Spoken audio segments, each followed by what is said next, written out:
Shadala Hannibal Abotenu, Abiyama, Abiyizka, Babiyako, Atakwadosh, Shemeka Kwadosh, Baruch Shemeka, Olam Ma'e. Oh, give thanks unto the Lord, for he is good, for his mercy endured forever. Oh, give thanks unto the God of gods, for his mercy endured forever. Oh, give thanks unto the Lord of lords, for his mercy endured forever. To him who alone doeth great wonders, for his mercy endured forever.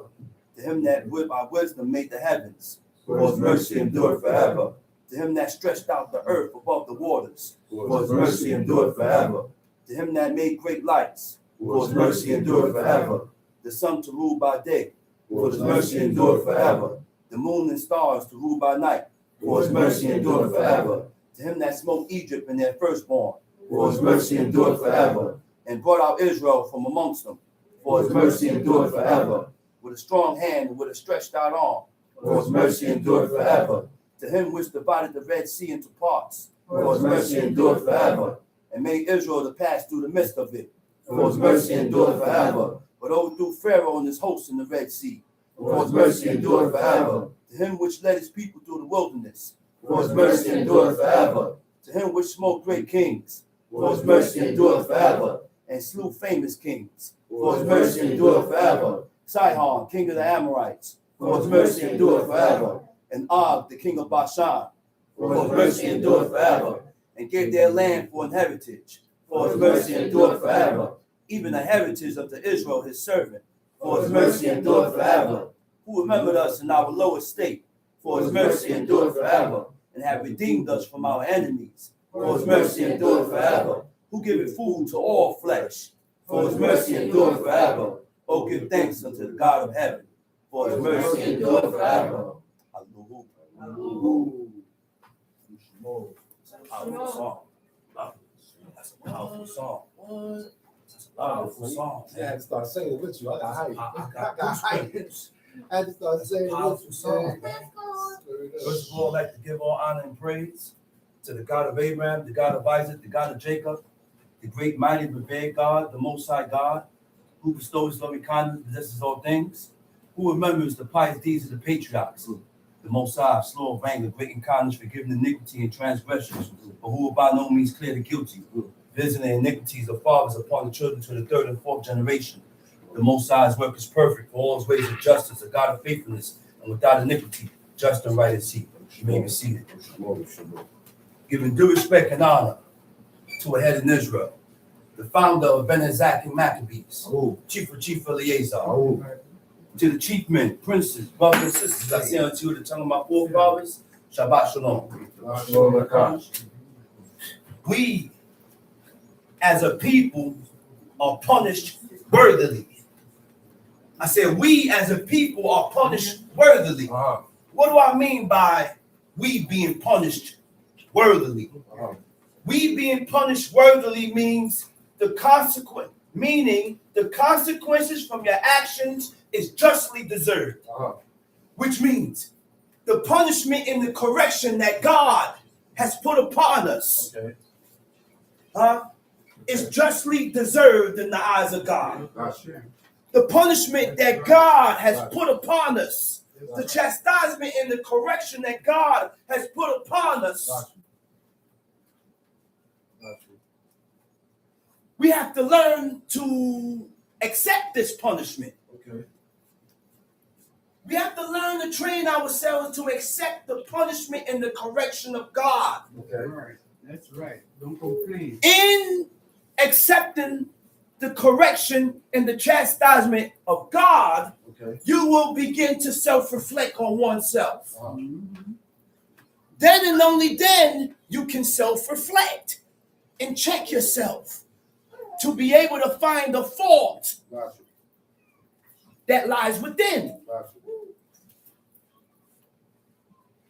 But when we have a hard time accepting the correction of God,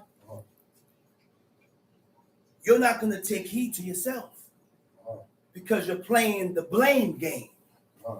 You're pointing the fingers and you're making up a justification according to your actions. You're justifying yourself according to your actions. And the things that we do our actions is contrary from what God says. But we feed ourselves to allow ourselves to believe that what we did was right. Right? But God still deals with us graciously during his chastisements. I said, God still deals with us graciously during his chastisement, during his correction, which denotes and shows the love of God. That's what God correction is. God shows his love for you through correction. If God don't correct you and chastise you and rebuke you, then there is no love there. That's why parents put so much time into their child, because there's love there. I took my time out. I took time out of my time to deal with you because there's love there. We have to learn to be able to discern and perceive when the love of God is being shown. When the love of God is being shown, God's correction is necessary. I said God's correction is necessary for the achievement of a specified end.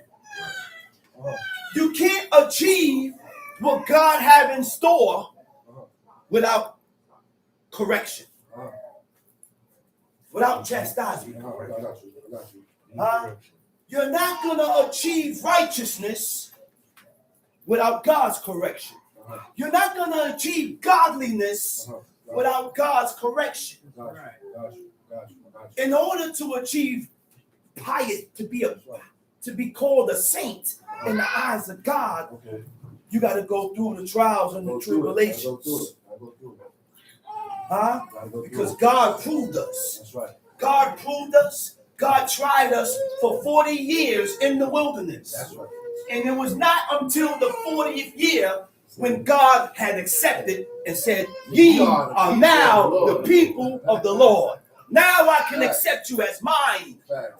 So let's understand this. When you first come into this way of life, God don't accept you right away. Oh no. Teach. You had some type of amount of good in you for God to show you who he was. But acceptance comes in time. That's right. I said acceptance comes in time. God not going to accept you right away because he didn't accept these people right away. You have to prove yourself first for the purpose of being accepted. I said you have to prove yourself first for the purpose of being accepted. That's right. That's right. But the wrath of God endureth not forever. I said the wrath of God endureth not forever. That's right. You know when you know who the only people I find where people remain angry 20 years, 30 years, 40 years, 50 years? People today. I don't know if I can forgive him. I don't know if I can forgive her. Well, God don't know whether he can forgive you neither. Since you can't find it in your heart to forgive, then God won't forgive you. That's right. Learn to remove this stubborn, unyielding spirit. That's right. To be able to let go. Because if you can't let go, then you can't forgive. I don't know. How many people did you say things about? Okay, that's right. How many people did you do things to? That's right. So now when it's done to you, you can't forgive the person. That's right. You can't forgive the person. That's right. You say you want to be godly? This is the ways of godliness. This is the way of, and this is what it takes to be godly. That's right. This is what it takes to be righteous. That's right. This is what it takes to be pious. That's right. This is what it takes to be chosen. That's right. Why? Because everything that I'm speaking is the way God is. If God wasn't this way, we'd be dead men. That's right. We'd be dead already. Long time ago. Huh? We've been dead already. God has troubled us for the purpose that we take heed to the warning. That's right. Huh? I said God has troubled us, hoping that we take heed from the warnings. That's right. That's right. When certain things happen to us in life, it's supposed to snap us into reality. That's right. There's something I did That's right. that brought this upon me. Something I did or something I'm doing. I can't pinpoint what I did. That's right. I can't pinpoint what I did. So therefore, we have to cover all bases. That's right. We have to cover all bases. We got to cover all bases. Huh? Provide us with salvation for the purpose of the remembrance of the laws. I said God has provided us salvation for the purpose of us to remember God's laws. God's mercy is for the purpose of us remembering God's laws. That's right. Huh? Where we went wrong to cause it. But a lot of us don't have a conscience. So because we don't have a conscience, I said before, because we don't have a conscience,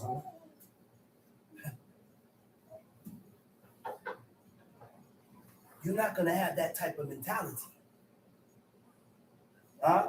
Never forget the correction of God, which is going to cause you to continue in your stubbornness, in your stubborn ways against God. That is the purpose of God's correction. That's the purpose of the correction of God. So a person with a guilty conscience will be thankful. That's right. If you have a guilty conscience, That's right. you will be thankful. That's right. You will begin to acknowledge and appreciate the good more than reflecting on the bad. That's right. More than reflecting on the bad. That's right. Why I say that? Because that's what God did. That's right. God was able to wipe away everything that the nation had done. Yep. Once we made our mind up, all we had to do was make our mind up and return to God. That's it. And I'll forget about all the idols that you slept around with. I'll forget about everything you did over there. I'll forget about everything you did here. All you got to do is make your mind up and return on back. That's right. That's God. That's right. But we're not that way. Right. I said, we're not that way. Supposed to. What God forgives, you need to forgive. That's right. I said, whatever God forgives, you need to forgive. That's right. There is nothing that a person can do that will keep you to hold this animosity and grudge against a person. That's right. That's right. Okay? The ways of God doesn't align. So now, the ways of God doesn't align with our feelings, be the reason why we go against. That's right. I said the ways of God doesn't align or compare with the way you feel. So you tend to go against it. That's right. I feel different than the way God feels. I feel opposite than the way God feels. Numbers 15. So God feeds us with our own heart's lust. You know what that is? For God to feed you your own heart's lust. Your own heart's lust. You have it in you. Whatever God is feeding you, that's who you are. I said, whatever God is feeding you, that is who you are. Let's read Numbers 15. Numbers chapter 15. And the Lord spake unto Moses. Verse saying, 22. Sorry about that. Verse 20, Numbers 15, verse 22. verse 22. Time sheet. And if ye have erred and not observed all these commandments, If ye have erred, And what? And not observed all these commandments. And not observed all these commandments. And that is the only way to be accepted of God. Okay. We have to be observing and fulfilling all of God's laws. Okay. We cannot continue to live our lives in a presumptuous way. So what is the definition of The Hebrew word for is shagah. Right? Shagah means to sin through error. Right? To wander. To go astray. To sin inadvertently. Unwittingly. Unwittingly means you didn't know. God deals different with people that don't know. That's right. And he deals different with people that know. That's right. Hmm? That's right. That's right. That is so true. There is a lot of people that we read about in the book that done things to be cut off. That done things that was worthy of death. But it wasn't for me to decide that or to say you're cut off. Why? Because this is the decision of God. That's right. I could have done something that brings about me to be cut off.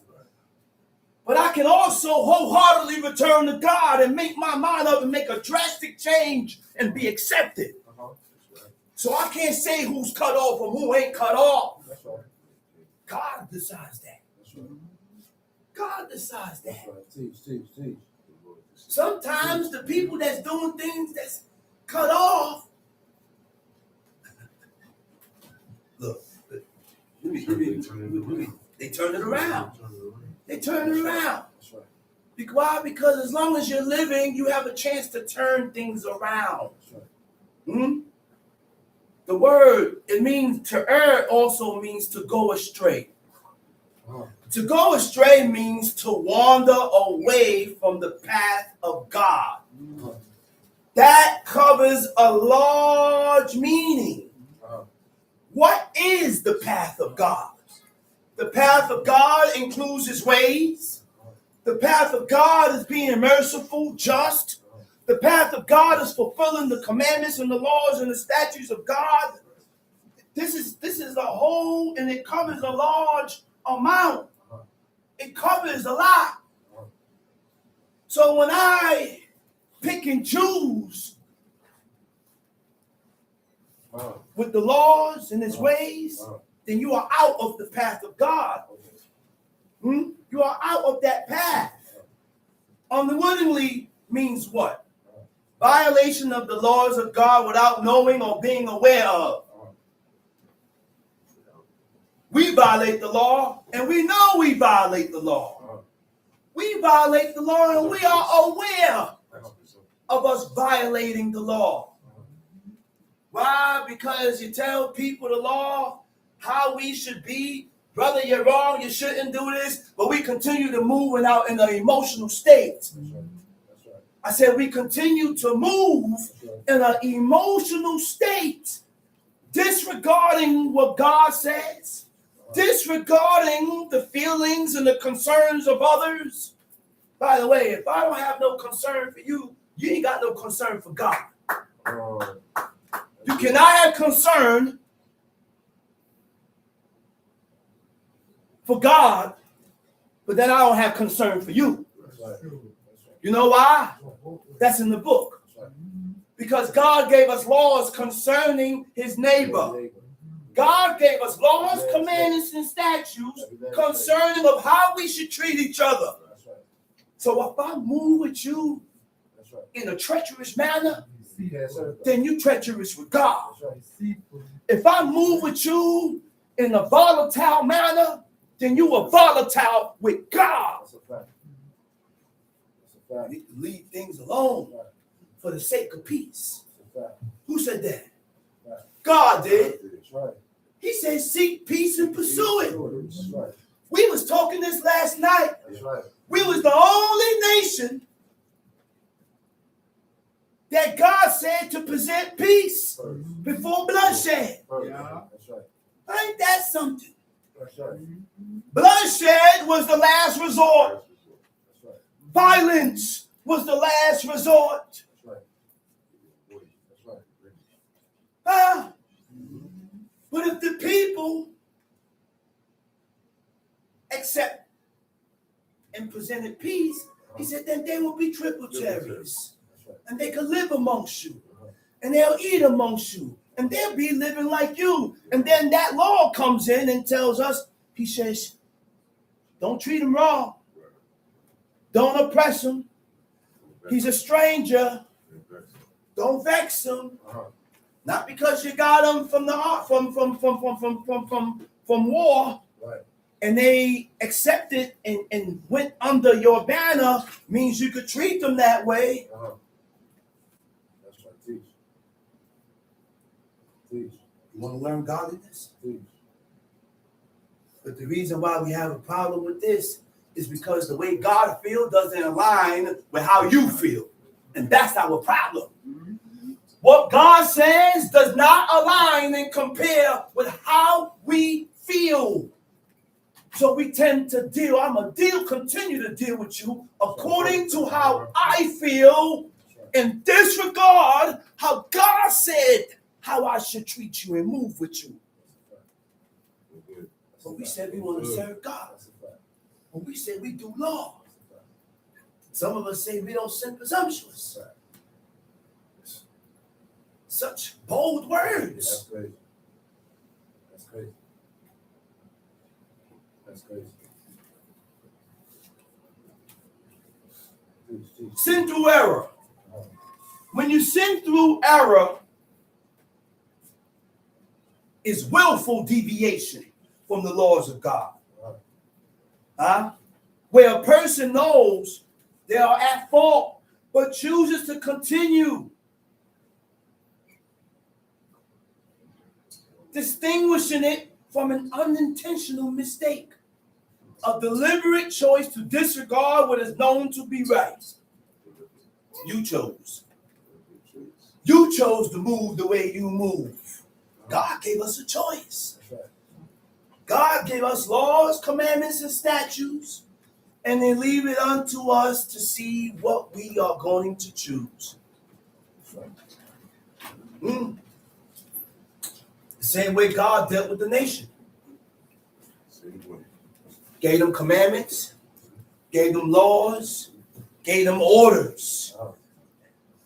And then after he gave them commands and orders and laws in the wilderness, he put the trial and the tribulation before them. He said, now I'm going to see if these people believe me or not. He said, go ahead, I'm going to test them now. And guess what? We failed every time. Just like today. I said, just like today. There's a reason why this situation or things pop up. Why this happens. Why that happens. Why this over here happens. I don't know why this happened. It's to prove you. God is proving you with the same thing and you not seeing it. You ain't acknowledging it. Proving ground. And when mama say ignore it. And that's wisdom crying out. But we don't ignore it. I continue to delve into it. And you failed the test. Now you don't fail. Because God was proving and trying your heart to see if you was able to let certain things go. Let that go. Stop doing this. Stop doing this and all that. We're not on point. That's right. We think we're on point. That's right. We're not on point. That's right. And we really ain't taking heed to ourselves. That's right. Yeah, I failed the test before. But did you acknowledge? Are we able to acknowledge that we failed and come back? Acknowledgement. Acknowledge. I had blamed without asking. I don't blame the brother. And I didn't come to the brother and ask them. I just reacted off an emotional state and blamed them. Uh-oh. Now I'm angry and I'm tight. I'm off the phone with him. I don't want to talk to him. What's wrong with me? That's right. Teach. What's wrong with me? Knowing all these laws, commandments, and statutes, that's why we have to be on point. Yep. That's why God said, constantly take heed to yourself. That's right. Not me. Not you. We have to constantly take heed on oneself. So that we don't slip with God. That's right. So that we don't offend God. So when we do things contrary from what the book says, we offend God. That's right. We offend God, man. That's right. That's right. Sin inadvertently, to transgress without a conscious intent. Huh? No conscience. He's not conscious. Nothing to stop him. Go ahead, read. Numbers chapter 15, Verse 22. verse 22. And if ye have heard and not observed all these commandments, And not observe all these commandments. Mitzvah. These are foundational principles of God. Uh-huh. Huh? Uh-huh. That's what these laws, commandments are. That's right. Foundational principles, which has to do with the laws of God, has to do with your morals, with your core morals, and it has to do with your attributes. Oh, break that down, brother. I said these foundational principles, which are laws and commandments, has to do with your core morals and attributes, Uh-oh. which defines a person's character. Uh-oh. That's what these laws does. These laws shows me and tells me who you are Yeah. according to how you live, if it aligns with what God says. That's right. Now I can determine your character. Now I can tell whether you have morals, because your character and your morals and your attributes have to align with this. Okay. Gotcha. You got to match with this. Gotcha. That's right. Huh? I said it defines a person's character Uh-huh. and guide their behavior. That's right. If the book is not guiding your behavior, your actions, the thinking process, then what's guiding you? Beliefs guides their behavior. Beliefs, it guides your behavior. It guides your beliefs that dictates what's right from wrong. That's right. That's right. Your beliefs dictates what's right from wrong. That's right. All according to what you believe. That's right. So if I don't believe this, then when it comes to pass or when something happened concerning this, I'm going to denounce it. That's right. Because I don't believe it. That's right. You're only going to downtrod and talk bad about something that you don't believe. That's why the first beginning of righteousness that God said Abraham had was belief. Now, because Abraham believed, he's not gonna reject Exactly. Right. Go against him. or go against. The reason why we reject and go against is because we don't believe it. That's right. That's why we reject. That's right. That's why I will violate the Shabbat. That's why I do the things that I do concerning it. Listen, man.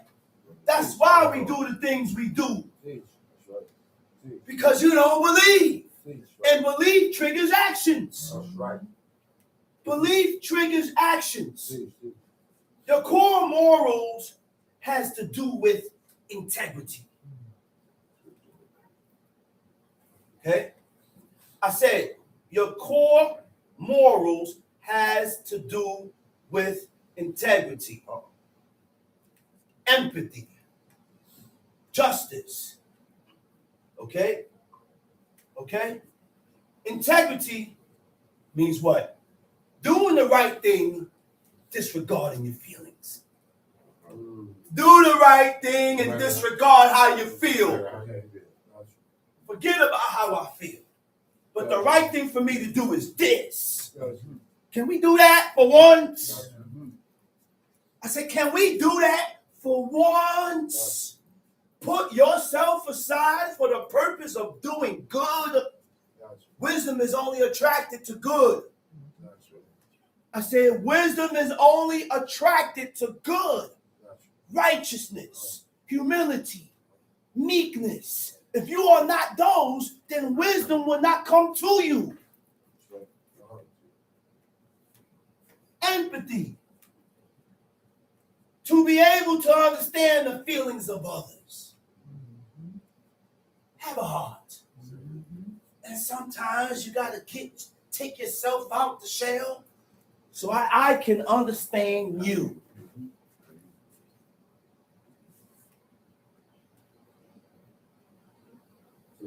And sometimes we violate these things. Sometimes we violate these things. And we fail to understand the person. Disregard how you feel. Forget about me right now. It's not about me. It's all about me trying to understand and emphasize with your feelings. Gotcha. That's what it's about. Didn't God do that with us? That's it. Yes. I said, didn't God do that with us? Yeah. We cursed God. We blasphemed God.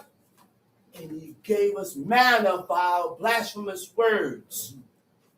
Even though we cursed God, he didn't beat us down for us cursing him, which means not every action deserves a reaction. That's right.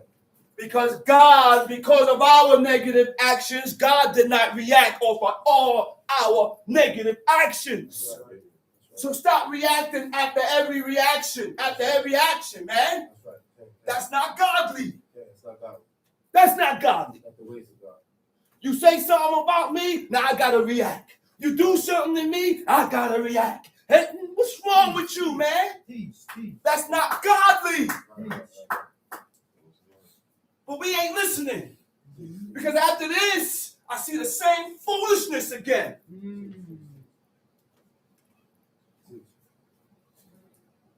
Think about yourself, man. Go get the mirror and look at yourself in the mirror. And ask yourself, why am I this way? Why am I like this? Huh? What's wrong with you? You want God to kill you in your iniquities, in your faults?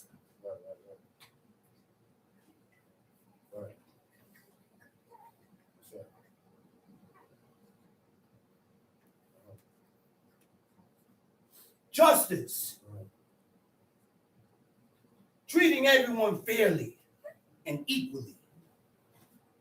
I said treating everyone fairly and equally.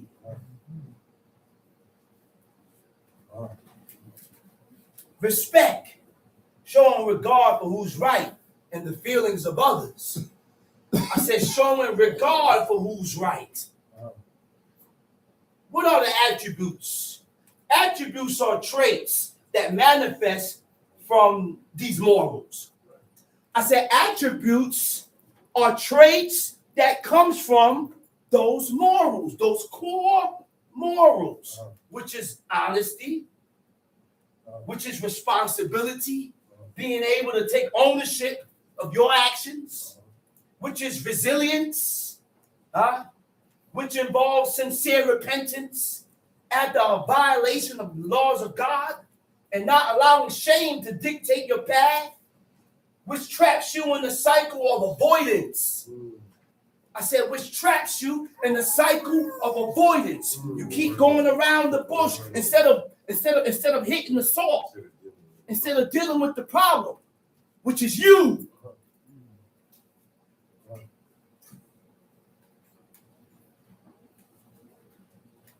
Compassion, showing kindness and a desire to help who's suffering. That's what compassion is. Deep.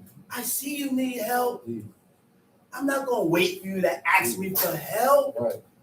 I'm going to give the help Right. because I see you need it. That's right. That's right. I'm not waiting for you to ask. Mm-hmm. That's right.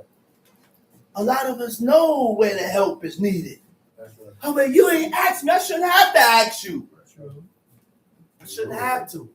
Closed I mouth. shouldn't have Don't to. get fed. Close mouth ain't gonna get fed. Those are heathen American parables. That's right. That's right. Yeah, he can ask, but it's my job to have that caring eye, to see where it's needed and give according to where it's needed. That's godliness.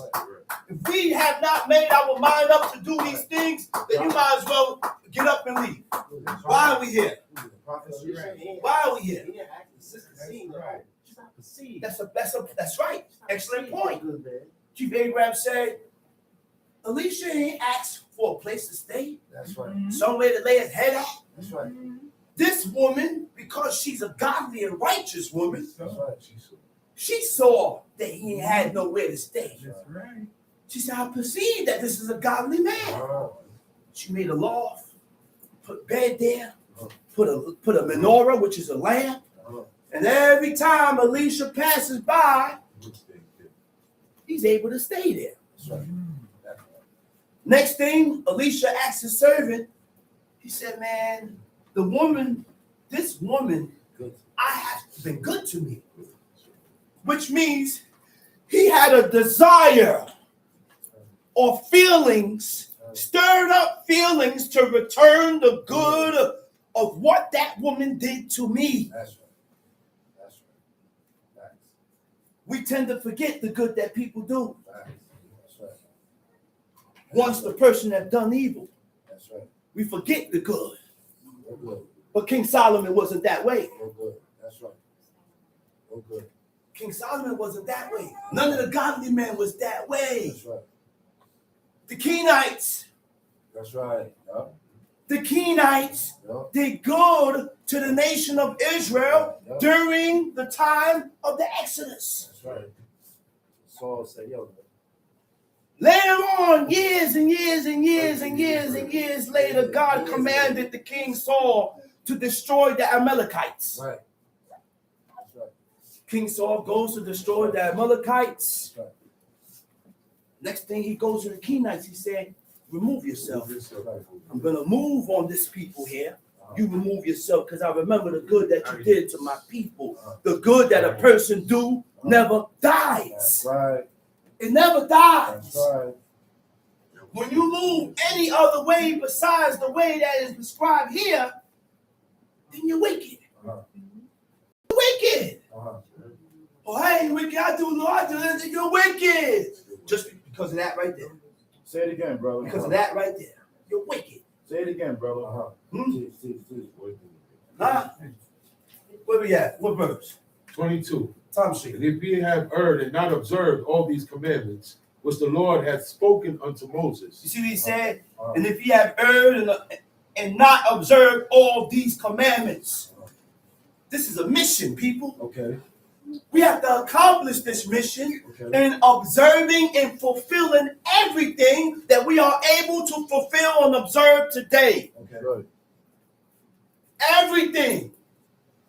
Not just parts and pieces. Uh-huh. And make excuses of why I'm not doing it. Go ahead. Uh-huh. Even all that the Lord hath commanded you by the hand of Moses, Uh-huh. from the day that the Lord commanded Moses, and henceforward among your generation. Uh-huh. Then it shall be, if aught be committed by ignorance Then without, it shall be if aught be committed by ignorance. Go ahead. without the knowledge of the congregation, Without the knowledge of the congregation. Read. that all the congregation shall offer one young bullock for a burnt offering, One young bullock for a burnt offering. for a sweet savior unto the Lord, Uh-huh. with his meat offering Uh-huh. and his drink offering, Mm-hmm. according to the manner, and one kid of the goats for a sin offering. You see the purpose of these offerings? Yeah. God knew that we was going to need these offerings. Yeah. Sin offerings, burnt offerings, peace offerings, That's right. meal offerings. That's right. All these things was to get back in good favor with God. That's right. That's right. There are no more priests Nope. to do these offerings. Nope. How can we get rid of these sins? Yep. How can we get back in favor with God? Yeah. Huh? You have to put the work in. That's right. We can do it, but now as individuals. That's right. No one can do it for you. You have to do this yourself. First, it takes a made up mind. You gotta make your mind up first in order to refrain and stop. Right. If your mind ain't made up, you're not gonna refrain. Yeah. You're gonna be If your mind ain't made up, you're gonna shake. If your mind ain't made up, you're gonna fluctuate and shift back and forth. And God knows the made up mind. That's right. God knows who mind is made up and who mind ain't made up. That's right. That's right. Huh? And our minds can't be made up for one But and not the other. That's right, Chief John. Say it again, brother. I said our minds cannot be made up for this and not made up for that. That's right, brother. If your mind is made up for this That's right. and not for that, Okay. then you don't have a made up mind. That's right. You just playing games, Sam. That's right. You playing games. That's right. That's right, brother. Playing games. I'm ahead. Talk about it, Where brother. we at? Verse 25. Read. And the priest shall make an atonement. And the priest shall make an atonement. You see who makes the atonement? Uh-oh. The priest. The priest. Uh-oh. And the priest is the one that does the atonement during Yom Kippur. Kohen. The Kohen. Right. But we don't have a Kohen today, even though we have a lot of people calling themselves Kohens. But they ain't go through the consecration. No. So are they really Kohens? No. No. No. No. It is no guarantee that your sins are gone after Yom Kippur. That's right. Because you have to go, there's a process that we have to go through. That's right. The only way to get rid of these iniquities, That's right. these sins, you have to get rid of them. That's right. There's a way to get rid of them. That's right. Just stop. There's a way to get rid of them. That's right. Repair the breach. Yeah. Repair that breach. Stop walking like your fathers. That's right. Yeah. Don't know. That's what you call what? Generational curse. Generational curse. Where these things continue to repeat itself from the father to the son, That's right. to the son's son, to the son's son's son. Mothers don't want their daughters to be better than them. Fathers don't want their sons to be better than them. And they tend to hold them in that position or in that mindset That's right. like themselves. That's right. That's right. If I don't know how to cook, well, my daughter ain't got to learn how to cook because I survived this long. No good. You damn sure ain't gonna keep a husband not knowing how to cook. No good. That's right. That's That's right. just an example. Right. That's right. Wives teach daughters to be wives. That's right. Husbands teach men, their sons, to be husbands. That's right. And there are values and morals and things and roles That's right. that comes with that. That's right. That's right. That's just an example from what I've just read Yeah. That's right. to give you a clearer understanding of what I'm talking about. That's right. Huh? Atonement. The Hebrew word for atonement is kaper. It means to expiate sin. Okay. It means to make reconciliation. Okay. Huh? Okay. Propitiation. Uh-huh. Propitiation is the act of appeasing by preventing the wrath of God. Wow. How do you appease God? Uh-huh. How can we appease God? By preventing the wrath of God. Do what? Perform those laws. Perform those laws. Uh-huh. Fulfill those laws. Huh? The love of God is the keeping of the commandments. That's right. That's what the love of God is. That's right. Don't tell me you love God and you go against everything that you read. Yeah. Don't tell me you love God That's right. and you go against everything that you read. Yeah. That's right. Huh? That's right. To expiate sin means what? To make amends Okay. or atone Okay. for wrongdoing. Okay. Okay. Got you. We have not amended our wrong. No. There is a lot of wrong that we have done that have not been answered for. That's right. True. That's So did you right. truly make an atonement? No. You can make an atonement. Yeah. Go make amends concerning That's right. your faults and your wrong that you did concerning God and each other. That's Come right. to me, That's right. come to the person That's right. and expound on your fault. That's right. That's right. Say it again, brother. Expound That's right. on your fault, on what you did. A lot of us had too much pride to do that. Yeah, brother. We had too much pride to do that. Yeah, brother. Right. I found it so hard, and as long as I don't come to you to rectify what I've done, guess what? The dark cloud remains over your head. We have to make the necessary corrections concerning God and each other. That's right. That's right. That's right. I did you wrong. Teach. The same way I had the courage and the strength to do you wrong, have the courage and the strength to go to the same person and make it right. That's right. Because sorry don't cut it. Fronteando. Sorry don't cut it. I apologize, son. I'm talking. No, listen, man. Sorry is fronteando. My bad, bro. And I'm not even telling him I'm sorry. That's right. What's wrong with us, man? Yeah. It says to expiate sin means to make amends or atone for wrongdoing by experiencing. Woo-hoo! This is deep. Uh-huh.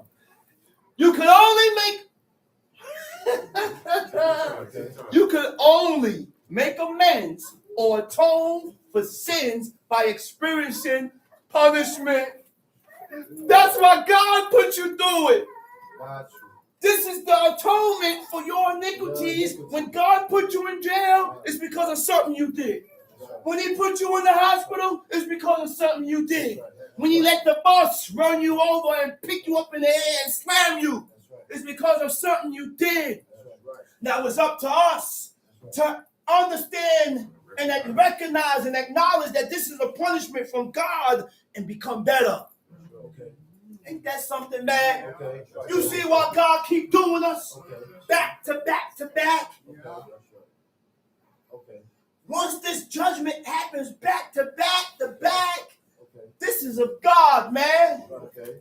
The first one, I didn't acknowledge. Okay. The second one, I didn't acknowledge. Okay. The third one, I still ain't acknowledge. Okay. I got you. I got you. You got to do better, man. I got you. Like God told Cain, I got you. I said, you have to do better in order to gain God's attention, in order to be regarded. Say T. You have to improve. That's right. You have to improve, man. That's right. That's right. And these are the keys of life. We have to improve before God.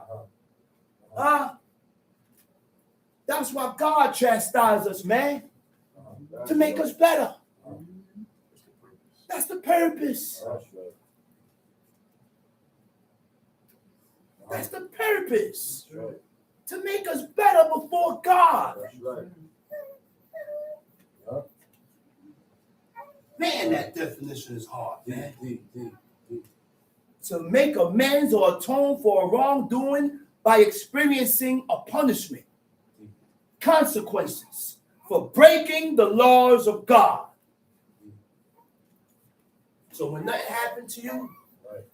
God don't want you. That's right. I said when chastisement and punishment don't happen, God don't care. Uh-oh. God shows his care through punishment and allowing you to go through certain things in life, hoping that you can acknowledge or recognize that this is of God and change.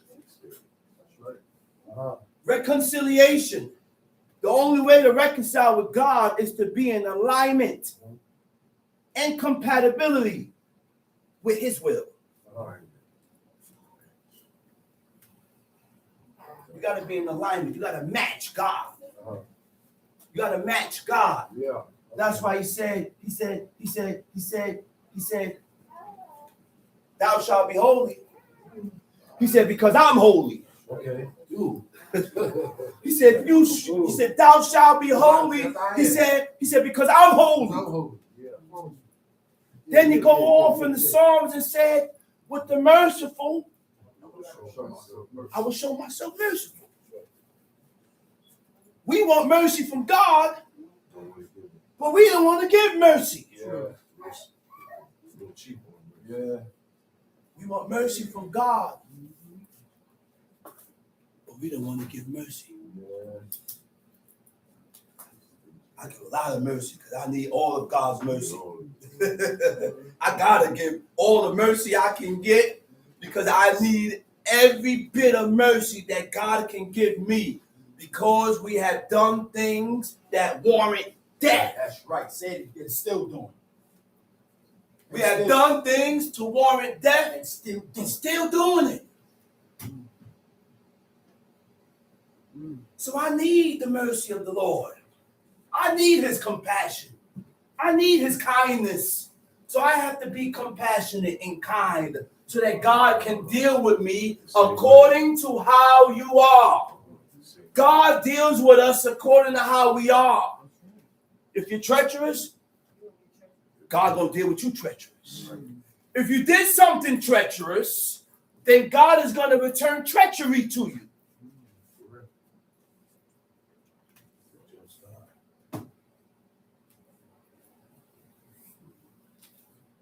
Time sheet, 26, right? 25. 25, time sheet. And the priest shall make an atonement for all the congregation of the children of Israel, and it shall be forgiven them. You hear that? He said, and it shall be forgiven them. Huh? Ain't that something, man? Okay. The priest was connected with God, man. Right. To where certain people, certain godly men, when they worshipped, or even look at King Saul, for example.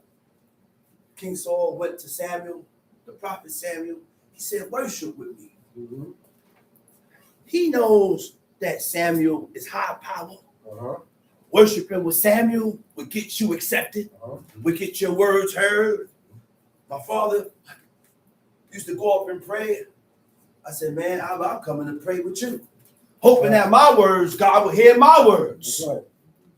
Because I seen and I witnessed how God dealt with my pops. I seen that.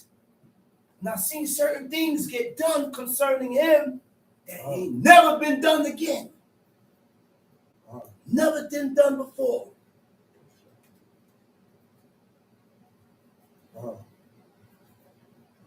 This is worldwide. Principal. Y'all know Principal. We was talking about my album. He said, man, he said, I seen that. He said, this man walked out the courtroom. He said, by that, he said, I knew God was with him. That's what he said. He said, I knew God was with him. Looking at so many years. But he ended up out of the courtroom. That shows the acceptance of God. Go ahead. For it is ignorance, and they shall bring their offering, a sacrifice made by fire unto the Lord. Made by fire unto the Lord, read. And their sin offering before the Lord for their ignorance. Verse 26. 26. They shall be forgiven all the congregation of the children of Israel, and the stranger that sojourned among them, seeing all the people were in ignorance. And if any soul sin through right. He said, and the priest shall make an atonement for all the congregation of the children of Israel, and it shall be forgiven them. In order to forgive, you gotta let go. That's right. That's right. You want God to forgive you, right? That's right. Karen. Do we want God to hold on to everything that we did? Then why do we continue to hold on to everything that people do? Which puts us in a situation on the predicament of to not pardon or not to forgive. Go ahead, read 26. And if any soul sin through ignorance, then he shall bring a she-goat of the first year for a sin offering. And the priest shall make an atonement for the soul that sinned ignorantly, when he sinned by ignorance before the Lord, to make an atonement for him, and it shall be forgiven him. You shall have one law for him that sinned through ignorance, both for him that is born among the children of Israel. Middle of 29.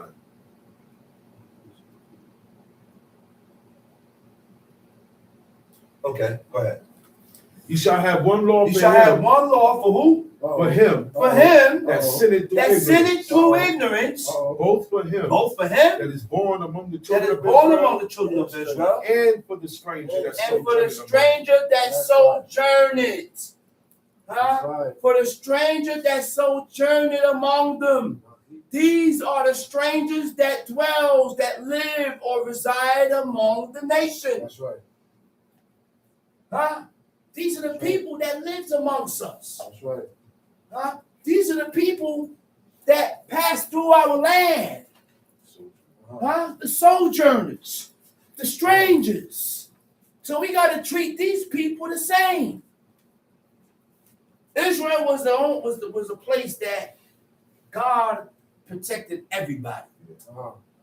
God protected his the nation. That's right. God protected the people that wanted to pass through, the sojourners. God protected the strangers. That's right. God protected you if you was pink. God protected you, whatever color you was. Because God was only racist against wickedness. That's right. He was only prejudiced. He was only prejudiced against wickedness. That's right. That's it. That's right. Tom sheet. But the soul that doeth aught presumptuously, But the soul that does aught presumptuously. The Hebrew word for presumptuous is beyad ramah. Beyad ramah means a high hand. A high hand means what? To be deliberate. You do things deliberately. It is. I say you do things deliberately. I do things deliberately against God. Okay. I do things deliberately against you. Okay. You said it and then act like this is not what you mean. Right. Yeah. I did it and then front like this is not what I meant. Okay.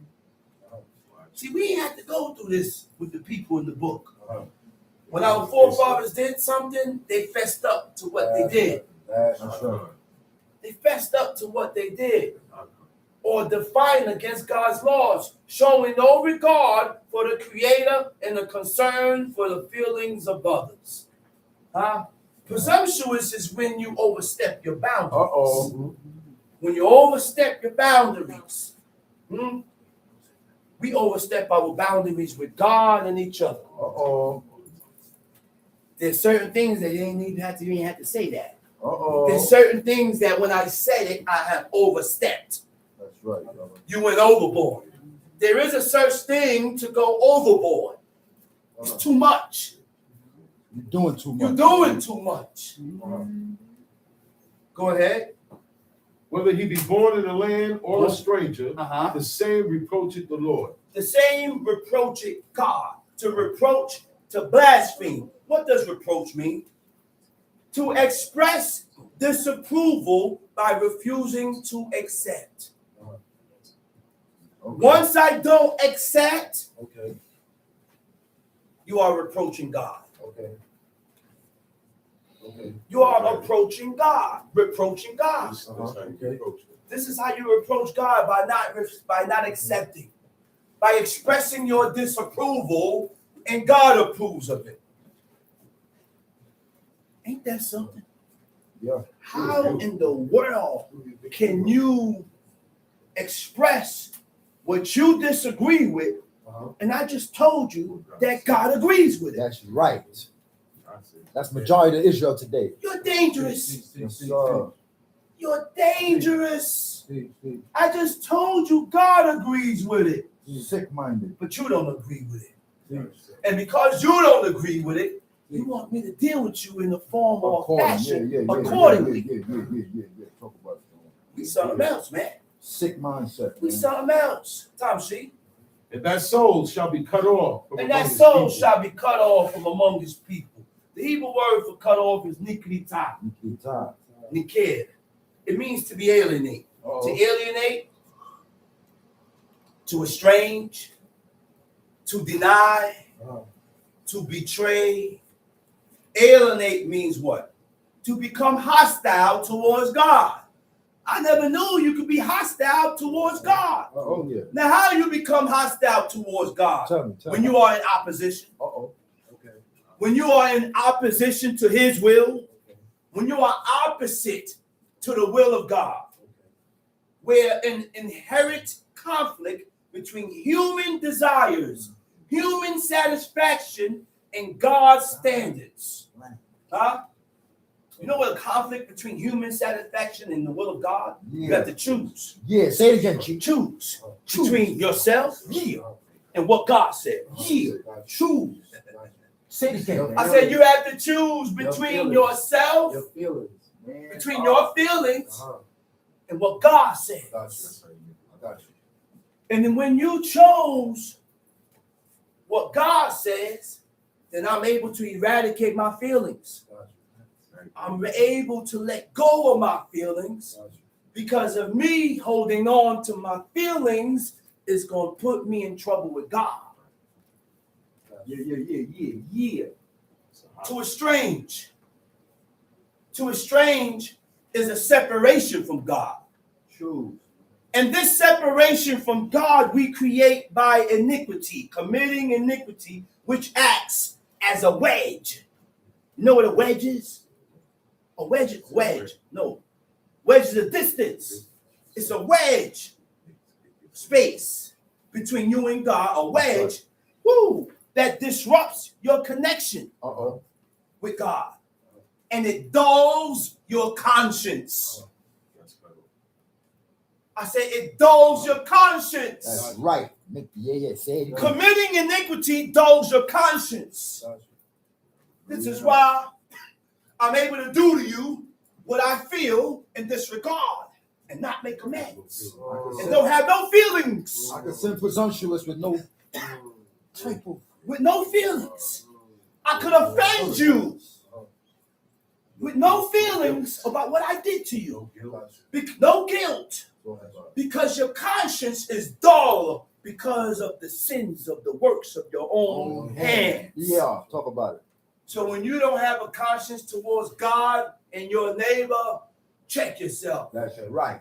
You're violating the law too much. Too many violations. Too many violations. Too many violations Yeah. and sins being committed concerning God. Say it Now, again, when man. I continue to sin presumptuously and violate these laws, it dulls your conscience. That's right. You won't have a conscience. You won't be able to make amends. You won't be able to make the necessary corrections to be good or to be better in the eyes of God.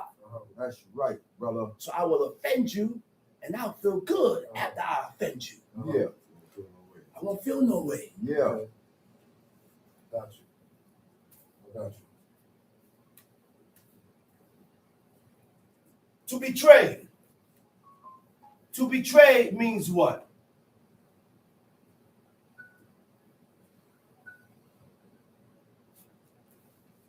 To be unfaithful to God. That's what betray means. When you are unfaithful to God. You're not going to be faithful to God if I'm not faithful to what's in front of me. To what God gave you. By breaking one's devotion and moral obligation to God. So what are moral obligations? Your moral obligations is a duty that an individual feels compelled to fulfill. I said, your moral obligations is a duty that an individual feels compelled to fulfill. I gotta do this. Not complain because I gotta do it all the time. That's not moral obligation. That's right. Right? Based on their personal sense of what's right, based on their personal sense of what's wrong, which means your moral obligation will dictate your actions. Say it again. I will do this because I know this is the right thing to do. Yeah. Guess what? And if you ain't doing it, then that's you. That's right. I'm going to continue moving this way. That's right. Because I know this is the right thing to do. This is That's the way right. I can gain the attention of God. That's and right. I can gain the attention of God. That's right.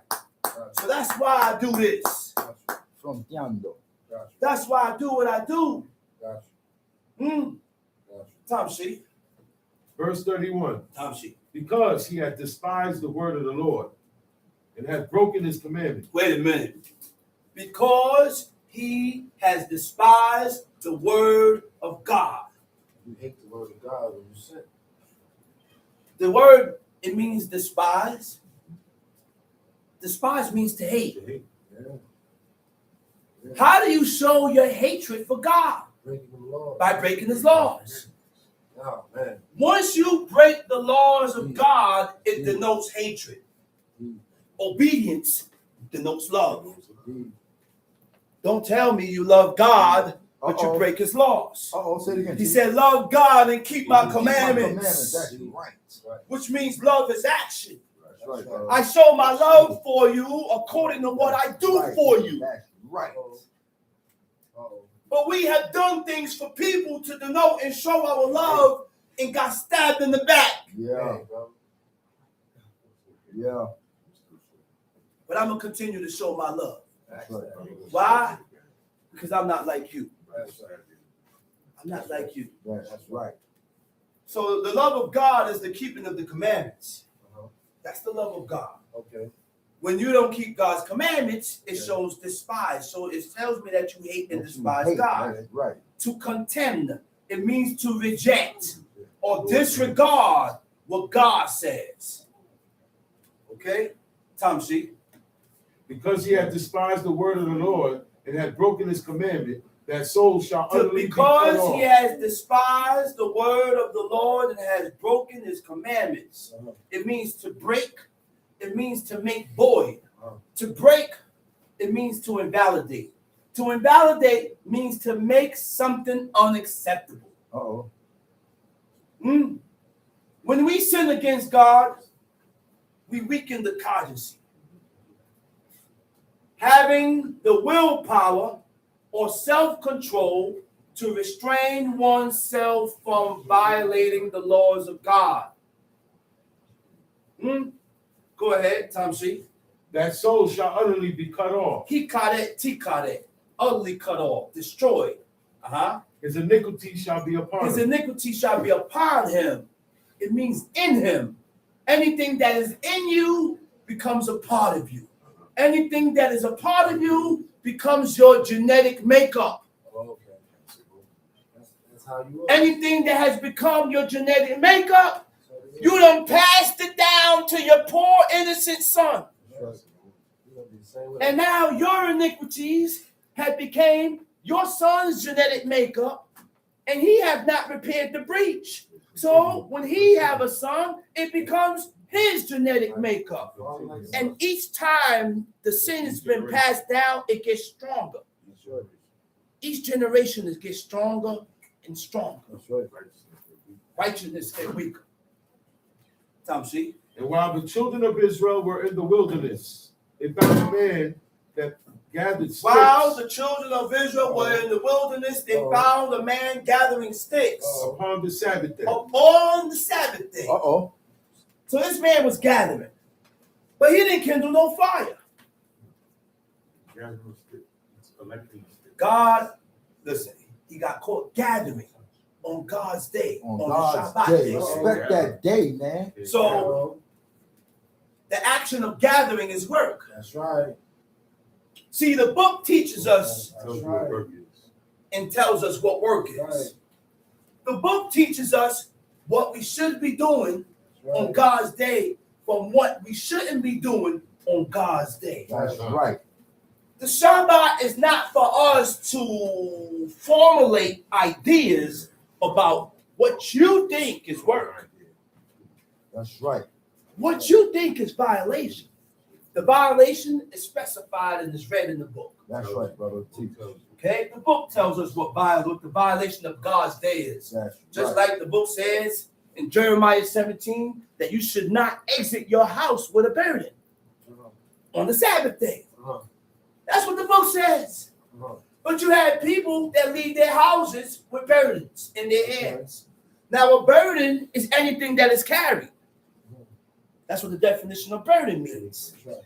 Anything that is carried. Doesn't matter. It doesn't matter the weight or how heavy it is or how light it is. That's right. That's a burden. Okay? The Hebrew word in Exodus, go ahead, Tamshi, read. They that found him gathering sticks brought him unto Moses and Aaron and unto all the congregation, and they put him in ward, because it was not declared what should be done to him. Okay. And the Lord said unto Moses, the man shall be surely The put man to shall death. surely be put to death. All the congregation shall All stone the him with congregations stones are without stoned the with camp. stones without the camp. You hear this?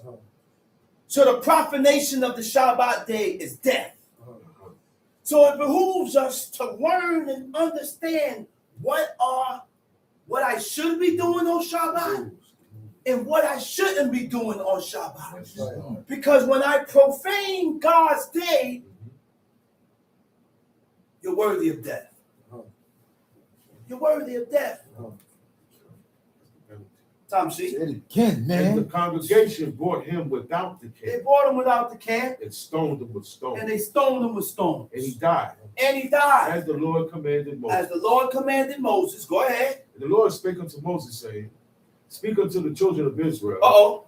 and Go ahead. bid them that they make them fringes. Fringes. and borders Uh-oh. Fringes. On the what? In the In the borders of their garments. throughout their generation. Okay, let's wait on that now. Fringes. Uh-huh.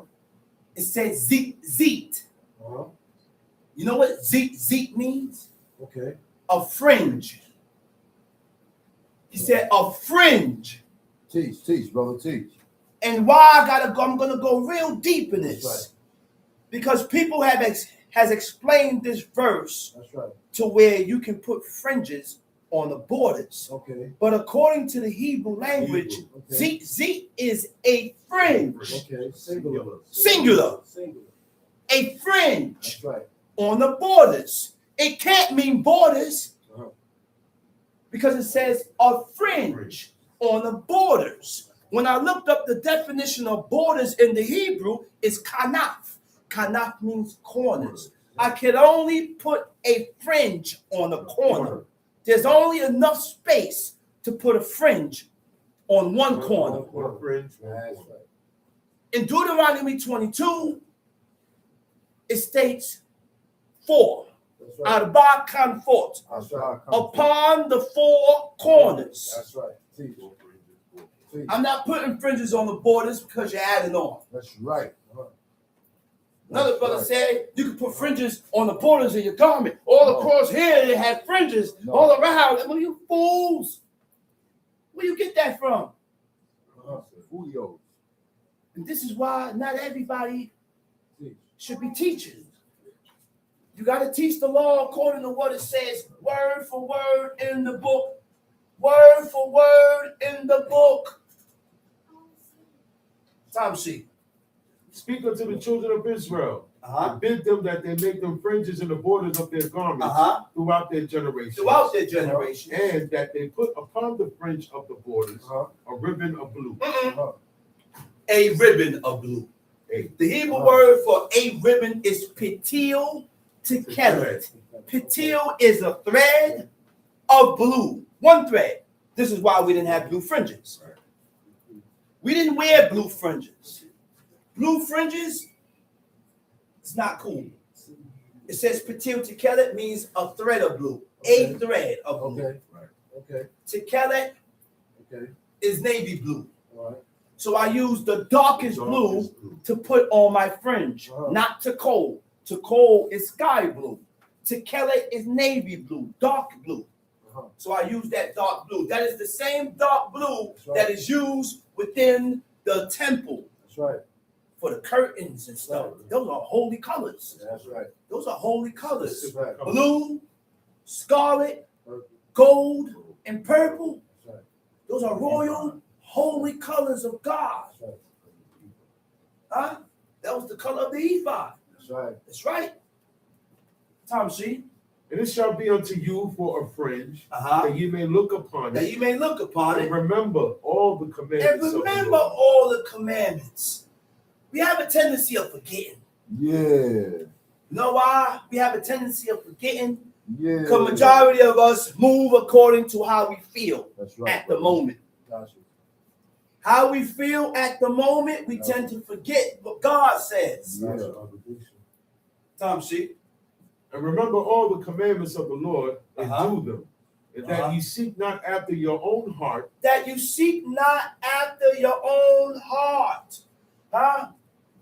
Your own heart, every time it speaks about your heart, it's talking about also your understanding. That's right. Not to seek after your own heart or seek after your own understanding or to seek after your own eyes. You know what that is? Is relying on your own judgment. Uh-oh. Gotcha. When you rely on your own judgment, How you feel? doing what you feel Uh-oh. that is right. That's That's right.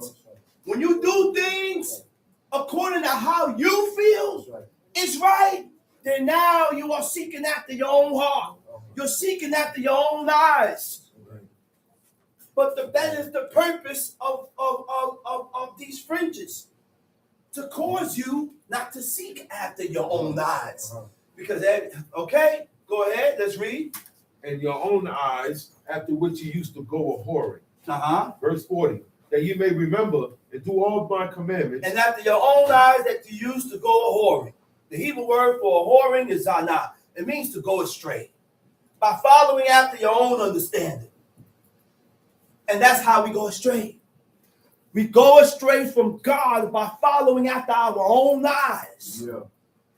By following after our feelings. By following after our own understanding. Time sheet. That you may remember and do all my commandments, and Uh-huh. be holy unto your God. Go to Leviticus 20. That ye may remember and do all my commandments and be holy unto your God. That is the only way that we can be holy to God. That's right. By fulfilling all his laws. That's right. He said, what? Because I am the Lord your God, which brought you out of the land of Egypt That's to be right. your God. I am the Lord your God. That's right. Leviticus chapter 20. And the Lord spake unto Moses, saying, Uh-huh. Again, thou shalt say to the children of Israel, whosoever he be of the children of Israel, or of the strangers that sojourn in Israel. Uh-oh, there goes that word again. Uh-huh. The strangers that sojourn in Israel. Uh-oh. A sojourner is a person or a people that stays temporarily That's right. or dwelling as a stranger in the land, not one's own. Okay. And God commands us and tells us how we should deal with these people, Okay. Okay. which is a way of treatment. Uh-huh. How we treat people. Uh-huh. Sometimes we may have strangers amongst us, and you can't say everything that comes to your mind Right. because I may offend that person. Yeah. I don't know how that person is gonna feel, Even though you're right. and even though you're right, sometimes you gotta bite your tongue Bite your and not tongue. say it That's right. because I don't want you to feel Be no way offended. about That's it. right. If you feel a way about what I said, then that's supposed to cause me to feel a certain type of way That's right. because my intentions was not to offend you. I didn't say this to offend you. Now you're offended by what I said. Now I feel bad. I have to change. That giveth any of his seed unto Momo, he shall surely be put to death. Anybody that give of his seed unto Momo, Molech is king. Molech means king. That's what it means. Molech was the god of the Ammonites, Phoenicians, to whom some Israelites sacrificed their infants in the valley of Hinnom. You know what that is? Valley of Hinnom. They used to take their babies and sacrifice their children to idols and deities. Oh, And through everything that this nation did, God was able to look past that. Yep. And still Yep. accept Accept a us. people Yep. that gave up their own kid Yeah. to be sacrificed. Yep. Huh? Yep. Often depicted as a bullhead fire. Worshipping idols.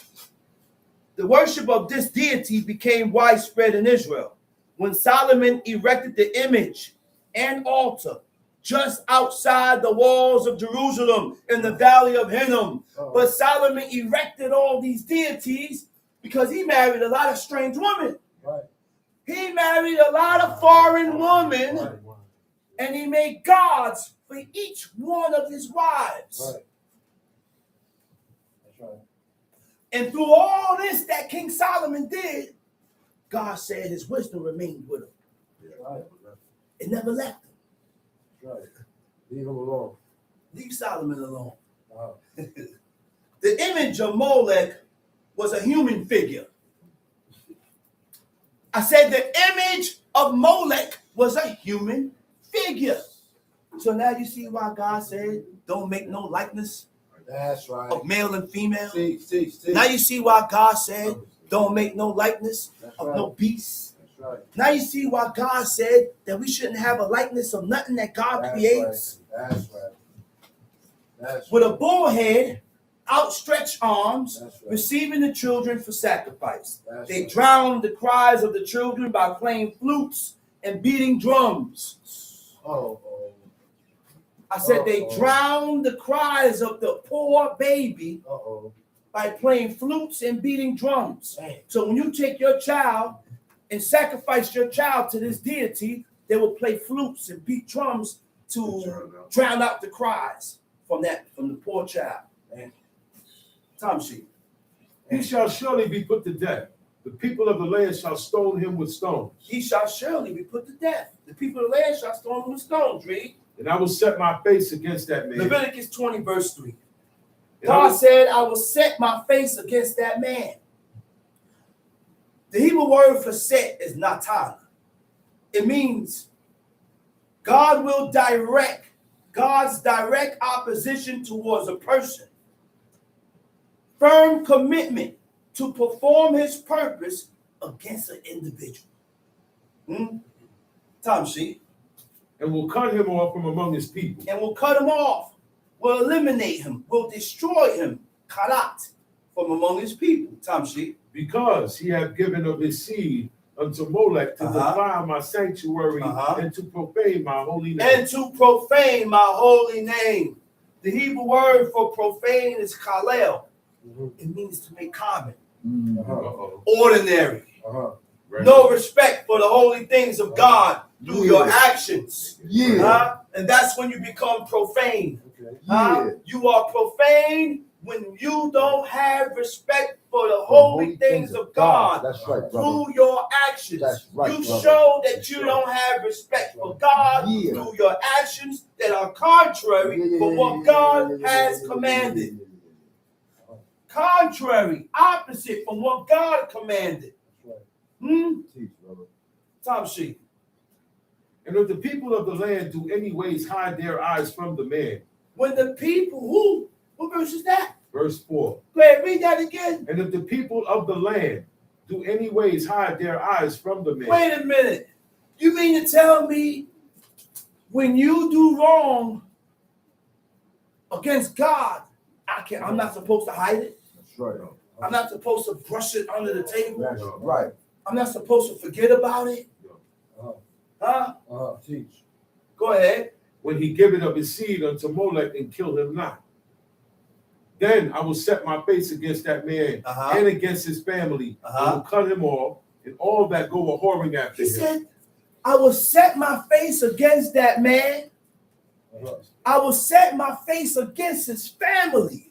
Oh, man. which means the head of the household can bring wrath on his whole family. Oh, man. All according to what the head of the household done did. That's right. So I can bring wrath on my house That's according to my right. actions. Huh? That's right, brother. Go ahead. And all that go a whoring after him to commit whoredom with Molech from among their people. Uh-huh. And the soul that turneth after such as have familiar spirits and after wizards to go a whoring after them, I will even set my face against that soul and will cut him off Cut from him among his off people. among his people. Tom Sheep. Verse 7. Uh-huh. Sanctify yourselves therefore and be ye holy. Uh-oh. For I am- Sanctify yourselves and be ye holy. How can we sanctify ourselves with God? What does sanctify means? To sanctify, the Hebrew word for sanctify is quadash. It means to dedicate yourself Oh, to the purpose of serving God. okay. Dedicate yourself. Commit yourself Yeah. to these laws, commandments, and statutes. Okay. One of the definition of being sanctified or to be holy, you have to show some type of dedication or commitment to God. Gotcha. If you ain't dedicated, Gotcha. you know what dedicated means? It means to be constant. That's right. It means to be constant. That's right. There's nothing that's going to detour me or pull me away from fulfilling this law. Yeah. There's nothing that's going to detour me or pull me away from fulfilling this law. Yeah. Or doing this or doing the other, because I'm already dedicated and I'm committed to what God says. Brother. Separation. You have to be dedicated, and it also calls about you separating yourself. That's right. Right. That's right. You can't serve God Uh-oh. if you don't separate yourself from the ones that have not made their mind up to serve God. Okay. Teach. Talk about it, John. Teach. You can't be holy Teach. if you don't do some type of separation between you and them. Teach. To prepare. To prepare means to make your mind up. Prepare yourself. Teach. Prepare yourself. Teach. Make your mind up. Teach. A lot of us jump into things without preparing. That's right. And when you're not prepared, you end up shifting back and forth. That's why my father said, he said, hey, certain laws, don't just jump into it. That's right. Make sure you prepare yourself first That's to right. fulfill that law. That's right. Now you can do it. That's right. Because if you ain't prepared, That's right. guess what happens now? That's right. You're going to be doing it, You're gonna and then stop. sometimes you ain't going to be doing it That's right. because you ain't prepared. That's right. That's right. That's right. Holy means set apart, worthy of, to be worthy of. You cannot be holy if you're not worthy. To be worthy of God is to have godly moral principles, personal values that are set up by God. Go ahead, Tom C.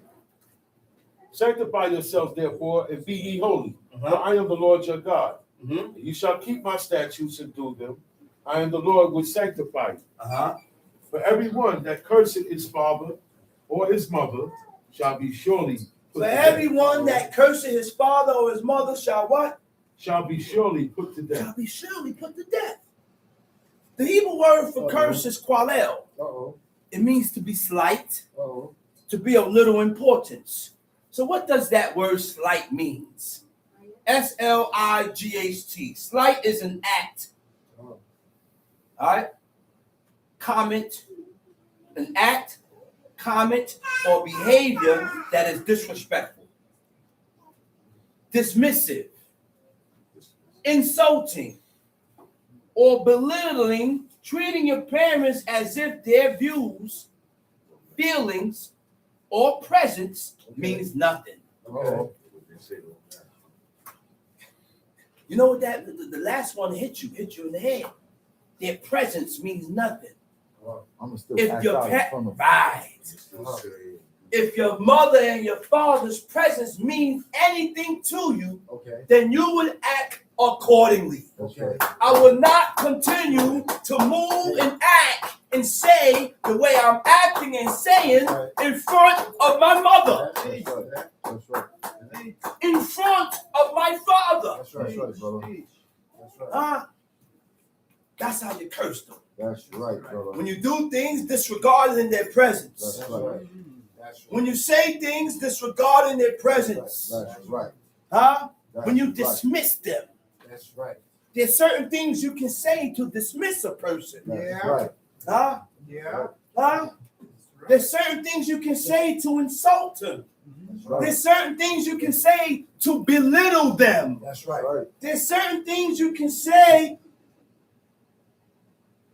to put yourself in a disrespectful manner. That's right. And when we do these things, God's gonna kill you. That's right. God will kill you. That's right. He don't care about how old you are. Get your head bust. He don't care about how young you are. That's right. That's right. You don't do certain things in front of your parents.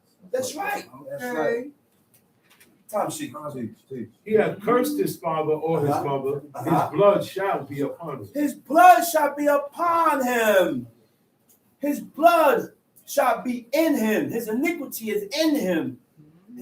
By them to go in the direction of sin. See, when we sin, we end up, our path becomes in a sinful path. We begin to walk or go in a direction or in a path that is not accepted by God. Okay, Tom sheet. Leviticus chapter 20, verse 10. Uh-huh. And the man that committed adultery with another man's wife, even he that committed adultery with his neighbor's wife. And the man that has committed adultery with another man's wife, even he that had committed adultery with his neighbor's wife, the adulterer and the adulteress shall surely be put to death. So what is adultery? When you look it up in the Hebrew, adultery, and it also means to fornicate. And a lot of men say, and they put this on the woman's head, oh, you're sleeping around, but you sleeping around too, brother. Is she your wife that you're sleeping with? No. So why are you sleeping with her? That's fornication. And when you sleep or cohabitate with a woman that's not your wife, you sin against God. That's right. But a lot of men don't teach this to the people. That's right. And they only emphasize on the woman sleeping around. Yeah. But you can't sleep around neither. Yeah. That's right. Because if you decide to sleep with this woman, do you have intentions on marrying her? That's right. And if you don't have the intentions on marrying this woman, then leave it alone. Now, marriage covers a long spectrum. If I penetrate this woman, I gotta be able to take care of her. Right. I gotta have somewhere to put her. I gotta be able to support her. Right. I gotta be able to care for her. Right. All these things is concluded in marriage, but we play with these things. It is her decision whether she wants to work or not. That's right. If she don't want to work, you ain't gotta work. That's right. Sit your butt home and look pretty. Take care of the what you need to take care in the house. I'm serving you, so I'm expecting you to serve me back. Isn't that what the king said? He said,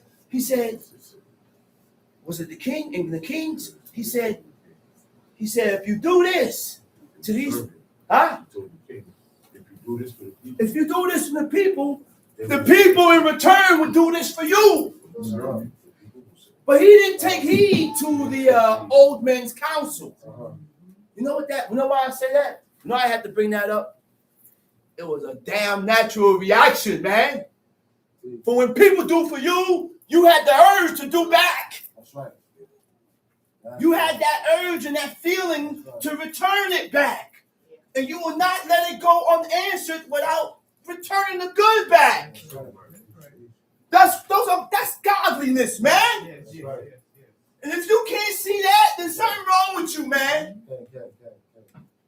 You don't get an urge to return the good of what a person has done to you, then you evil. Plain and simple. You evil. Plain and simple. You evil and you wicked, man. Okay. That's it. Plain and simple. That's a fact. Now,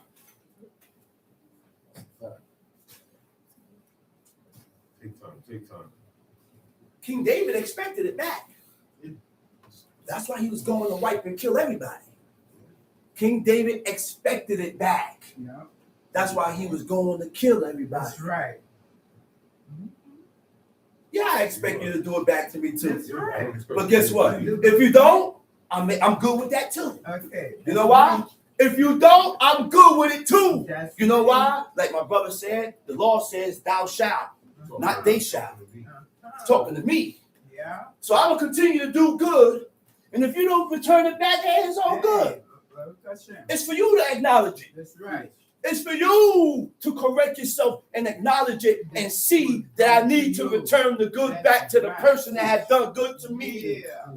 It's for you to acknowledge it. But I'm going to continue showing you good, whether you return it or not. Or not. That's right. That's right. Two wrongs will make it right. Two wrongs will make it right. Huh? That's right. Let's read. That's right. And the man that lieth with his father's wife hath uncovered his father's nakedness. And the man that lieth with his father's wife. What is wrong with you? This is your father's woman. Your father dealt with this woman. What you doing dealing with her? What are you doing dealing with her? Your father had that. I don't want nothing my father had. Right. I don't want nothing my father had. That's just regular morals. Right. That's just plain morals. Yeah. Huh? Why do I want something my father had? And why would a father want something his son had? That's just plain morals. I didn't think I had to explain that to you. Right. That's right. Our morals has been distorted. That's right. So here, read. And the man that lieth with his father's wife, he hath uncovered his father's nakedness. Uh-huh. Both of them shall surely be put to death. Uh-huh. Their blood shall be upon them. Their blood shall be upon them. Go ahead. And if a man lie with his daughter-in-law, both of them shall surely be put to His death. daughter-in-law. This is my son's wife. You go and cohabitate with your son's wife. See, all these things the nations did. We got to realize these things. These laws, commandments, and statutes that we read about, the nations did it. Yeah, they did it. They did it. And this is what caused God to push these, and this is what caused God to command the nation. He said to wipe out these nations. Right. That's right. Them 7 Hamitic nations, those were some hell of a people, man. Yep. They had some ways about them that God hated. And God commanded us not to follow after these people. God commanded us not to follow after the nations. We're in America, but don't do as Americans. That's right. When in Rome, don't do as Rome. Why I gotta do what you do? That's right. Why I want to celebrate what you celebrate? That's right. Why I want to live the way you live? We're gonna have the same Why do celebration. I want to have the same traditions and celebrations That's right. as the people that I live amongst? That's right. Teach. Why? Teach. You know why? Because even though you're born in the way of life, you're still a heathen. That's right. That's right. You're still an American. That's right. And you can't serve God with an American mentality. Tom Sheep. They have brought confusion, their blood shall be upon them. They have wrought confusion, their blood shall be upon them. Tom Sheep. Verse 13. Tom Sheep. If a man also lie with mankind as he lieth with a woman, both of them. If a man also lie with mankind as he lieth with a woman. Say what? Both of them both have of them committed an have abomination. committed an abomination. They Go shall ahead. surely be put to They death. shall surely be put to death. I never knew that a man can actually desire another man. Fire for that.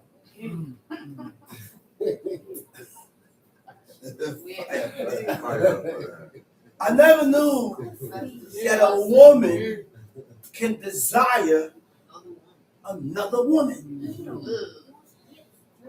They made that a thing to And if you don't accept it, something wrong with they're looking at you like you're weird. you. They're not weird. And these are the things that they want to teach the kids in school. To learn to accept men desiring men, They're targeting your children. woman desiring woman. And when you recognize that this little boy is funny, That's right. stay away from him. That's right. Stay away from him. When you have recognized that this little girl is funny, That's right. stay away from her. She cannot be your friend. You cannot continue to be friends with her. Right. No, you cannot be his friend. That's right. No, I don't want to play with you. That's right. Why I don't play with you? Don't say the G word. Say because he's funny. That's right. He's funny. Different. What do you mean funny? He's different. Different. Very normal. He's different from me. He's not normal. Yeah. Yeah. Yeah. Without offending. That's a good way to Without offending. He's different. He's not normal. I disagree with the way I disagree with the way he is. All right? Because these are the things that God hates. And we have to train our children to hate what God hates. So if God hates these things, I train my child to hate these That's things. right. That's right. Right. That's right.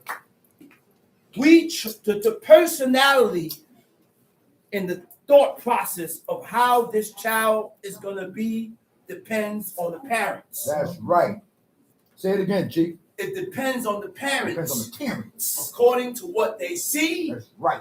according to what you show them, That's right. according to what you teach them. Mm. And this is the upbringing of a child.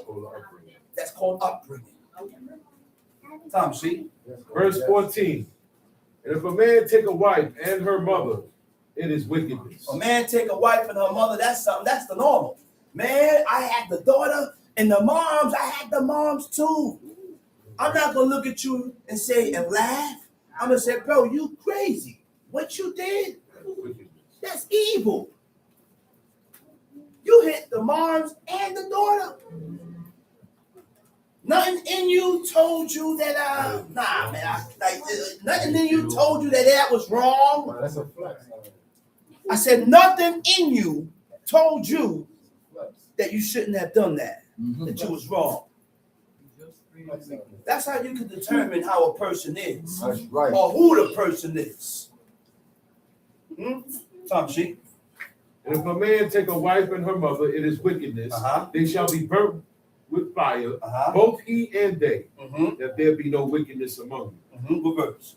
Verse 15. And if a man lie with a beast, And if a man lie with a beast, you have people that cohabitate with animals, with sheep, with oxes, with lambs, with dogs, with the poor little cat, with a cat. Here, kitty. What tells you in the back of your mind that it's okay to cohabitate with an animal, Damn with a horse. beast? But these are all things that the nations did. Greeks and Romans. Before, see, this is why we didn't have ceremonies in marriages. The first ceremony in marriages was Rome. That's right. And in this ceremony, the king penetrates the husband, the wife, and the damn horse he rode on. And the pet orangutan. The pets get hit. That was the ceremony. That was the consummation of the marriage. You ever watch that movie Caligula? That's real history. Real history, man. Tom, see, these are things that God succumbed us under, so and brought us down to, because we refrain from hearkening to what God says. That's right. Tom, see. And if a man lie with a beast, he shall surely be put to death. And ye shall slay the beast. Slay the beast. Read. And if a woman approach unto any beast and lie down thereto, thou shalt kill the woman and the beast. They shall surely be put to death. Their blood shall be upon them. And if a man shall take his sister, his father's daughter, his father's daughter, his mother's daughter, or his mother's daughter, and see her nakedness. Okay, now, not your half sister. No, sister. We got two different mothers. You're not my half sister. You're not my half brother, because we come from one stock. That's right. We come from one father. That's right. So a father can have 2, 3 women, Right. Yeah. and have children from those 2, 3 women. Right. And the children that comes from those 2, 3, and 4 women are brothers and sisters, not half. That's right. Never heard none of that about half. That's my brother. Yeah, we got different mothers, but that's still my brother, because we coming from one stock. That's That's right. We come from one man. right. What runs in my blood runs in yours. Yeah, 12 sons. Okay? 12 That's right. Tom, see? Step back.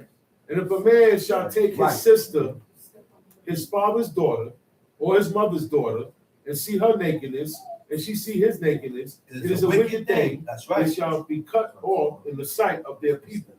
He hath uncovered his sister's nakedness, he shall bear his iniquity. Verse 18. And if a man shall lie with a woman having her sickness, and shall uncover her nakedness. And if a man shall lie with a woman having her sickness, what is her sickness? Her nidata, her menstruation. Go ahead. Which means she's on her period. And shall uncover. And you have men that will still go into a woman on her period.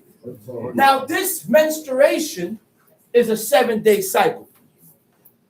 If a woman bleeds 2 days, she's unclean for 5 more days. Sometimes a woman may bleed 2 days and stop. The period, her menstruation is not over yet.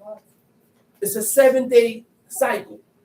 Bleed 2 days, you count 5 days. You bleed 5 days, you count 2 days. You bleed 1 day, you have to count 6 days. Now, if you bleed 5 days or you bleed 4 days and you stop on the 5th day and bleed again on the 6th day, stop counting. Wait for you to stop bleeding and count 7 days over. 7 days again. Then after the 7 days is counted, then you'll be clean. Now, mind you, during the menstruation, the woman did they did a cleansing. They did a cleansing with their bodies, how they soak their bodies in oils and leaves and certain things. It's a cleansing process. Purifying. There you go. Thank you very much. They purified themselves. Time sheet. And if a man shall lie with a woman having her sickness, and shall uncover her nakedness, he hath discovered her fountain. He hath discovered her fountain. And she hath uncovered the fountain of her And blood. she have uncovered the fountain of her blood. And both of them shall be cut off from among their people. Now, if you happen to cohabitate with a woman during her menstruation, right? Let's go there. Let's go there. Leviticus 15.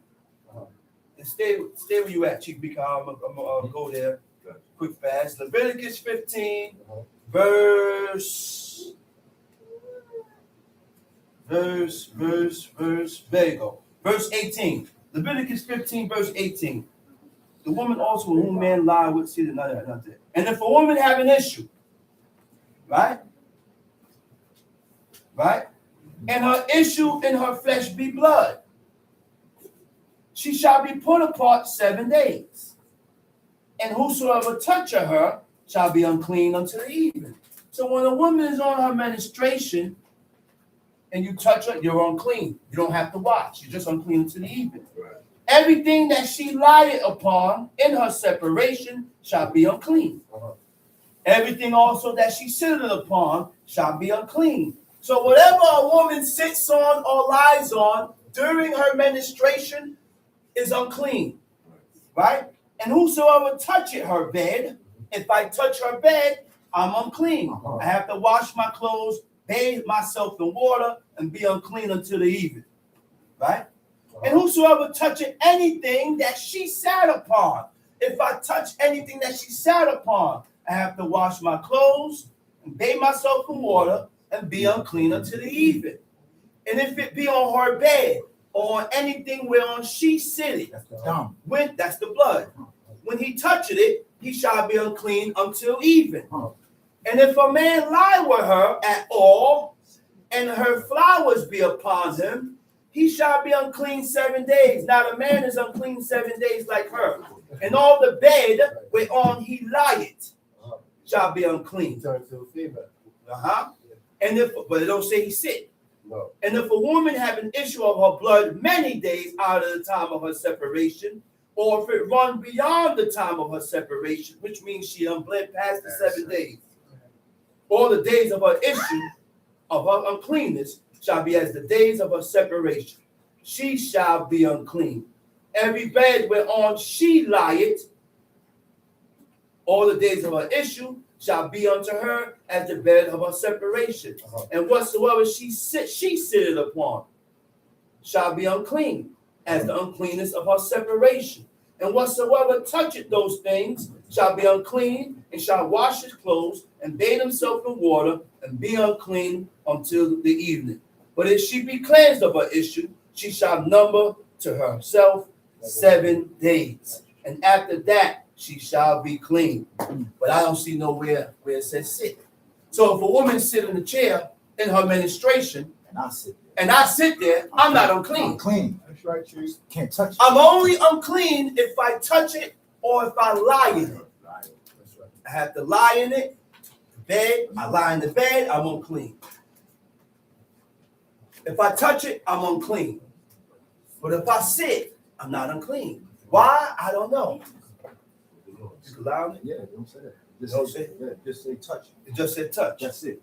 Just say Let me touch. see. The woman, and if a woman have an issue, and everything that she lie upon in her issue. But if you lie on it, you touching it. Your hand's gonna touch it. You gonna lie. Or unless you put a blanket or a clean sheet over it to where it's clean, then I could lie on it and I didn't touch it. Right. There you go. You know what I mean? So, and everything that she lie upon, whosoever toucheth anything that she sat upon, shall wash his clothes, be unclean unto the evening. And if it be on her bed or anything that she sitteth upon, when he toucheth it, he shall be unclean unto the evening. And if any man lie with her, and all her flowers be upon him, and if woman have an issue there. So let's go back to where we was at. Leviticus 20, verse 19. Roll on. Top roll on. Leviticus chapter 20, verse 19. And thou shalt not uncover the nakedness of thy mother's sister, nor of thy father's sister. Thou shalt not uncover the nakedness of who? Of thy mother's sister. This is your mother's near kinswoman. She's not your aunt. You know what the book says, who your aunt is? Sum it up. Your uncle's wife. Your uncle's wife is your aunt. Okay? My sister is my kinswoman, my near kinswoman. That's right. Okay? Tom Sheep. Nor of thy father's sister, for he uncovereth his near kin. They shall bear their iniquity. Verse 20. And if a man shall lie with his uncle's wife, he hath uncovered his uncle's nakedness. They shall bear their sin.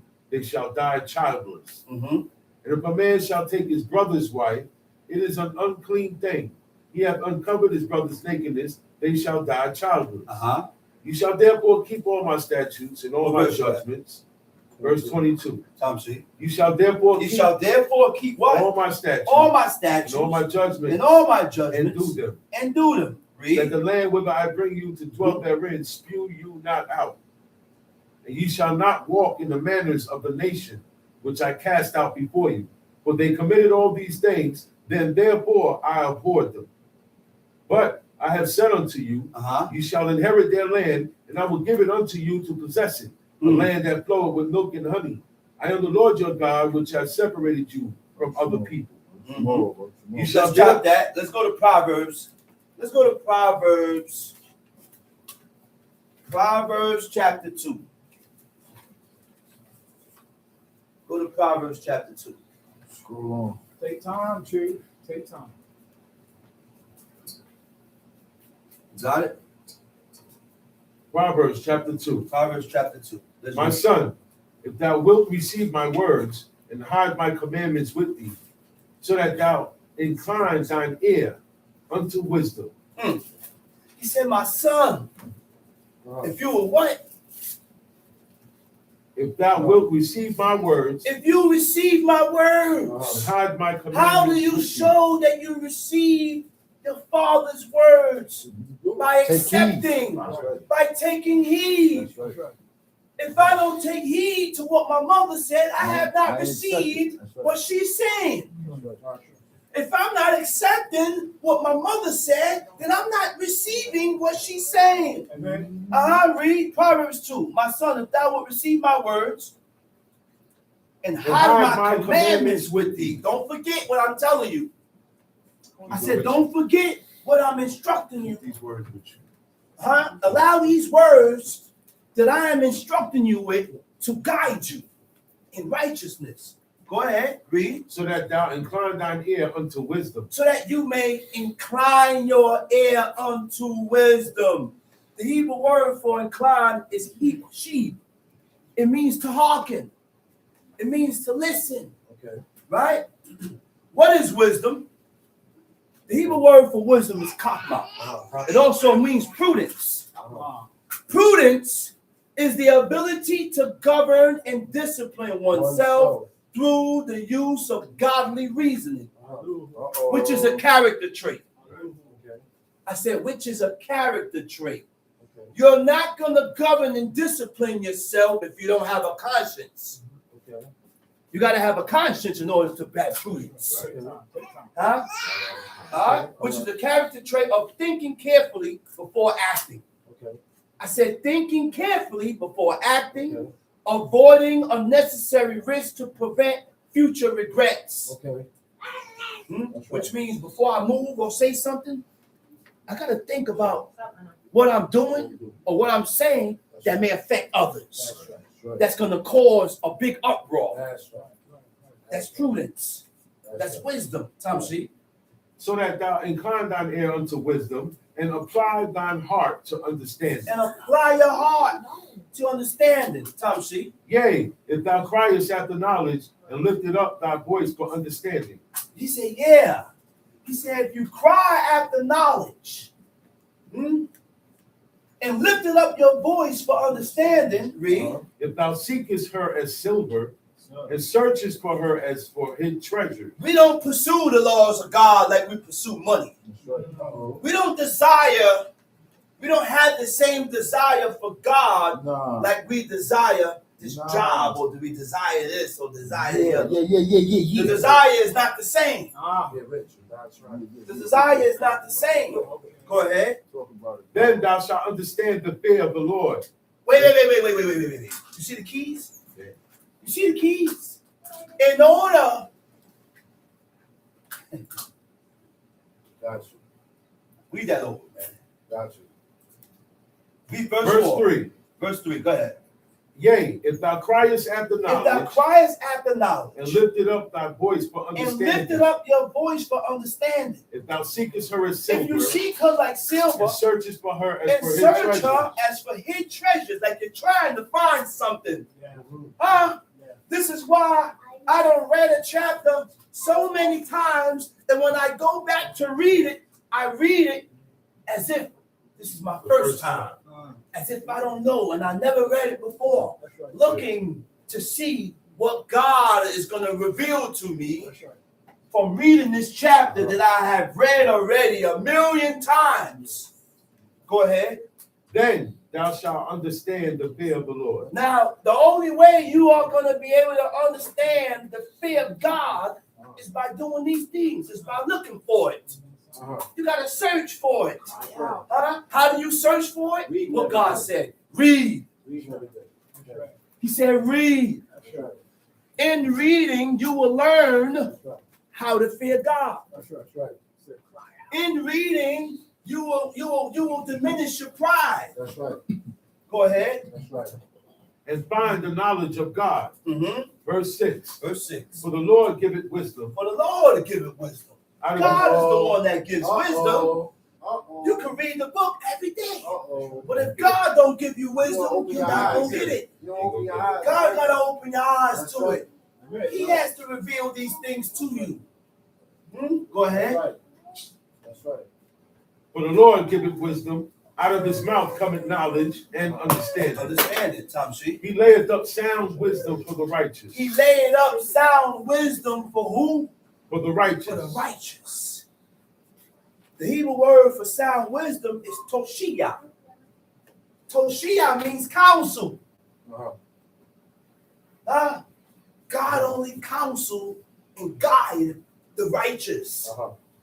I said, God only counsel and guide the righteous. That's right. Go ahead. That's right. He is a buckler to Now, who them. is the righteous? The Hebrew word for righteous is yashad, right? It means righteous. It means just. It means upright. What does just means? Just means to conform or to agree to a standard of what is right and wrong by God. A lot of us have a hard time agreeing with what is right. And even when you're being corrected and informed about what you're doing that is wrong, you still won't agree. Still don't want to agree. Upright. It means adhering to strict morals and ethical principles, aligning your thoughts, aligning your decisions and actions to the standards of God of what is right and wrong. So I have to compare my thinking, my thought process, my decisions and my actions to what God says. Okay. Tom Sheep. He is a buckler to them that walk uprightly. He's a buckler to them that walk uprightly. You know what a buckler is? A shield. Okay. God said, I will be a shield to you if you upright. Okay. That's hard. Okay. You mean to tell me, you know what upright is? All right. I gotta be upright in everything that I do. That's right. So that God can be a buckler to me. That's right. So he can be a shield to me and protector. That's right. Go ahead. He keepeth the paths of judgment and preserveth the way of He the keepeth saints. the path of judgments. Who keep the path of judgment? God. The Hebrew word for judgment is mishpat. It also means justice. Justice comes from just, from being just. Okay. Huh? All right. He said he keepeth the path of judgment. He keepeth the path of justice, of being just. Just means to be fair. That's right. That's it. That's right. Fair. That's right. If I'm not fair, then I'm not just. That's right.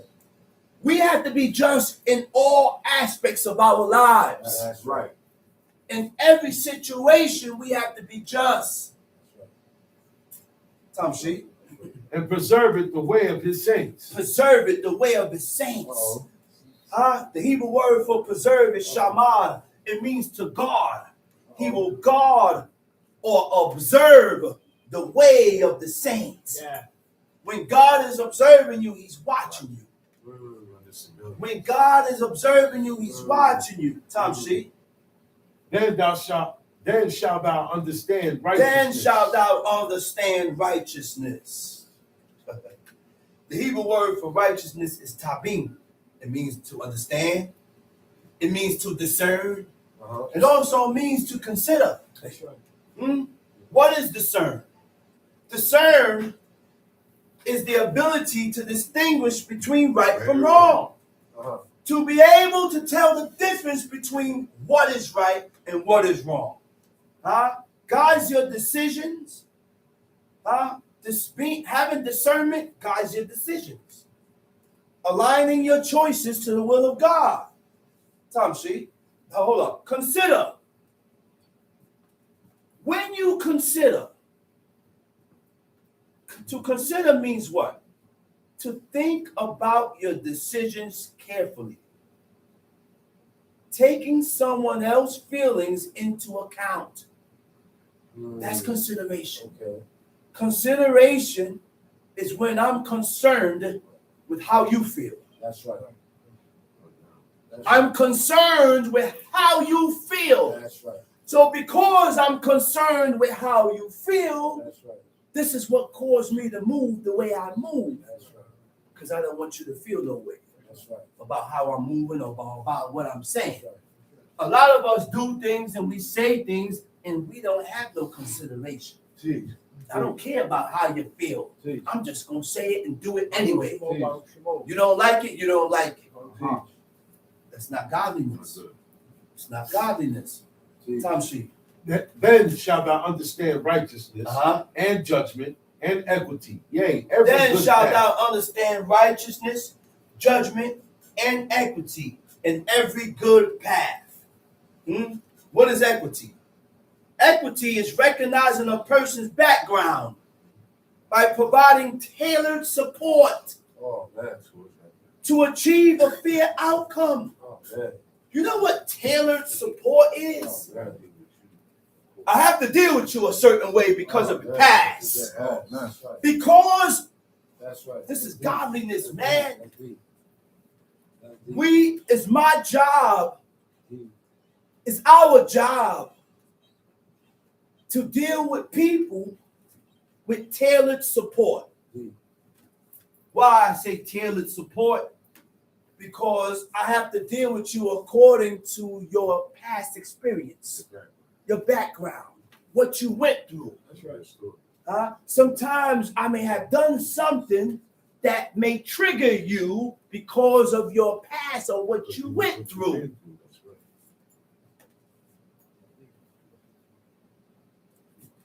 Go ahead. Then shalt thou understand righteousness and judgment. And when we begin and to do equity. this, now we can understand what is righteousness.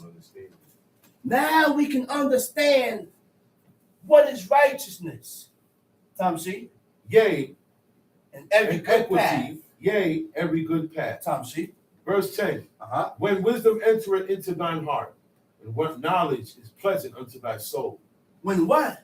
Wisdom entereth into thine heart. When wisdom enters your heart, then what? And knowledge is pleasant unto thy soul. And knowledge is pleasant to thy soul. Uh-huh. Go ahead. Discretion shall preserve thee. Discretion shall discretion. preserve thee. Discretion. What is discretion? Discretion is acting or speaking in a way to avoid causing offense. You don't say things to offend people. That's right. Embarrassment. That's right. You don't say and do things to embarrass a person. That's right. Curveball. You don't reveal private information, right? The wisdom to make sound judgment, weighing the consequences of your actions, controlling your words. Tom C. Discretion shall preserve thee. Understanding shall keep thee. Uh-huh. To deliver thee from the way of the evil man. To deliver thee from the way of the evil man. From the man that speaketh forward things. From the man that speaketh forward things. Let's read that verse again. To deliver Now, thee. hold that verse. What verse is that? 12. 12. All right, hold that right there. He said to preserve, right? Verse 11. He said, discretion shall preserve thee. The Hebrew word for preserve is shamad. It means to guard or to observe, which means by you having discretion, you will be guarded by discretion, right? What does guarded by discretion mean? Guarded by discretion is a person who exercises careful judgment, a person who exercises self-control and prudence in your words and actions to prevent impulsive choices which leads to negative consequences. Okay, so what does it mean? What does prudence in your words mean? Prudence in your words and actions is thinking about the consequences of your words and actions to avoid unnecessary conflicts. Impulsive choices are decisions made without forethought. You move and you do things without thinking or consideration of long-term consequences, driven by immediate emotions, sudden urges, rather than logic. We start doing things according to our emotions, and we're not thinking about the long-term effect. That's right. We're not thinking about who can be affected by your choices. That's right. All we're caring about is self. Yeah.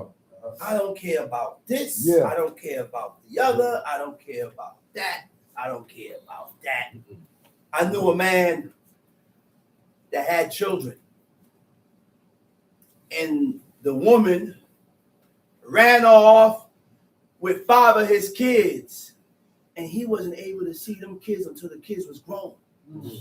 This is a selfish woman Oh my goodness. that did not consider the consequences of her actions.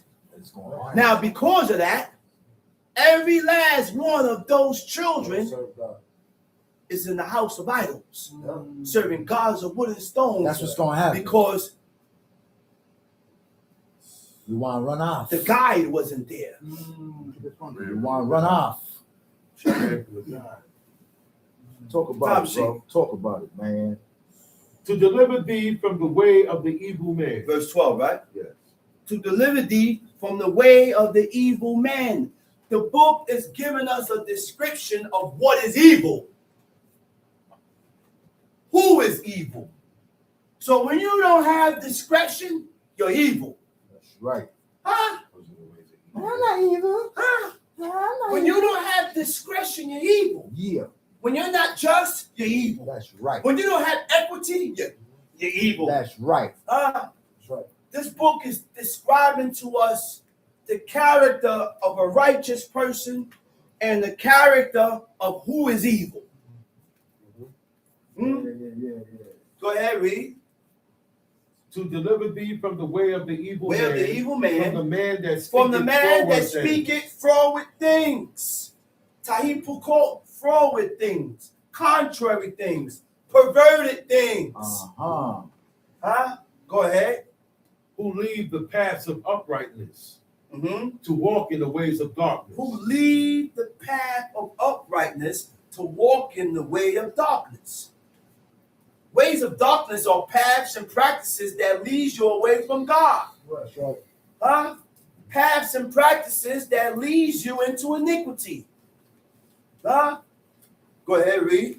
Who rejoice to do evil Mm-hmm. and delight in the forwardness of the Who wicked. rejoice to do evil. And if I'm not satisfied with it, why I ain't said nothing? People laugh at certain things and everything ain't supposed to be laughed at. What are you rejoicing about? This was evil. That's right. This was an evil and wicked manner situation. But you laughing at it, which means you must be the same. That's right. You must be the same. Go ahead. Whose ways are crooked, Whose ways are crooked.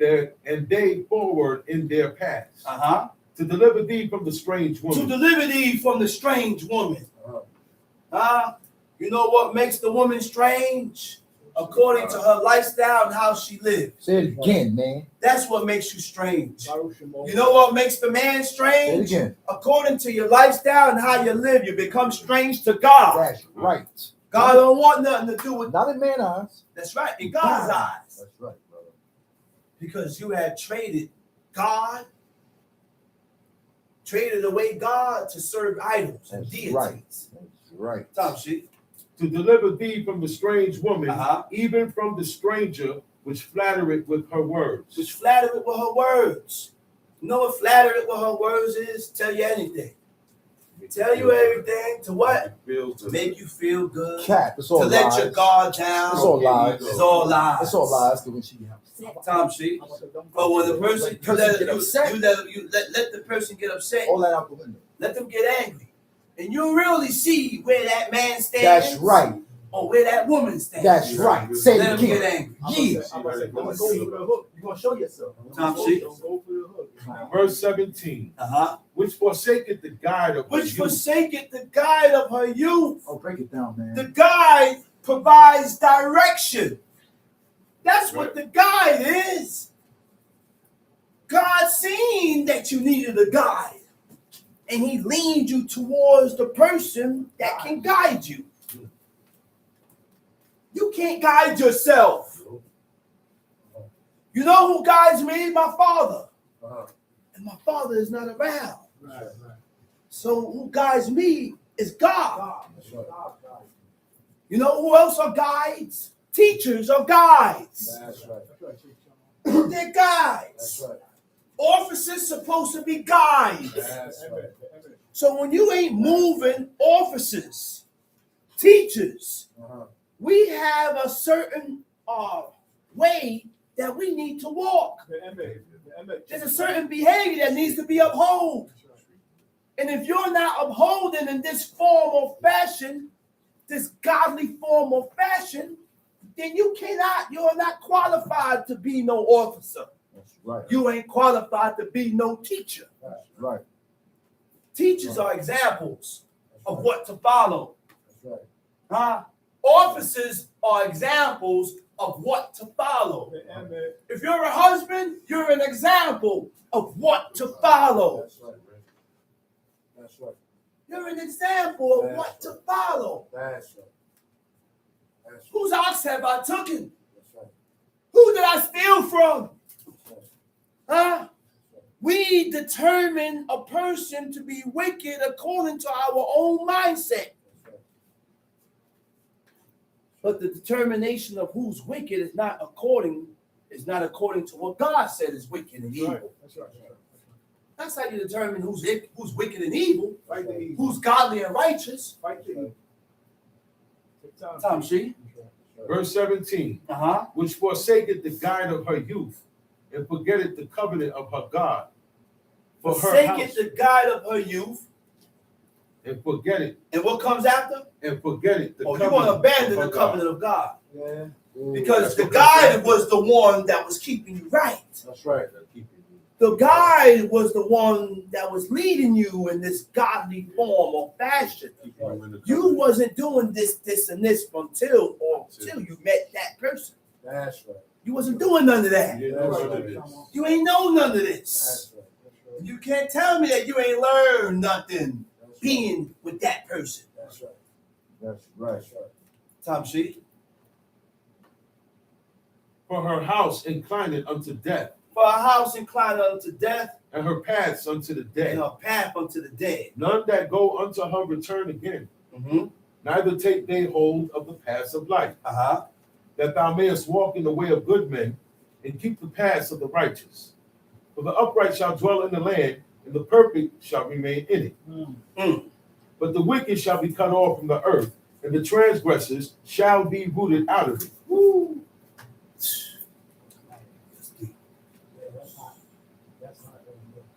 Go to Psalms 119.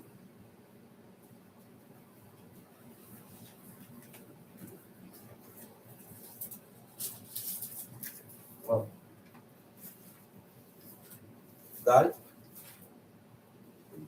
Psalms 119 from the top.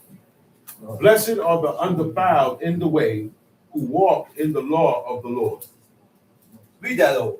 Blessed are the undefiled in the way, who walk in the law of the Lord. Blessed are the undefiled in the way, who walk it in the laws of God. This tells me one thing. In order to be blessed, I have to be walking in the ways of God. That's blessed. That's blessed. And the Hebrew word for ways is dedek. The ways of God and the laws of God are two different things. Okay. I could be doing the laws of God, but not walking in His ways. Okay. What are the ways of God? Okay.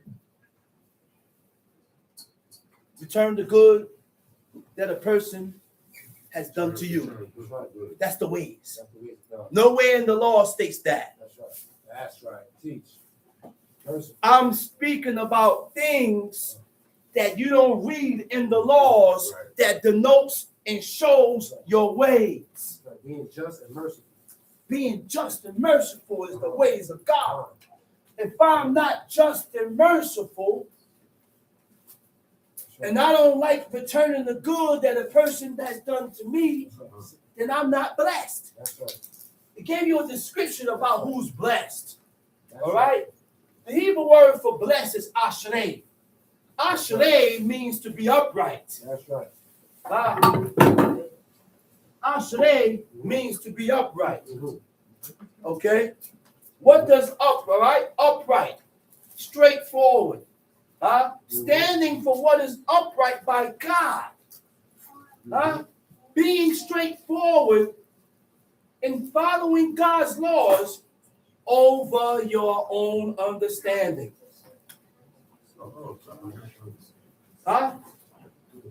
Over your own understanding. A lot of us don't understand, so you don't do it. What does the word undefiled mean? Undefiled is tamim. Tamim means complete. Tamim means whole, whole and complete. Okay. Okay? Now, a person in his full nature includes ways of thinking, how you think, ways of feelings, your emotions, and what stirs up in you, and actions concerning God. Uh-oh. That makes up who you are. Uh-oh. I said this is what makes up who you are as a person, whether you're godly or ungodly. Okay. How you think, how you feel, and your actions concerning God. Okay. That's why when people say certain things, don't say that, man. No, don't think that, man. Always give a person the benefit of the doubt. That's right. Or a chance. Or give a person a chance Chance. to reconcile. That's what God do to us. Because that's what God does for us. He gives us a chance to make amends for our faults. Right. But we don't want to give nobody else a chance Okay, to make amends. I got you. Oh, I got you. ways of thinking is what? The way you think is concerning your beliefs. Come on, man. The way we think is concerning your beliefs. That's right. Beliefs are developed. I said your beliefs is developed. Trusted information that you stored in the back of your brain. And these are the things that help with your decision making in life. I said these are the things that guide you with your decisions in life. Ways of thinking concerning God is when an individual form of beliefs, comparing it with the laws of God. So whatever I done formulated in my mind, before I follow through with it, align it or compare it to what God said and see if it's compared. Yeah. See if it's acceptable. Yeah. Ways of feeling depends on what you believe. There go that word again. You're only going to have these stirred up emotions and feelings according to what you believe. Our emotional responses is based on our personal beliefs. That's right. And according to how much we believe in God will determine your actions. That's right. That's right. I said, according to how much we believe in God will determine your actions. That's right. Ways of actions should be aligned with God's principles by surrendering your decision and actions to the will of God. Being able to push aside your decision for the purpose of serving God. Okay. Unimpaired means not weakened. or damaged by presumptuous sins, willful acts of defiance against God. Blessed are the undefiled in the way, who walks in the laws of the Lord. To walk means to go. To go means to follow a certain course or procedure using the guidelines that God has set. So I will only follow this course or procedure using the guidelines and the standards of God so that I don't violate. And this is what we got to do. We have to use the standards and the guidelines that God has set so we don't fall into iniquity. Go ahead. Psalms 119, verse 2. verse 2.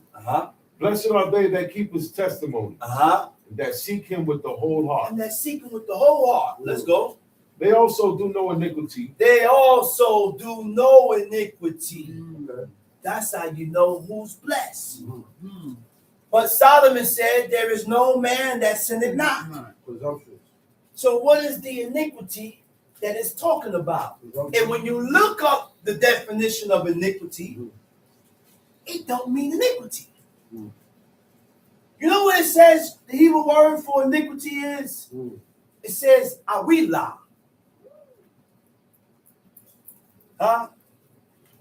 Yeah, I like that. I like that, Prince Zachariah. He said, our beliefs are molded by our desires. What do you want? That's what you accept, and that's what we go after. Yeah, 100% correct. 100% correct. The Hebrew word for iniquity is awila. Awila means injustice. So read that verse over now. Verse 3. They also do no iniquity. They also do no injustice. That's how you know you're blessed. You know what injustice is? Injustice is lack of fairness. Lack of fairness or justice. Meaning situations where rules aren't applied.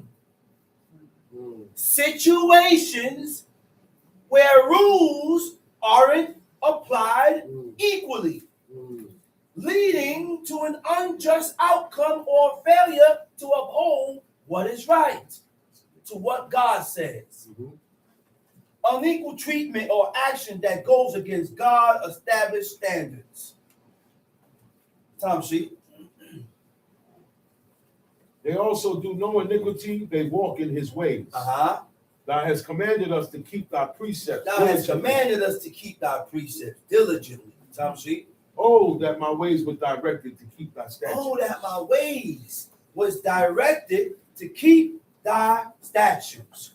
The Hebrew word for directed is yikonu. Yikonu, it means to be firm. Oh, that my ways was firm or established. Desire for God's guidance, longing for their life path to be firm and established in obeying God's laws. So my path or my ways cannot be firm and established going against. You weaken yourself going against what God says. Every time you go against the standards and the curriculum that God has set, you weaken yourself. Tom sheet. Then shall I not be ashamed when I have respect unto all thy commandments. Then shall I not be ashamed when I will have respect unto what? Unto all thy commandments. Right? Psalms 119, verse 6. The Hebrew word for ashamed is bush. Beit shabut shin. It means ashamed or disappointed. Ashamed is what? When you're ashamed, it's feelings of embarrassed. Ashamed feelings of embarrassed because of one's consciousness of one's guilt. But a lot of us, we do things that's contrary from what God said, and we're not ashamed of what we did because we don't have no conscience. That triggers self-reflection. So when you're ashamed, this is what's going to cause you to check yourself. This is what's going to cause you to self-reflect through acknowledgement of one's wrongdoings. So before you self-reflect, You have to acknowledge that you was at fault. Okay. You have to recognize that you was at fault. Okay. Tom, see? I will praise thee with uprightness of heart. No, hold up. Then shall I not be ashamed when I have respect unto all thy commandments. Huh? Habiti. It means to respect. It means to regard. It means to look towards, to consider. Right? So regarding the laws of God is to pay attention or take heed of oneself for the purpose of not offending God. Okay. Consider, you think carefully before your actions Okay. and making decisions. Okay. Think before you make decisions and do things. Okay. Right? Conscious concerning offending God is being aware of committing presumptuous sins Okay. or actions that displeases God. Okay. This stems from a desire to live your life according to the principles of God. Tom C. Psalms 119, verse 7. Tom C. I will praise thee with uprightness of heart. I will praise thee with uprightness of heart. Huh? They're your shared lead. An upright understanding or an upright heart. An upright heart, it means unwavering moral commitment towards God, which causes your thoughts, actions, and feelings to be aligned with what God said. Go ahead. When I shall have learned thy righteous judgment. When I shall have learned thy righteous judgment. Huh? It also means to be instructed. We learn through the chastisement of God, but only the willing heart. Only a person that has made their mind up. Because if you have not made your mind up and God chastised you, I'm going to blame you. I'm going to blame everybody else instead of blaming myself and looking at myself. Tom, see? And by me blaming everybody else, it's not going to cause me to self-reflect. I'm not going to take heed to myself because I keep pointing the finger and not looking at myself. That's right. Tom C. I will keep thy statutes. Oh, forsake me not utterly. Wherewithal shall a young man cleanse his way? Wherewithal shall a young man cleanse his ways? How can a young man cleanse his ways? The Hebrew word for cleanse, it means to attain. It means to gain. So you mean to tell me there's a way to attain the ways of God? There's a way that you can gain the ways of God by doing what? Wherewithal shall a young man cleanse his ways? By taking heed thereto according to thy word. By taking heed thereto according to the word of the Most High. Following divine principles that is set up by God. By changing your ways. By changing your ways. Okay? So you can, if you claim that you're following the principles and the standards of God, changing your ways goes with it. You can't tell me I'm following and doing these laws, but your ways is not matching your things that you're doing. So your ways have to match what you do. And what you do has to match your ways. Tom C. With my whole heart have I sought thee. With my whole heart have I sought thee. The Hebrew word for sought is darash. It means sought. It means to resort. When I looked up the definition of resort, it means turning towards God by adopting the laws and the commandments. What does it mean to adopt? When you are adopting the laws and the commandments of God, you are accepting something foreign to one's nature. These are not the things that I agree with. I don't agree with everything because these laws doesn't match who I am. But I have to learn to accept this. I have to learn to accept this. Right? That we go ahead, Tom C. Oh, let me not wander from thy commandments. Don't allow me to stray away from your laws. Don't allow me to stray away by violating your accepted standards. Go ahead. Thy word have I hid in mine heart, that I might not sin against thee. Thy word have I hid in my heart, that I might not sin against thee. What verse is that? That was verse 11. Verse 11. Go ahead. Verse 12.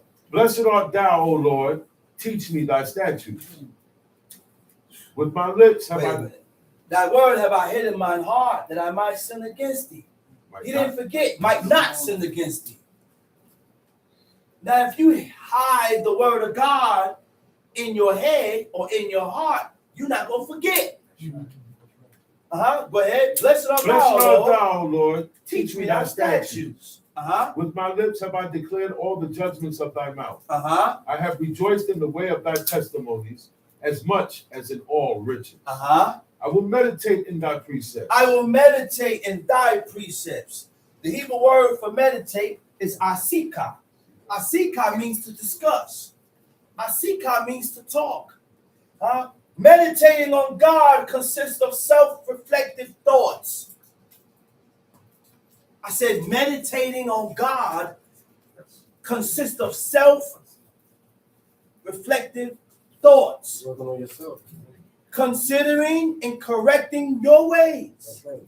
To be aligned with God by allowing it to shape your thoughts. By allowing these laws to shape your thoughts. The laws of God tells you how to think. The book tells us how we should be thinking. That's right. Right? Shape your thoughts and daily actions. That's right. Right? Reflective thoughts is taking heed to your feelings. Taking heed to your actions. And aligning it with what God said. That's right. Not because this is how you feel, mean it's the right way to feel. That's right. Not because you feel this way, mean it's the right way for you to be feeling. That's right. Sometimes we feel a certain type of way, but we wrong. That's right. Shape your thoughts.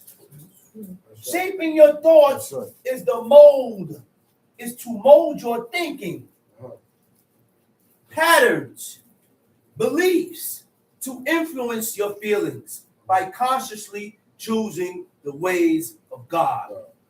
So we as a people have the power to select which thoughts to entertain. Much like what you feed your mind with. Repeated thoughts becomes your beliefs. I said repeated thoughts becomes your belief. Right. Tom sheet. That's right. Verse 16. I will, and have respect unto thy ways. I will delight myself in thy statutes. I will delight myself in thy statutes. The Hebrew word for delight is eshta asha. I will delight in the statutes of God. I will take pleasure in the statutes of God.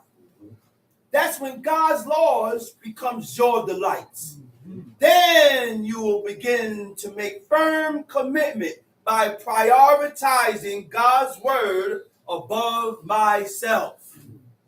Prioritizing God's word above yourself means the word of God comes first. Right. I will not violate the laws. That's right. I will not do things that's going to put me in violation with God. Okay? Please. Tom sheet. Talk about it, brother. I will not forget thy word. Verse 17. Deal bountifully with thy servant, that I may live and Deal keep thy word. bountifully with thy servant. Deal with thy servant, that I may live and keep thy word. Go ahead. Open thou mine eyes, that I may behold wondrous things out of thy law. Because if God don't open your eyes, you ain't going to see it. Uh-oh. Majority of the time when That's people right. read certain things, That's they don't right. see what they read. That's right. And they read over and That's over right. in the book concerning the laws of God, And they continue to do the That's very right. same thing that is read. That's right. Why? Because God didn't open And your open their eyes. eyes. So as much as you show them, You can show them as much as you want. yeah, It's all up to God for The them, Most High. for God to open their eyes and for them to see this. Right. There you go. It's up to God, man. That's it. It's up to God. That's it right there. Huh? And the next verse. And the next one. Tom C. I am a stranger in the earth. He said, I'm a stranger in the earth. Hide not thy commandments from me. He said, don't hide it from me. Don't hide. Don't close my eyes. Don't close my eyes. That's what that means. That's what I Don't mean. close my eyes. Expose me to it. See, Open show me me. up to it. Show me. Yeah. That's right. Tom C. My soul breaketh for the longing that My it hath. soul breaketh for the longing. Wait a minute. This is, oh my gosh. This is King David, man. You know what King David just said? He said, my soul breaketh for what? For the longing For that the it hath, longing that it that hath it had unto thy unto thy judgments judgments at all times. at all times. My soul breaketh for the longing. The Hebrew word for longing, it means desire or longing, right? Right. What does my soul breaketh means? Huh? God sa nafshi. He said, I broke my spirit. My spirit is broken. A broken spirit shows humility and is remorseful. If King David got to break himself and break his spirit, what do you think we have to do? Everybody got to go. Body slam that. We have to break our spirit for the purpose of serving God. You cannot and Break will not yourself. serve God without breaking yourself. I cannot break you. No, allow. You gotta break yourself. In order for me to break you, you have to allow yourself to be broken. That's right. That's right. Majority of the time, you don't allow don't yourself allow to be yourself to broken. be broken. You're stubborn up. You're stubborn A up. lot of people stubborn up against correction and Yeah. knowledge and wisdom. So you got to break you so that you will be able to receive the wisdom and the knowledge and the correction. That's why when you get involved, he says break yourself. That's right. Allow it to happen. Allow it to A happen. broken spirit. Now, a person is not going to break his spirit or break himself without humility. I said, a person is not going to break his spirit without being humble. Because you have to be humble. Because a person that breaks his spirit, he's able to pinpoint his faults. He's able to check himself. He's able to self-reflect. A broken spirit shows humility and is remorseful. You can't tell me you broke your spirit or your spirit is broken That's right. without being remorseful. Right. No remorse. Without being remorseful of your faults. You don't feel sorry about what you did to that person? How did you feel after you did what you did to that person?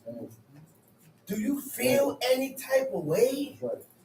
I don't think so, because you continue to justify it and you keep telling me that you didn't mean it. That's right.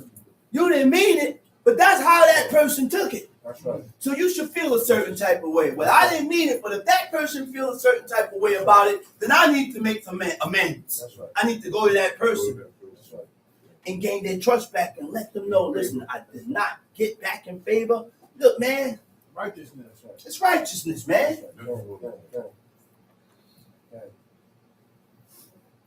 Now, after recognizing comes complete surrender to God. Huh? Tom Sheep. Thou hast rebuked the proud that are cursed. Thou hast rebuked the proud that are cursed.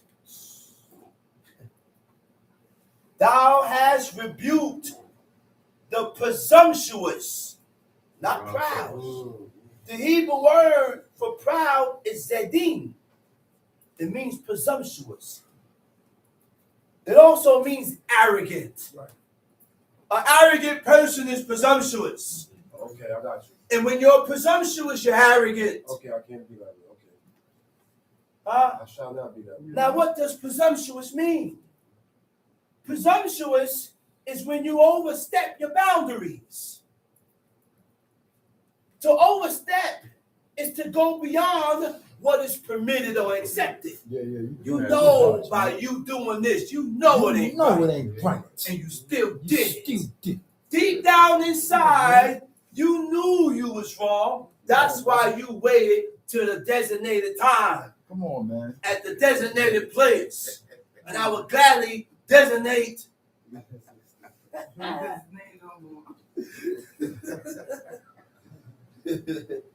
So, a proud person is presumptuous, and a presumptuous person is proud. They go together. I said a proud person is presumptuous, and a presumptuous person is proud. That's right. Both these type of people can't serve God. That's right. But the only way to get rid of pride is by reading that book. That's right. And this don't happen overnight. This is constant reading the law. It will begin to have an effect on your spirit. That's right. It don't have an effect right away. It ain't going to have an effect today.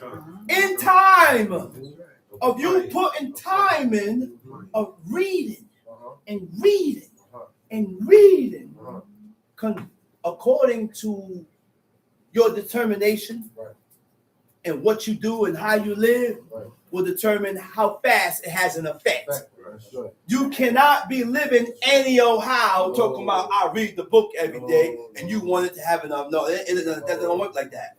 It don't work like that. It don't work like that. That's right. That's Right? Tom She. Verse 21. Thou hast rebuked the proud that are cursed. That has rebuked the proud that are cursed. The presumptuous ones that are cursed. That's right. But there have been times where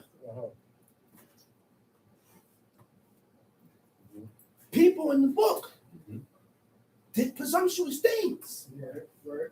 But the decision of God, whether they was cursed or accepted or not, was up to God. It was up to God. You do presumptuous things. Yeah, you. We all do presumptuous. That's right, brother. You want God to look at you as cursed? No. You better make corrections. That's right, You better brother. start correcting and making amends. That's right, brother. Because even though you do presumptuous, God still give you a time to make the necessary, give you room. He give you leeway to make the correction, to become better, Change. to change. Change. Because his mercy endure forever. That's right. He's compassionate, and he's kind, and he's merciful. That's right. Baruch Shemo. But that don't mean for us to bank on that. True. That's right. A lot of us hear this and we bank on that. That's right. Don't bank on that. Stop sinning presumptuous. Stop violating the laws of God, knowing you ain't supposed to be violating it. Because a lot of us use that for a hang-up. You wicked. When you use certain things for a hang-up to continue in your faults and in your error with God, you're evil. You evil, man. Let's read. Wicked. Which do err from my commandments. Which do err. How do you err from God's commandments? You have wandered off.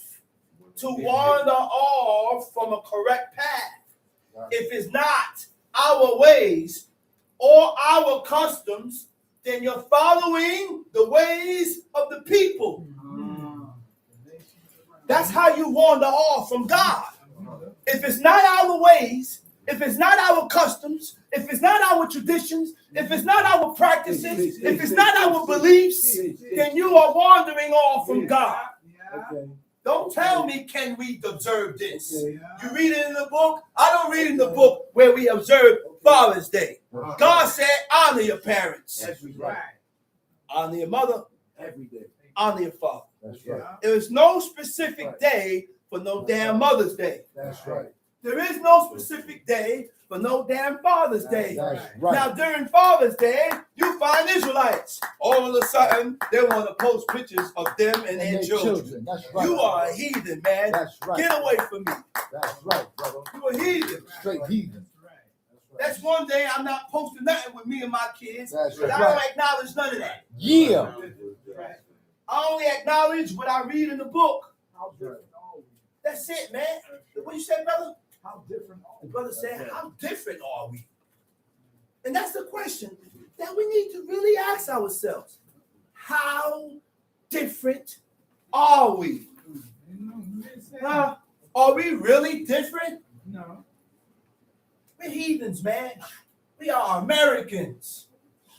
We're Americans. We don't want to be Hebrews. That's right. We don't want to be Israelites. That's right. We don't want to be Hebrews. We don't want to be Israelites. We Americans and We are Americans. and Africans, brother. That's right. Dashiki wearers. Let's read. Verse 22. Uh-huh. Remove from me reproach and contempt. Oh my gosh.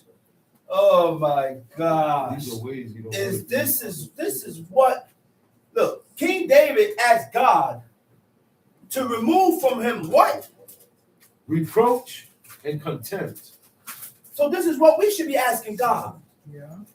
If King David asked God to remove from him reproach and contempt, believe me, we're reproachful and we have contempt in us. We got that in us.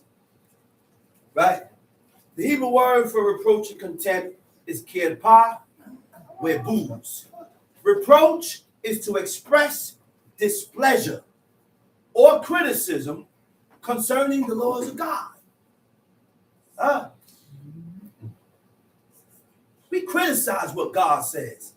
We criticize the laws. Yeah. Now, how do you know if you criticized it? When you find fault by pointing mistakes and shortcomings to justify your actions. That's criticism. Contempt is when you disregard the will of God by deliberate disobedience. You deliberately disobey. You deliberately go against. That's contempt. So when we do these things, reproach and contempt separates us from God. It separates us. Right. Tom Sheik. Remove from me reproach and contempt, for I have kept thy testimony. Princes also did sit and speak against me, but thy servant did meditate in thy statutes. Thy testimonies also are my delight and my counselors. My soul cleaveth unto the dust. Quicken thou me according to thy word. Say that again. My soul cleaveth unto the What verse dust. you at? 25. Psalms 119, verse 25. Oh my goodness. Go ahead. My soul cleaveth unto the My dust. soul cleaveth unto the dust. It's joined. It's attached. This is where I came from. This is what God created man from. This is what God created Adam from the dust of the ground. He said, and he blew into Adam the breath of life. And he became a living soul. Now, the reason why he didn't have to blow the breath of life in Eve, because she was created from Adam's rib, which was transferred, the breath of life was transferred through the rib. God didn't have to blow no more breath of life and no soul, no more. Because everything that God has equipped Adam with, we are equipped with. That's right. We are equipped with it. It's just dull and nullified. We dull it. We dull this thing, and and it becomes dormant because we continue to sin and break God's laws. But you got godliness in you, and you got righteousness in you, man. We have good and evil in us. Strengthen the good that is in us by fulfilling the laws of God. Wisdom will not come to you if you ain't good. Wisdom will not come to you if you ain't meek. Wisdom will not come to you without humility. Go ahead, read. Where we at? Verse 25? Verse 25. My soul cleaveth unto the dust. My soul cleaveth unto the dust. Quicken thou me according to thy word. You know, now a lot of brothers don't believe this. The Hebrew word for quicken is kayeni. So Hebrew scholars, kayeni means to revive. That's what kayeni is. Kayeni means to come to life. And in order to be revived, you gotta die. God said that King David is going back on the throne. It don't mean his seed, because it didn't say his seed. It don't mean his posterity, because it didn't say his posterity. We have to go according to what it says. Right. And if God said that King David is coming back on the throne, there's somewhere down the line in life that King David will be living again. And if you don't believe that, then the book is lying. That's what I read here in the book. That's what I see here in the book. Okay, Taushi? I have declared my ways. I have declared my ways. Whoa, whoa, whoa, whoa. You hear what King David did? You know what declare your ways means? Expound about what's in you. Huh? I have revealed about how I am. I'm speaking about how I am, and I'm acknowledging that how I am is not right by God. All right. He said, declare my ways. Okay. He said, I have declared my ways. Wait a minute. It means to reckon your ways. Huh? Reckon my ways means what? To think about my methods. You know what think about my method is? How I do things. God, leave, man. Oh my gosh. Oh my gosh. How I do things, how I react, the things that I say. He said, I reckon my ways means to think about my method. Think about my approaches and the way we do things. The way I handle things. You know what's meta? Metacognition. Metacognition means what? Being aware of one's own thoughts. Yeah.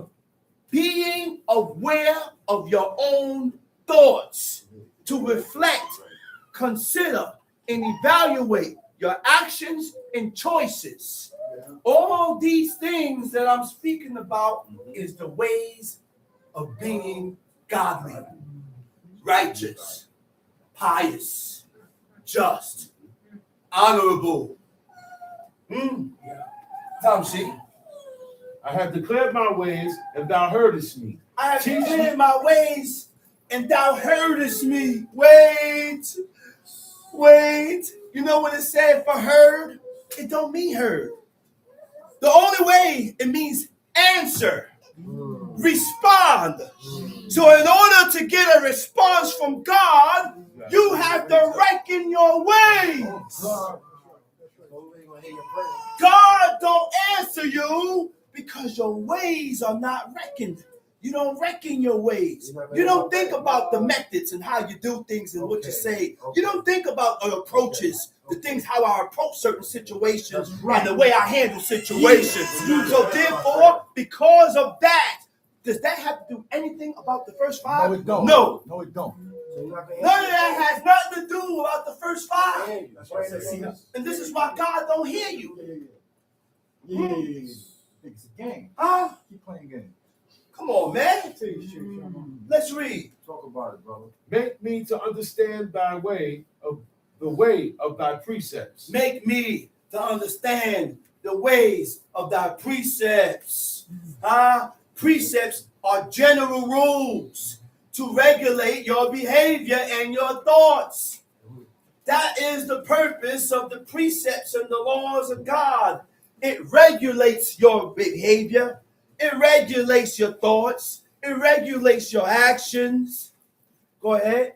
So shall I talk of thy wondrous works. So shall I talk of thy wondrous works. Let's read. My soul melted for heaviness. My soul melted with heaviness.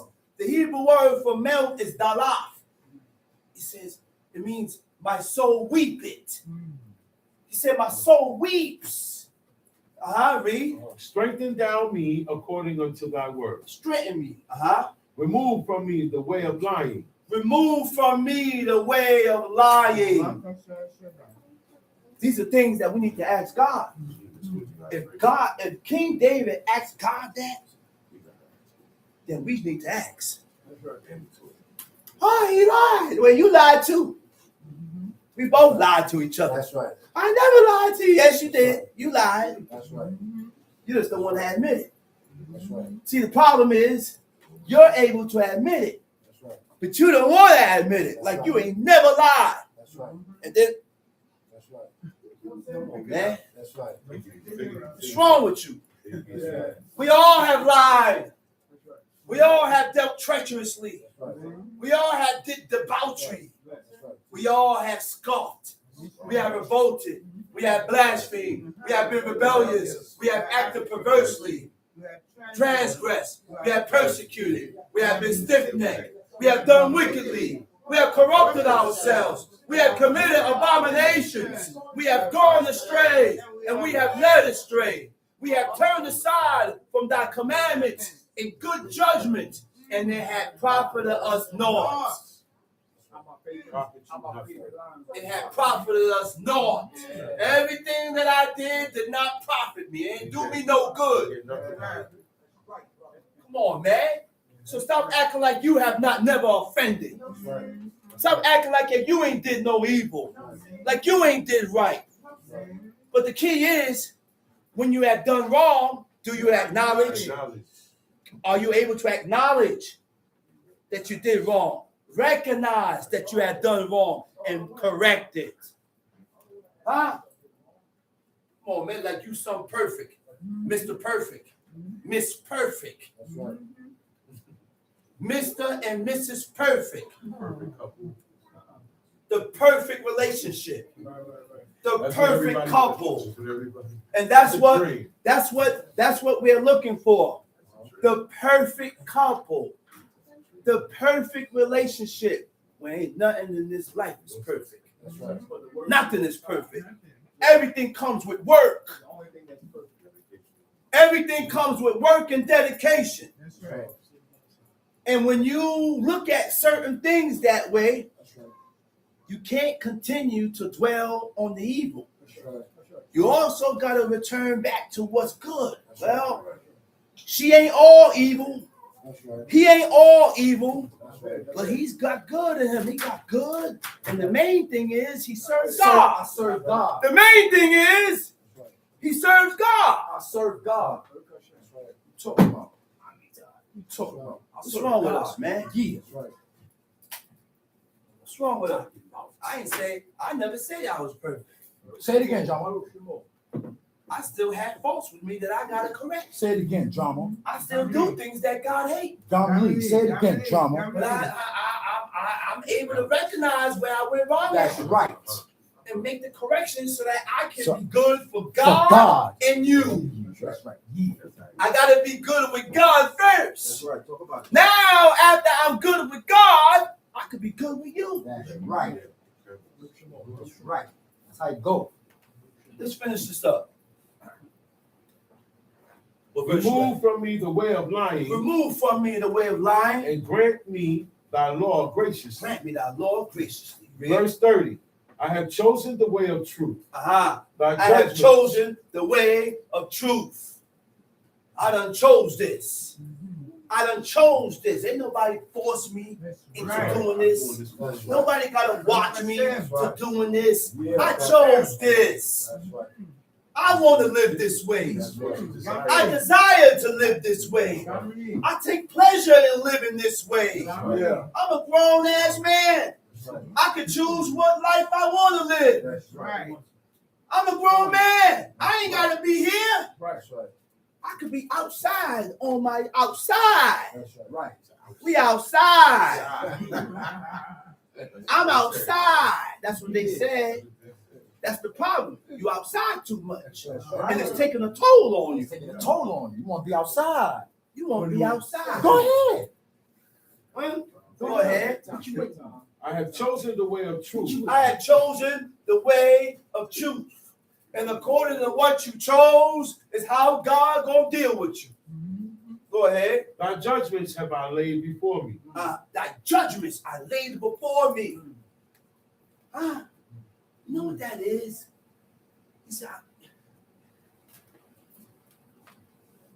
when you have laid the judgments of God before you, you deal with every situation according to how God said, according to what you read, even if you're involved, even if it's concerning you. Go ahead. I have stuck unto my thy testimonies. Uh-huh. O Lord, put me not to shame. Don't put me not to shame. I will run the way of thy commandments. I will run the way of thy commandments. To run in the ways of God's commandments is to move in a particular direction. I'm not just going to continue to move anyhow. I'm going to move according to the ways of God. Go ahead. When thou shalt enlarge my heart. And with that, I hope everybody has gotten what was bought. And I'm going to say Shabbat Shalom. Shabbat Shalom. And I'm going to call up the next speaker of the day, Chief Mikhail, being Levy.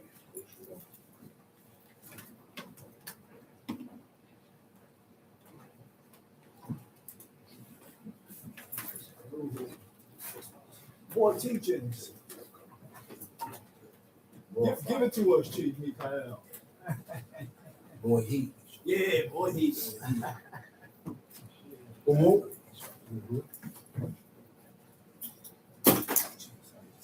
Giving all praises to the God of Abraham, the God of Isaac, and the God of Jacob.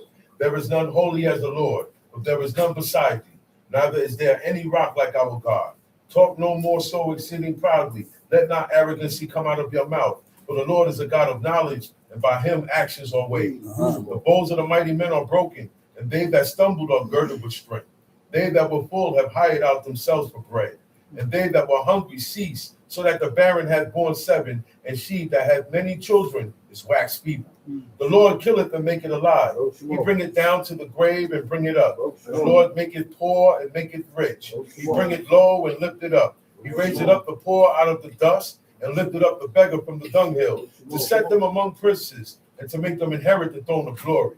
For the pillars of the earth are the Lord's, and he has set the world upon them. He will keep the feet of his saints, and the wicked shall be silent in darkness, for by strength shall no man prevail. The adversaries of the Lord shall be broken to pieces. Out of heaven shall he thunder upon them. The Lord shall judge the ends of the earth, and he shall give strength unto his king, and exalt the horn of his anointing. Please repeat after me. Exodus chapter 20. And God spake all these words, saying, I am the Lord thy God. I am the Lord thy God, which I have brought thee out of the land of Egypt, out of the house of bondage. Thou shalt have no other gods before me. Thou shalt not make unto thee any graven image, or any likeness of anything that is in heaven above, or that is in the earth beneath, or that is in the water under the earth. Thou shalt not bow down thyself to them, nor serve them. For I, the Lord thy God, am a jealous God, visiting the iniquity of the fathers upon the children, unto the third and fourth generation of them that hate me, and showing mercy unto thousands of them that love me, and keep my commandments. Thou shalt not take the name of the Lord thy God in vain. Thou shalt not take the name of the Lord thy God in vain. For the Lord will not hold him guiltless that taketh his name in vain.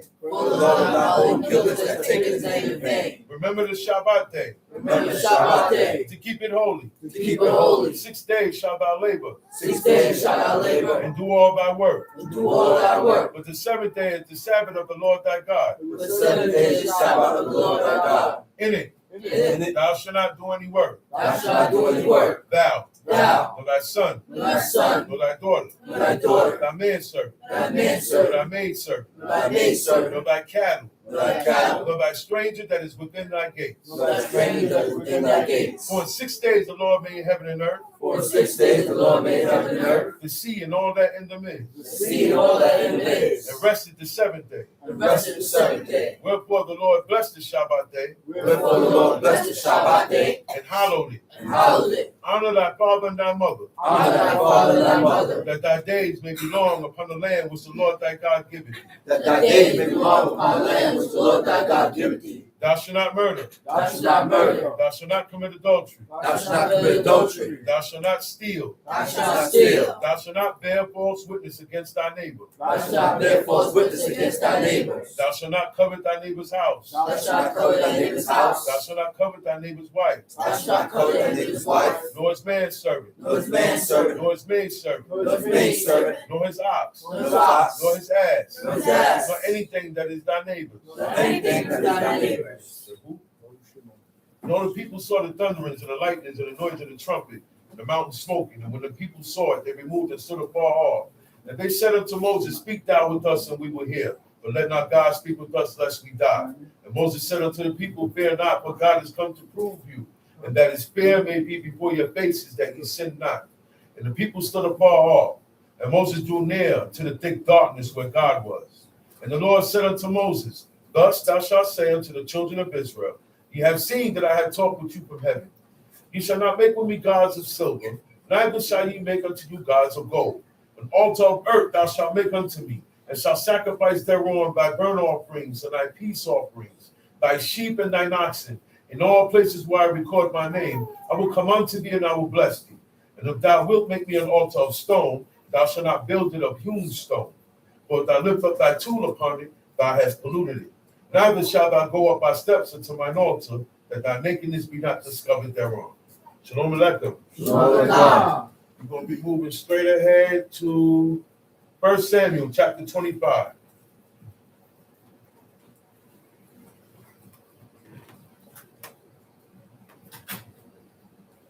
First Samuel chapter 25. We're going to read about David, more about David.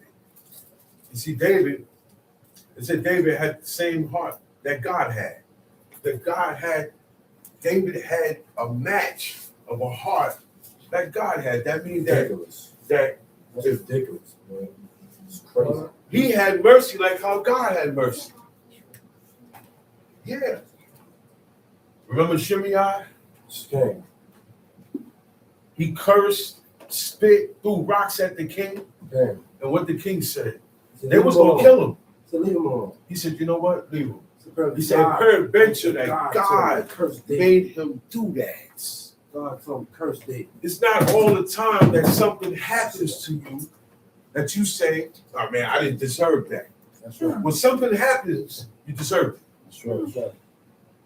Right. Oh, that's This is right. the beginning of you. Right. This is the beginning of you accepting correction and acknowledging That's right. judgment of God. Don't blame me. That's right. Humility. Blame yourself. Blame yourself. Humility.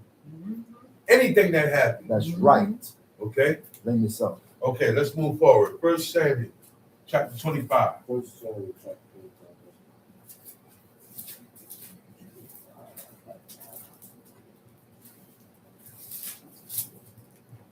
And Samuel died, and all the Israelites were gathered together. So we know who was Samuel. Prophet of the Lord. Prophet of the Lord. A true prophet of the Lord. It said that once anything that came out of Samuel's mouth, it was as if God said it. The people were scared of Samuel. When Samuel came to a city, they said, are you coming here to pronounce evil to the city, man? Yeah. Because they Coming with know, good news, they man. know whatever news that Samuel is coming with, coming from God, is going to go down. He was a true prophet of the Lord. That's right. And he died now. That's right. Just like all men, just like all women, just like we are. Okay? That's right. He lived a godly life and then he died. All right? Tell you.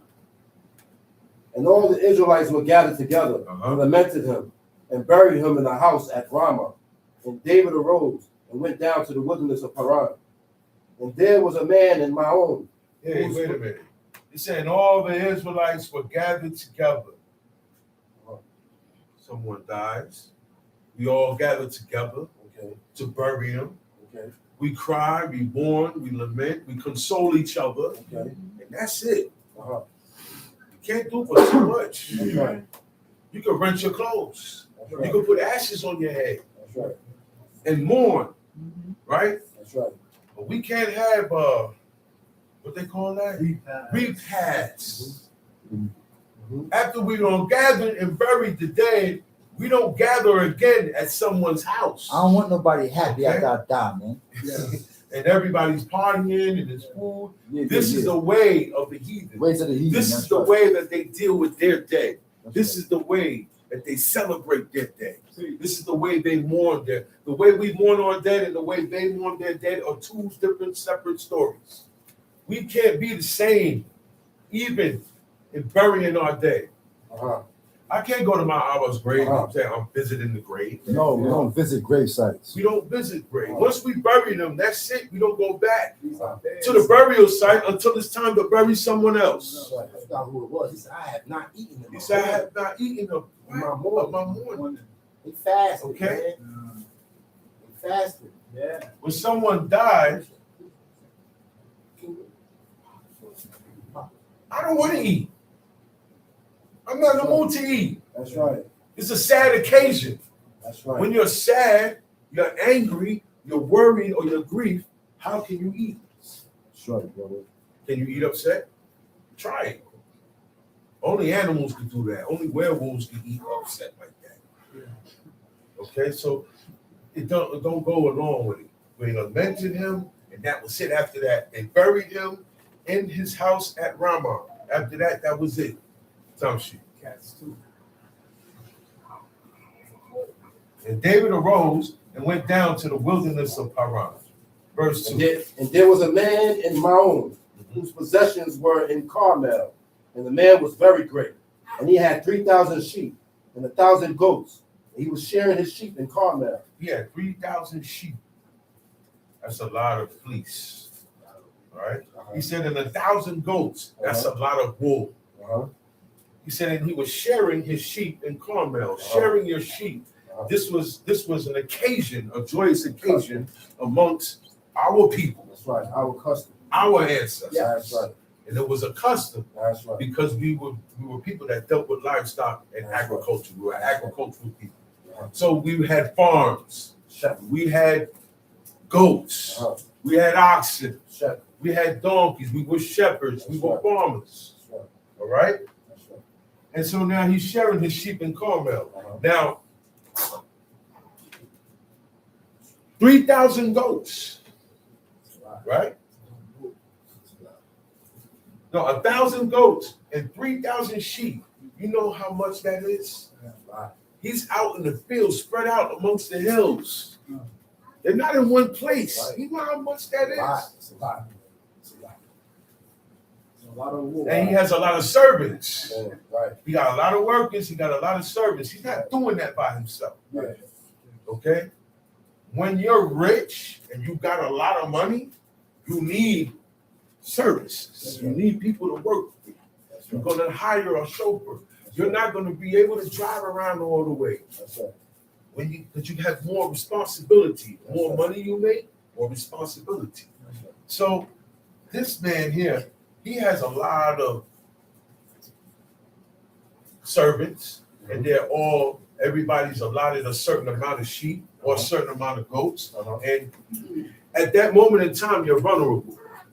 At that moment in time, me and my bandits can run down on you and kill all of you guys and take everything. Because that stuff is valuable. Raiders. Yes. While you're out there, you got to be looking out for raiders. Yeah. There's no police. Right. There's no National Guard. There's no Right. FBI. There's none of that. You are your own guard. Right. Most High is your protector. That's right. And then what you got? Your sword. And then how many men you got in your own household. That's it. Abraham had 318. He was able to tell them to strap up and let's go. Soldiers. Okay? That's it. Time sheet. Now the name of the man was Nabal, Nabal. and the name of his wife Abigail, and she was a woman of good It understanding. says she was a woman of good understanding. Mhm. Mhm. What does that mean to you? Okay. A woman of good understanding. man, you can speak to her. Oh, God. That's right. You can speak wisdom to her. That's right. Oh, You can God. speak sense to her. Right. You can give her counsel, goodly counsel. Yeah. She will listen. And guess Yeah. what? She will return it. That's right. That's right. She will return that. That's right, brother. It's a give and take, give and take thing. She has this understanding in her, That's right. right? So that's what makes her a woman of good understanding. That's right. Okay, so now a woman of good understanding is not going to argue with you. That's right. Say it again, brother. Even if I'm in an argumental mood, she's going to see a woman of good understanding. You know what she's going to see? You're going to see, nah, I'm going to let my Lord be the way he is. That's right. I can't match that. That's right.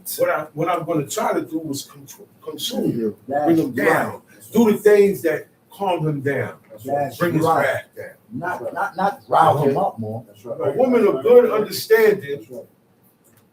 That's right. has a care to her children. That's right, man. Talk about it, man. Okay, she's not going to put herself and her children in a situation That's right. where they're not serving God no more. That's right. That's right. That's right. That happens a lot these That's days. right. It happened in the years now. That's right. And you have men that run off too. That's right. They're not thinking about the children either. That's right. But the woman, okay, it didn't work out with this man. Still serve God. Uh-oh. Why go back? Uh-oh. Don't be like Orpah. Be like Ruth Yeah. and stick around, stay. Yeah. That doesn't mean that you have to go off and go back, and then you take the children back with you. Yeah. And now they know idols. Yeah. Like I said last week, they have Israelite names, but they look like heathens. That's right, brother. No hair on their face, cut everything, and they look just like heathens. A lot of that is very common now. That's right. You would run into a lot of people with Israelite names, Uh-huh. and their parents are Israelites. That's right. So it's detrimental for a woman of a good understanding. So now the men, you got to pick your woman correctly too. Okay. Okay. Tell me about it. You can't pick out of lust Yeah. Tell or me because about she looks it. good. That's right. You understand what I'm saying? Right. Is she good enough for me? Right. And does she have the capacity for me to Right. show her and teach her Right. about the Most High That's God? right. That's right. Because I'm gonna have children with her, and the woman should be thinking, should I accept this man to be my husband? Yeah, because you gotta accept him. It's nobody's being forced. Okay. That's right. Rebecca's parents came and asked her. They said, "Will you go with this man?" Oh. And if she would have said, "No, I don't want to go, Abba. I don't want to go, Ima," they said, "Well, look, my daughter, she said she don't want to go. It's her decision. That's right. She's not forced. That's Okay? right. Nobody's forced here. That's right. That's Right. right. Say it again, man. That's Say it again. Nobody's forced. Nobody's That's forced.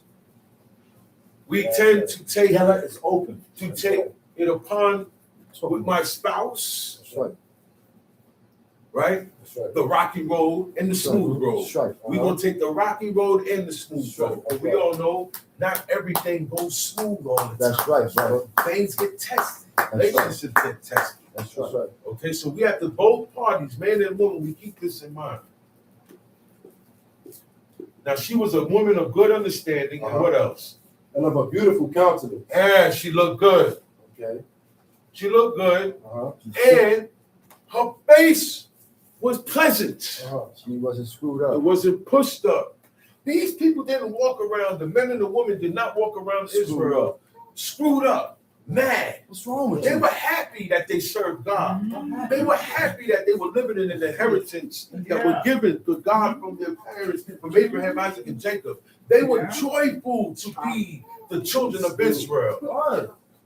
Why we have so many Israelites always screwing up Always, man. when we around each other?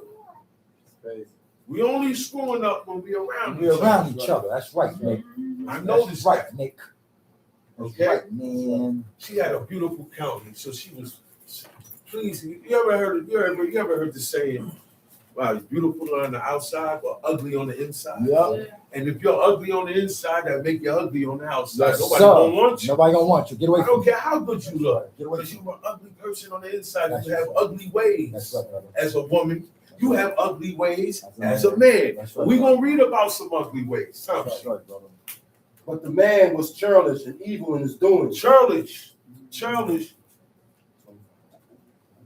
meaning you can't speak to this guy. Anytime you try to explain something to him, he don't want to hear it. He's very churlish, and he was what in his doings? And evil in his doings. No, he was an evil guy. He did evil things. It don't say what it was though, right or wrong. That's right. It says his doings. So in his life, he was an evil dude. He did things that were evil. Okay, Tom Sheep. And he was of the house of Caleb. And David heard in the wilderness that Nabal did share his sheep. So David heard Nabal has his servants out there shearing sheep, and what David did. And they, And David sent out 10 young men. Uh-huh. And David sent out 10 young men. Uh-huh. And David said unto the young men, get you up to Carmel and go to Nabal and greet him in my name. Greet him in my name. If you send me to someone, right?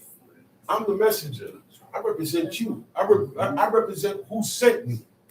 Because I'm going in your name. That's why David sent them. He said, get you up to Carmel. He said, and greet him in my name. So everything that they do, everything that they say is as if it came from David. Okay? They're there on David's orders. All right? So when they go there and they greet the man, they're going to greet him in the name of David, their master. Okay, so he knows, this man will know who sent them. It's 10 young men coming up. I want to know where these guys coming from. Oh, David sent us. Watch what he asks. Watch how he talks. Watch the message. Okay? Listen, we was just talking about approaching people, right? Approaching matters and approaching situations. How we deal with certain people and how we talk to people and how we react to people, right? Listen to how David approached certain situations. Don't you? And thus shall you say to him that liveth in prosperity, peace be both to thee, and peace be unto thine house, and peace be unto all that thou hast. Peace be unto you, your house, and everything that you have.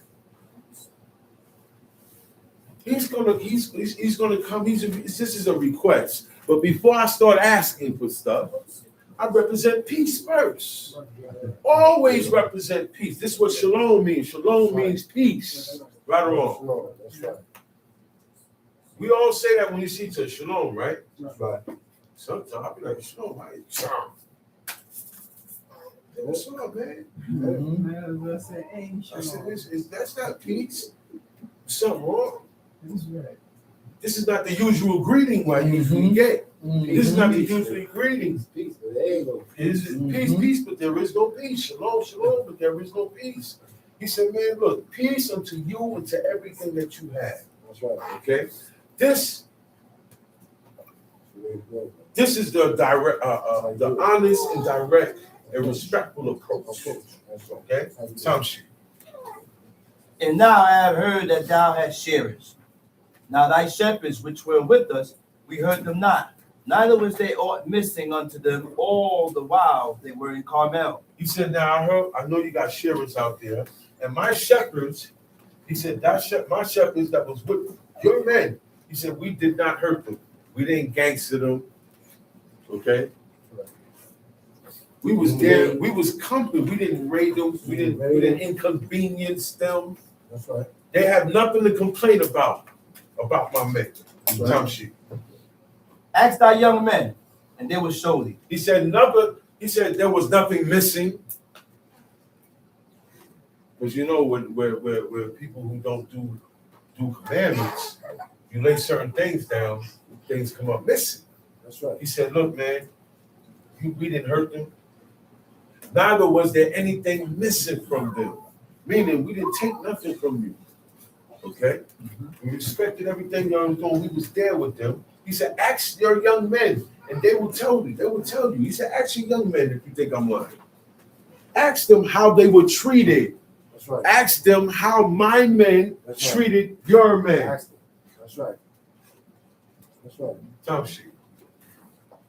1 Samuel chapter 25, verse 8. Wherefore let the young man find favor in thine eyes, for we come in a good day. He said, listen, because we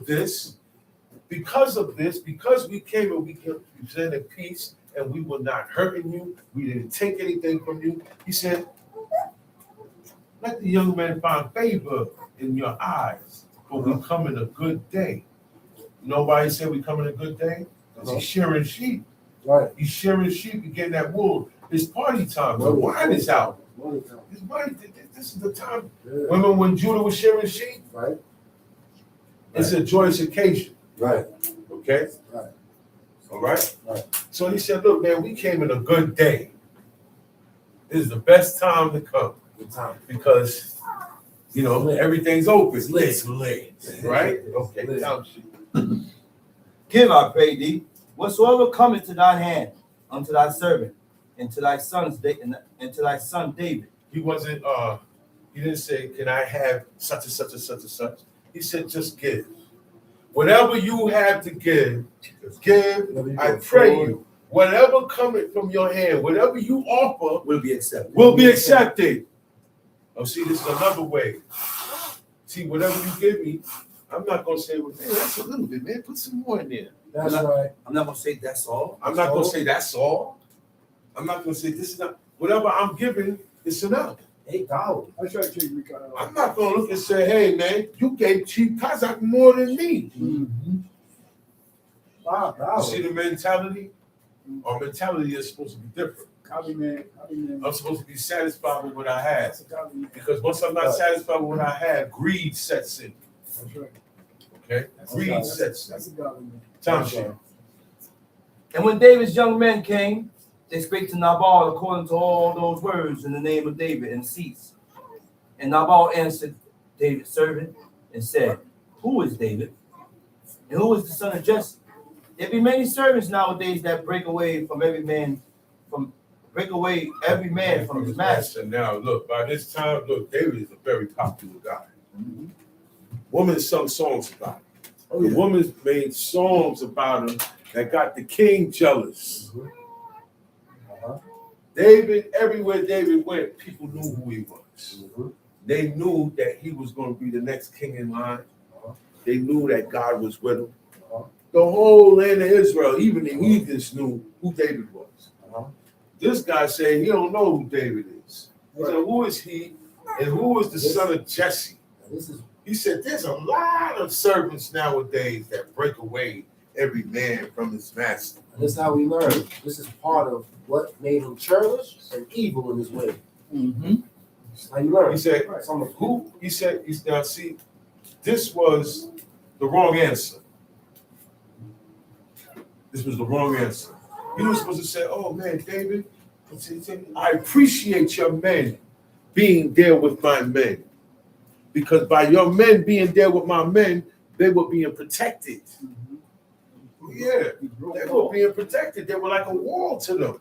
They were a protection to them.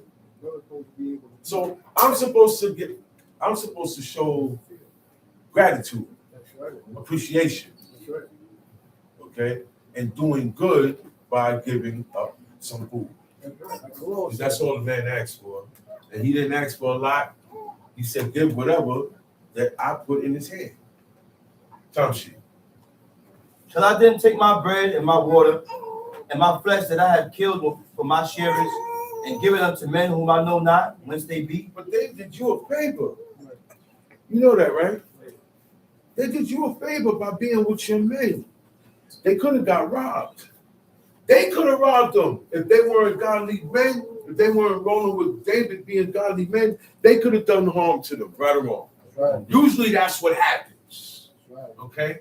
Usually that's what happens. When a lot of guys is out there, you get ran down on and you get your stuff taken from you. That's what happens back then a lot. Most of the time, that's what happens. But you ran into David, who was a godly man, and his men who followed after David, they were like a wall unto you. They held you down. He said, I mean, you should have it in you. You gotta give it. You should have it in you. Yeah. You say, oh man, y'all was your man, David. Yeah, man, here. Y'all was out there with my man. Here, eat too, man. But he said, shall I take my bread and my water and my flesh? Everything is my. Everything that you own is not all for you. You know that, right? Y'all know that, right? Everything that you own is not all for you. Okay? Because if you have a farm, you have to allow the people to go up in there and eat as much as they want, as long as they don't put a sickle to your stuff. That's right. They can eat till they full. That's right. That's right. So the thing that you have is to also be generous with also with those who need. Okay?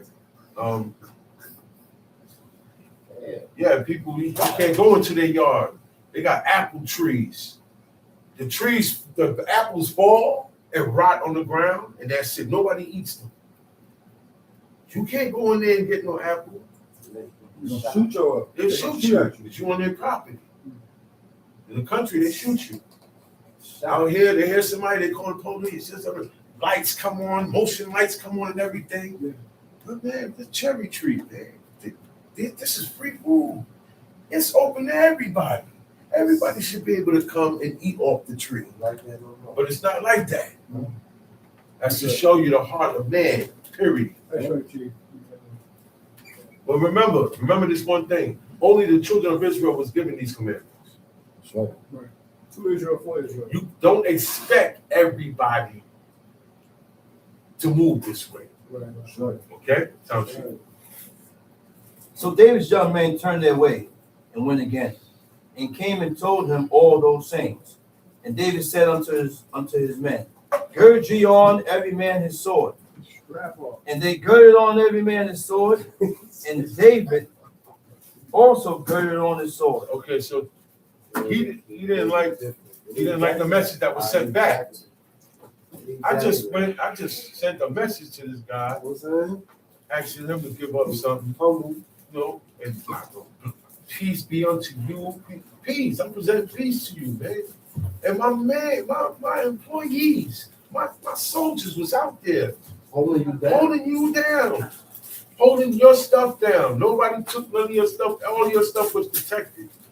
I mean, you don't feel like reciprocating the good that was done?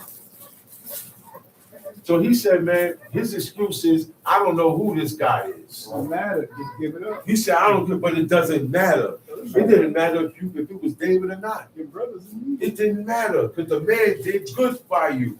So you were supposed to return that. Give it up. Time sheet. And they went up, and they girded on every man his sword, and David also girded on his sword. And they went up after David about 400 men, Yes, and 200 of bold by the stuff. David and 400 men swore it up, getting ready to go. They're about to hit up everything. Time sheet. Now you would say in your people who's reading this really for the first time, they would say, hey man, that's right, man. That's right. Mm-hmm. You would think that this is the right thing to do, but it's not. It's not the right reaction, and we're gonna see. Time sheet. But one of the young men told Abigail, Nabal's wife, saying, behold, David sent messengers out of the wilderness to salute our master, and he railed on him. He said one of the young men that was there when the 10 young men came, he went and he told Abigail, he said, behold, David sent messengers out of the wilderness to salute our master. When you salute, that means I acknowledge and I respect your presence. Mm-hmm. When I salute you. Mm-hmm. Okay? Right? So That's right. when he saluted him, That's right. that means he gave him honor and respect. Mm-hmm. He said, but guess what? He railed on him. How would you like, are you speaking nice to somebody, and then they just start railing on you? You know what railing? Barking on you. yelling at you. Yeah, no, that's not. Because he said those words with anger. That's He not didn't right. just say that. He said those words with anger. Yeah. And he yelled and he shouted at them. He said, but he railed on them. Now, this is Abigail. This is his wife now. She's receiving this message of what went down over there. Okay? So now, this is not looking good. David is on his way to kill. Right. Why? Because he showed the man kindness and good, and the man is not giving him no kindness and good back. He gave him volatile And words. he's the king. Okay? Township. But the men were very good unto us, and we were not hurt. This is what he's saying. And he said, but the men were good unto us, and we weren't hurt. Yeah. Neither missed we anything, Uh-huh. as long as we were conversing with them when we were in the He field. said all they wanted to do was talk. We were conversing with them. We were sitting down. We were being friendly. We were being open with them. That's it. Because remember, David and his men is hiding out. They're on the run. They're up in the country in the hills. They just happen to run along into Nabal's servants and his sheep. So they said, look, man, don't harm here. We David's men, man. You don't mind, we're gonna be here with y'all. We're gonna put a spear down, put a sword down, and camp right there with them. Yeah. Now, any raiders or anybody coming looking to take anything, they're gonna look and see that. They're gonna say, nah, man, they got soldiers there protecting them, and they're gonna leave. Yeah. That's why he said they were, as long as we were conversing with them when we were in the fields, they were out in the fields, man. Township. They were a wall unto us, both by night and day. Uh-huh. All the while we were with them keeping the sheep. Now therefore know and consider what thou wilt do. You know what I mean? Yo, figure out what you're gonna do. Now that you know what's happening, figure out what you're gonna do. Because death is pronounced on the whole house. David is on his way to kill everybody. So you gotta do something about it. You gotta figure this out. Township. For evil determined against our master and against all his household. For he is such a son of Belial that a man cannot speak to him. He said, boy, he is such a son of Belial. Means worthless. Means worthless. Means ungodly. Means base. Means full of vanity and full of pride. He said, this guy is such a son of Belial. He's so full of pride and he's so arrogant. He said that a man, he said, a man cannot speak to him. You know what kind of dude that is? You can't speak to him about nothing. You try to tell him his pants is on fire. Right. He ain't gonna listen to you. That's right. That's the type of guy he is. You try to tell him something for his own good, he's not gonna listen to you. All right? He said he's a man that not one person can speak to him. Okay? That's how high his pride is. And that's what happens with a lot of rich people today. That's right. A lot of people that got money, got cars, got this, you can't speak to them. You can't reason with them because their head is so lofty in the clouds and their pride is so high that they feel that whatever you're saying doesn't really matter to them. That's right. Because they have what they have. Township. Then Abigail made haste and Hurry took, up. and took 200 loaves, 200 loaves, 2 bottles of wine, 2 bottles of wine. 5 sheets ready dressed. This is what he was supposed to do at the beginning. Right. Give it up. If he would have done this, he said, okay, hold on, I got something for your master David. If he would have went and got this from the beginning, nothing would be happening right now. David wouldn't be on his way. He wouldn't have felt rejected. Okay? He wouldn't have felt that his good was being rejected. It wasn't accepted because it wasn't given back. So he said, you know what? None of this would be happening if he would have just gave that man what he asked for. Give it up. Time sheets. Come shoot, G.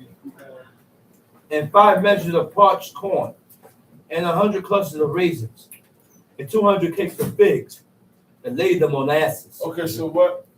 All right. When we break, right, and we go for lunch, right, you're going to get two slices of bread. Can't drink no wine today. Get that tonight. You're gonna get two slices of bread, a piece of meat, parched corn, a cluster of raisins, and some figs. And that right there that meal should suffice you. Yeah. This is what they ate on a regular. Oh, yeah. Figs, raisins, cakes of figs. When it says cakes of figs, it doesn't mean like a cake like we think today. Flour baked cake. A clump, because it's sticky. Once you got a handful of figs, that's called a cake. Right. That's why they call it cluster or cake. That's called a cake. That was the original cake. Tamshi. And she said unto her servants, Go on before me. Behold, I come after you. But she told not her husband, Nabal. So she went and got all this food prepared, and she told the servant to go on before her, go out before her, and she didn't tell Nabal. Now the reason why she didn't tell Nabal is because she has to stop David. Her intent is to stop David from coming and killing everybody. Especially her husband. Because he said evil is determined for my master. Okay? Saving his life, right? Everything's getting wiped out because of him. They're coming for him. So right now, yeah, she's saving her husband's life. She's saving her life, her husband's life, everybody's life. The whole household. Tamshi. And she said unto her servants, Go on before me. Behold, I come after you. But she told not her husband, Nabal. And it was so, as she rode on the ass, that she came down by the cover of the hill. And behold, David and his men came down against her. And she met him. Right. Now David had said, Surely in vain have I kept all that this fellow had in the wilderness, so that nothing had missed of all that pertained unto me. And he had requited me evil for good. He said, now look, I did all the good I did for this guy was for nothing. I did this in vain. So yes, everybody expects a good turn coming back to them after they give out. This got good. That's right. I mean, what's wrong with that? There's nothing wrong with that. No. But you expect it, but you may not get it. Right. Right. I'm gonna let you know that right now. Right. Not everybody returns a good turn. Uh-huh. Not everybody's like that. That's true. Not everybody's going. No. It's supposed to be, but not everybody is like that. Right. Okay? Don't expect it, and don't go out of your way. And don't feel that you're entitled. Okay? That's right. Tamshi. So and more also do God unto the enemies of David. If I leave of all that pertain to him by the morning light, any that piss against the wall. You see, he says, so and more also to God unto the enemies of David. If I leave anybody that pertains to this guy, is at this moment, we don't have no food, we on the run. I just did you a solid. You can't give me no bread. You know what? Strap up. And you got it. And That's you why got I'm it. going after it. You wasn't playing. And you got it. And I feel cheated. Yeah. He said it was in vain. I feel cheated. For nothing. I did all this good for you. I do all this service for you, and I don't get nothing back. Like you work a job for 3 weeks and don't get a check. Look, I don't get considered. Reminds me of Like that. you work a job for 3 weeks and don't get. Reminds me of that story, Cinderella. Remember her? All she did was cook and clean, and she got treated dirty. Right or wrong? But look, but did she ever react? No. Did she ever react? No. Look at the wisdom even in that. Did she ever say anything back to her wicked stepsisters and her wicked oh no, you treated me bad. She never said nothing. She endured it, and she kept working. Sweat equity. She kept working. Sweat equity. You understand me? She kept going. She never stopped scrubbing the floor. She knew she was being done dirty, but she didn't stop scrubbing the floor because this was her job. Tamshi. He said, when Abigail saw David, she hasted and lighted off the ass and fell before David on her face and bowed herself to the ground. He said, when Abigail saw David, she hasted. You know what that means? She hurried up. She hastily got off the ass and she prostrated and bowed down before David and bowed herself to the ground.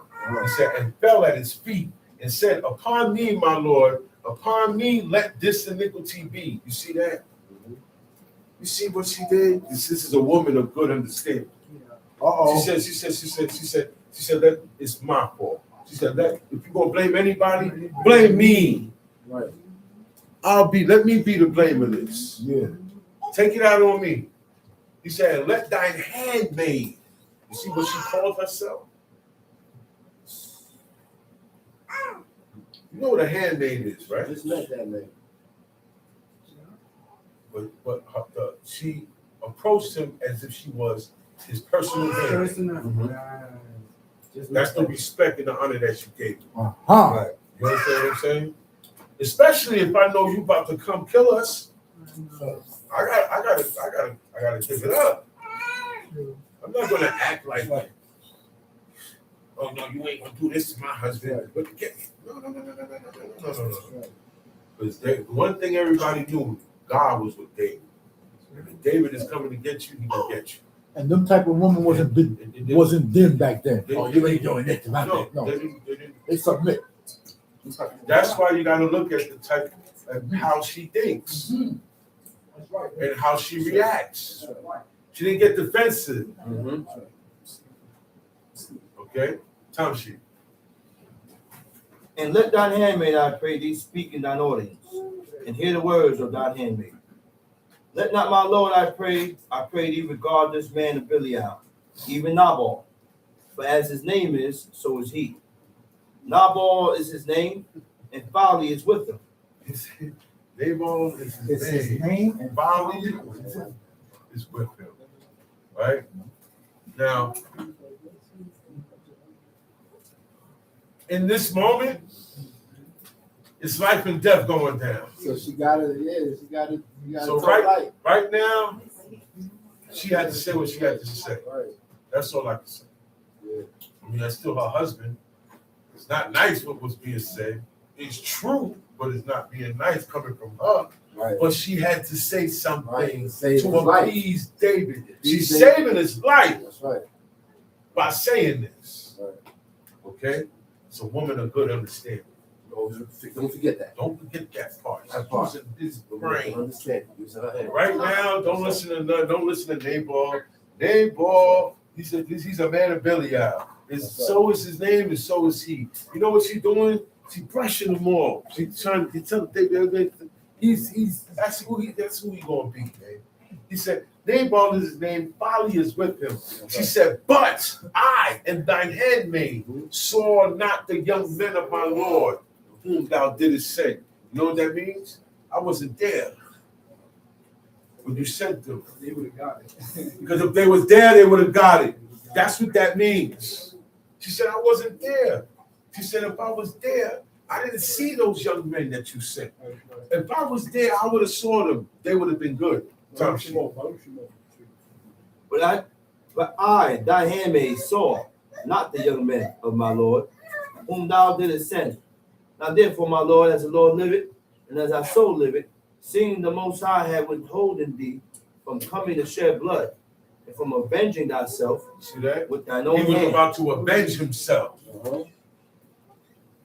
for what was done to him. He was treated a certain way. He didn't like it. And he was about to kill this guy behind. Okay? Tom sheet. Now let thine enemies, and they that seek evil to my Lord, be as Nabal unto the young men that follow my Lord. I pray thee, forgive the trespass of thine handmaid, for the Lord will certainly make my Lord a sure house, because my Lord fighteth the battles of the Lord, and evil had not been found in thee all thy days. She said, you know what she said? Because my Lord fighteth the battles of the Lord. Sound like she know who David is, right or wrong? Right. She know who David is, so how come her husband didn't know who David was? He acted like he didn't know. He didn't want it. He didn't want to know. because he didn't want to give up. That was sarcasm. People was make pleading? excuses. People make excuses for themselves That was so they don't have to do things. Right. So they don't have to do what they don't want to do. That's what that was. Tongue sheet. which thy handmaid had made, brought unto the Lord. Let it even be given unto the young men that follow my Lord. I pray thee. Where you at? Verse 28. Verse 28. Okay. I pray thee, forgive the trespass of thy handmaid. For the Lord will certainly make my Lord a sure house, because my Lord fighteth the battles of the Lord, and evil had not been found in thee all thy days. You hear that? And evil has not been found in you, David, all your days. How she know that? And Nabal don't know who he is. His wife know who he is, and she just said, ain't no evil been found in you.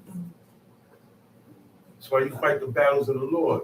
So, in other words, these words are softening David up. He's not mad no more now. See, sometimes you got to know the right words to say. If you don't have the right words to say, you can kindle the person's anger even more. You ever been in that position? I've seen that with people. Yeah. I said, man, wait a minute. You're supposed to be throwing water on this situation. Yeah. But your words is igniting this Igniting it. situation. Yeah. Yeah. All right. How do you think this guy's throwing words, that guy's throwing words? Somebody got to stop. That's right. Somebody got to stop. Tongue sheet. Yet a man is risen to and to seek thy soul. But the soul of my Lord shall be bound in the bundle of joy. He said, with yet the Lord thy a God. man is risen to pursue thee, and yet you got soul chasing after you. Soul That's what he's chasing. talking about.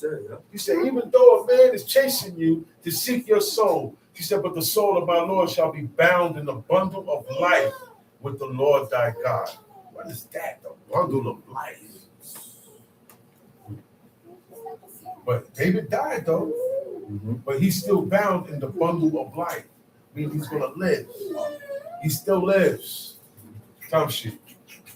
And the soul of thine enemies, them shall he sling out as out of the middle of a sling. And it shall come to pass when the Lord shall have done to my Lord according to all that the good that he had spoken concerning thee, and shall have appointed thee rulers over Israel, that this shall be no grief unto thee. He said, no, in a little while, you're going to become king, and this ain't going to be nothing to you. This ain't going to even get you mad. It's going to be, you know, you look back at something that you was upset with, but now you look back at it, you laugh at it. That's what she's saying.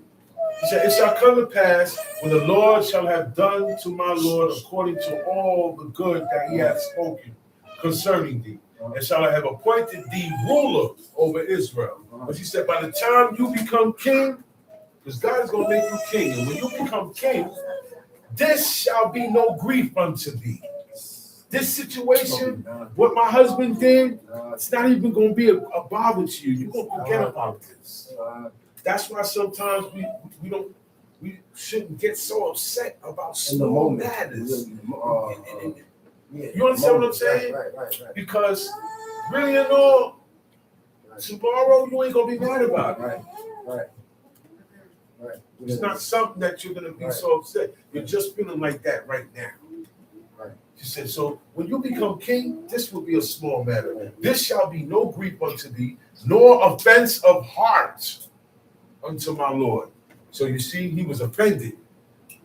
It's an offense if I don't return the good that you have done to me. I offend you, even if you say, hey man, it's okay, man. I'm not looking for nothing back. It's marked down as an offense. It's an offense. What you said, brother? It's marked down as an offense. Down as an offense. It's in the archives. Because she just said, nor offense of heart unto my Lord. Oh yeah, it was an offense. He was gonna kill everybody over it. So yeah, he was offended. People get into things over being offended. That's right. Yeah, you can burn your own bridges if you offend certain people. You got people who you get help from, right? if you offend them, they might stop helping you. Right. Right or wrong? This is what offenses do. Right. Offending a person could make them, you will cast them away that way. You will cast them off. You push people away that way when you offend people. You make people not want to deal with you or come around when you offend these people. Okay. Tough shit. Either that thou had shed blood causeless, or that my Lord had avenged himself. She said that this shall be no grief unto thee, nor offense of heart unto my Lord, either that thou hast shed blood causeless, or that my Lord hath avenged himself. She said, either way, if you came and you shed blood causeless, or you came to avenge yourself, you ain't gonna look at this matter no more. Time she. But when the Lord shall have dealt well with my Lord, then remember thine handmaid. And David said to Abigail, blessed be the Lord God of Israel. See, now look, he ain't mad no more. Uh-huh. The right approach, the right words, That's right. kind words. That's right. Hmm. That's right. You can win people over with your words, man. You can control the tempo. You can control the room. Yeah. You can control everything. With your mouth. Just the words that come out your mouth. That's right. Or you can destroy everything That's right. Talk about it, Mick. with the words that come out of your mouth. That's right, Johnny. And your actions also. That's right, Johnny. Tom Shoe. And blessed be thy advice, and blessed be thou, which has kept me this day from coming to shed blood, and from avenging myself with mine own hand. But in very See, he said, you see what he said? So this is not a good thing that he was about to do. Yeah. Even though he had a good reason. Right or wrong? Right. He Yeah. had a good reason, but this was not a good thing he was about to do. He said, and blessed be thy advice. He's talking to who? Who he talking to? Abigail. Yeah. He said, God bless the advice you gave me. Because surely I was coming to kill everybody. Yeah. He said, blessed be thou, which has kept me this day from coming to shed blood and from avenging myself with my own hand. Mm-hmm. So you see what it said? He Doing his own- realized that He's about to do his he's about own to thing. move, do his own move. So even if I don't return the good unto you, you can't make no move on me because of that. That's right. Even though That's right. I'm wrong, That's right. right? But you can't react on me with that. Vengeance is the Lord. You can't take that. That's The Most High will exact that from you. right. You can't come and exact that from me. Vengeance. I can't come and exact it from you That's right. because it's vengeance. That's right. He said, what? He said, from avenging myself with my own hand. I cannot avenge myself with my own hand. Uh-huh. Even though you didn't return the kindness. Uh-huh. So you see the ways of the godly? And David said, man, blessed be your advice that you stopped me from, I was about to shed blood. I was so upset with this situation. I was about to shed blood. That's right. Okay? And that wouldn't have been good for them. Tom Sheep. For in very deed as the Lord God of Israel liveth, which had kept me back from hurting thee, except thou hast hasted and come to meet me. You see, he said, man, I was coming to hurt you. He was coming to do you guys in. He said, but as the Lord God of Israel liveth, he said, which have kept me back by no, God did that. He said he will keep the feet of the saints. That's right. That's it. That's it right there. He said he will keep the feet of the saints. You know what that means? He said it. God Will stop you by any means God necessary. keeps his eyes on his saints. That's right. He said it. So you about to do something that's going to mess you up. He said it. He will prevent you from doing that. By any means. And that's what he just said. He said, blessed be the Lord God of Israel, who sent thee this day to meet me. That's right. He said, and which had kept me back from hurting you. But how God did this? God made the young man go to her and tell her what happened. She didn't know what happened. So now she's a woman of good understanding. She was able to hastily make some food and meet him on before he get to her. She went out and met him on the way. And the treatment that she gave him was honorable and respectful.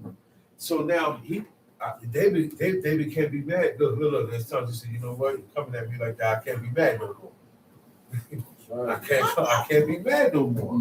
This here, he said, man, blessed be thy advice. It's because surely I was coming to shed blood behind this. You too. He said I was going to hurt you. Everybody was going to go. Do y'all understand that? Yeah. He said he was going to do the whole house thing. Even her. Tom sheet. Surely there had not been left unto Nabal by the morning light any that pitched against the wall. He said, surely there had not been left unto Nabal by the morning light. He said, by dawn, everybody's dead. Everybody's dead. Okay? Tom sheet. So David received of her hand that which she had brought him, and said unto her, Go up in peace to thine house. See, I have hearkened to thy voice, and have accepted thy person. He accepted her. He accepted her advice. And that's what we got to start doing, accepting advice, good advice. Sometimes we only get advice, it's good for you. People give you advice, it's for you. We don't like to listen to that. We're like Rehoboam. You know what Rehoboam did? He went to the elders. The elders told him, give the people what they want. Don't tax them. Yeah. He said, serve the people, and in turn, they will serve you. They will protect you. They will hold you down. Yeah. Okay? He didn't. That's not what he wanted to hear. Sometimes people don't hear what they want to hear, so they go somewhere else until they find what they want to hear, and they're perfect there. But what they're hearing is not godly. What they're hearing is not correct. What they're hearing is not right. Like Shabbat start Saturday morning. Yeah, people don't want to hear that. You know what I'm saying? Talk about People hear that and say, "Ooh, I have an opportunity now to start Shabbat in the morning time." Facts. When I was taught, like the rest of the world, every day starts and ends with the evening. That's right. Xmas Eve. That's right. Every day starts Even and the ends That's in pretty the evening. Even the heathens do it. Man. Even the heathens on their holidays, it starts in the evening. The evening is before the sun rises. What y'all talking about? Beware. Beware. Everything is being flipped. Everything is being changed. That's right. Okay? Israel is flipping and changing also. That's right. Yeah. Okay? Unfortunately. Because you got rookies coming in thinking Israel is flipping and changing a lot of what we read in these commandments. When it says thou shalt not, there's no ifs, ands, buts, and babies about it. That's right. There's no in between, there's no gray area about it. But now I notice a lot of things are being said in this Old Testament that's not correct.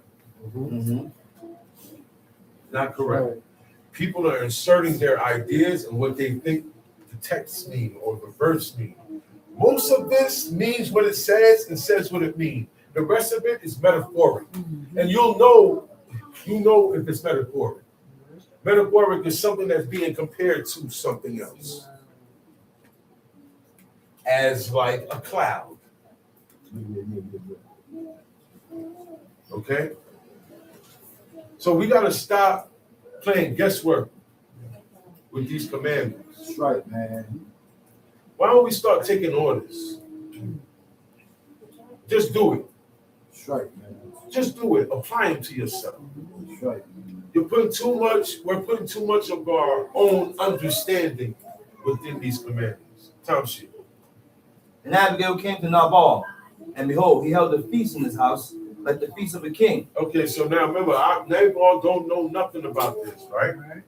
And he had a feast. Remember, he just shared his sheep. It's a joyous occasion. It's party time. He held a feast in his house, like the feast of a king. You know why? This guy is flowing. He got money. He got as much money that he could sit next to a king. He could rival a king's account. Time sheet. And Nabal's heart was merry with him, for he was very drunken. He was nice, saucy. Saucing up, favorite drink. Nice, he was nice. The whole night he was good. And what happened next? Wherefore she told him nothing, less or more, until the morning light. That wasn't the time to tell him.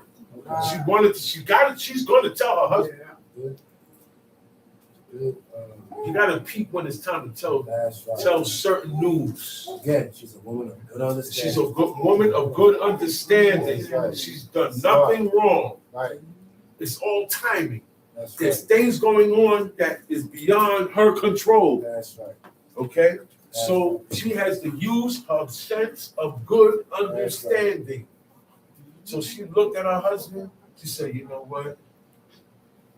I already know, look, I already know my husband. I already know he ain't gonna like the fact that I gave David all that food. That's right. Because he railed on him. He wasn't trying to give up nothing. Yeah. Right? So I can't tell him this now. He's such a, look at him, he's in a good mood, happy, cheery. That's not the time to give somebody bad news. Wait till after. She knows he's gonna get mad. Yeah, she knows that. But she's a woman of good understanding. He's married, he's drunk and he's married. This is not the time to talk to a drunken person. She's a woman of Certain matters, we wait till he's sober up. You gonna play It's party time. It's not the time for that. We had By no means she's gonna hide it from him. So no, she ain't hiding it from him, but she's just gonna wait until the morning light. She told him nothing less or more until the morning light. Time sheet, verse 37. But it came to pass in the morning, when the wine was going out in When the Nabal, wine is going out of you, that buzz ain't gonna stay there. You wake up, crap. He ain't drunk no more. You're back to your senses now. You're sober now. Okay? So now that the wine is gone, what happened? and his wife had told him these things, Uh-huh. that his heart died within him, and he became as a stone. You hear that? He says, when he heard those words, he said his heart died within him. His heart died. immediate shock. Yeah. Took his heart. Certain news make a person faint. Yeah. I saw on TV a person once, $2-3 million, and she fell out. Yeah.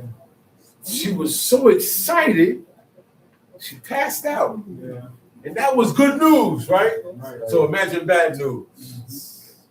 Imagine evil news, evil tidings. Okay? Once she told him that, it said his heart died within him. He got so angry. You could get so angry, you could cause complications within yourself. He got angry, man. And his heart stopped. And he became like a stone.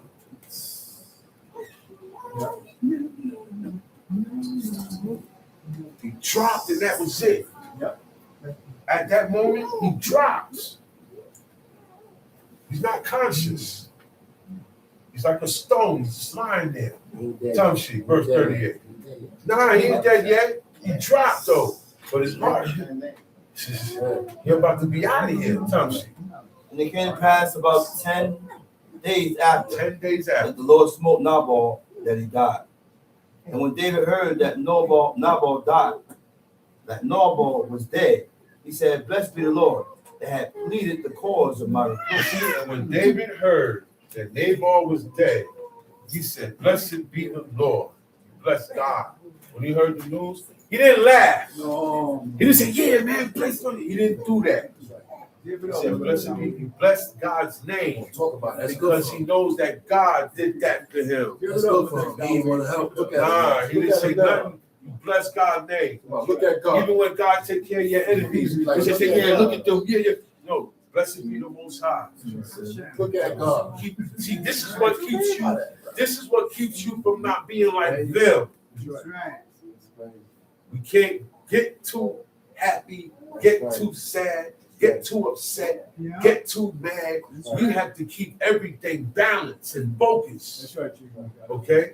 So this is why he did all his reactions. God just killed an enemy who he was about to kill. He was about to go kill.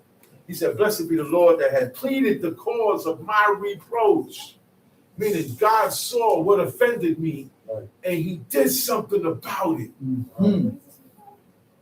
That's what that means. God saw what I was going through, and he helped me, did something about it. I didn't have to dirty my hands. I was going to shed blood. That's what he said, right? Yeah, I was going to be evil. I was going to be, That was that gonna be was his going own to be his own Own judgment, judgment. avenging my own hand. No good. He said, man, I'm glad you came. Blessed be your advice that you stopped me from doing these things. So that's why he blessed God that had pleaded the cause of his reproach from the hand of Nabal and had kept his servant from evil. He kept me from evil. That's why he's blessing God's name right now. That's right. And if he said, blessed be the name, he didn't mention it. That's right. Right. I'm just throwing that there. Right. He said, blessed be the name, Hashem. That means the name of God, That's right. not the actual name of God. Right. He didn't say the actual name of God. He just said, blessed be the name. Blessed be God's holy name is so holy and separate and so high powered that we are not supposed to mention it out of our mouths. That's right. And we still don't know the actual pronunciation of it either. That's right. Because remember, ancient Hebrew has no vowels. That's right. Right. Vowels was added to the Hebrew, Right. to the modern Hebrew in Ezra.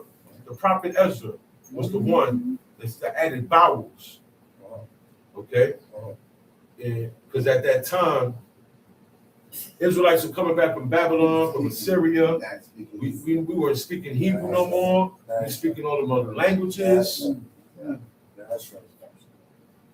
Time sheet. That's right. And had kept his servant from evil.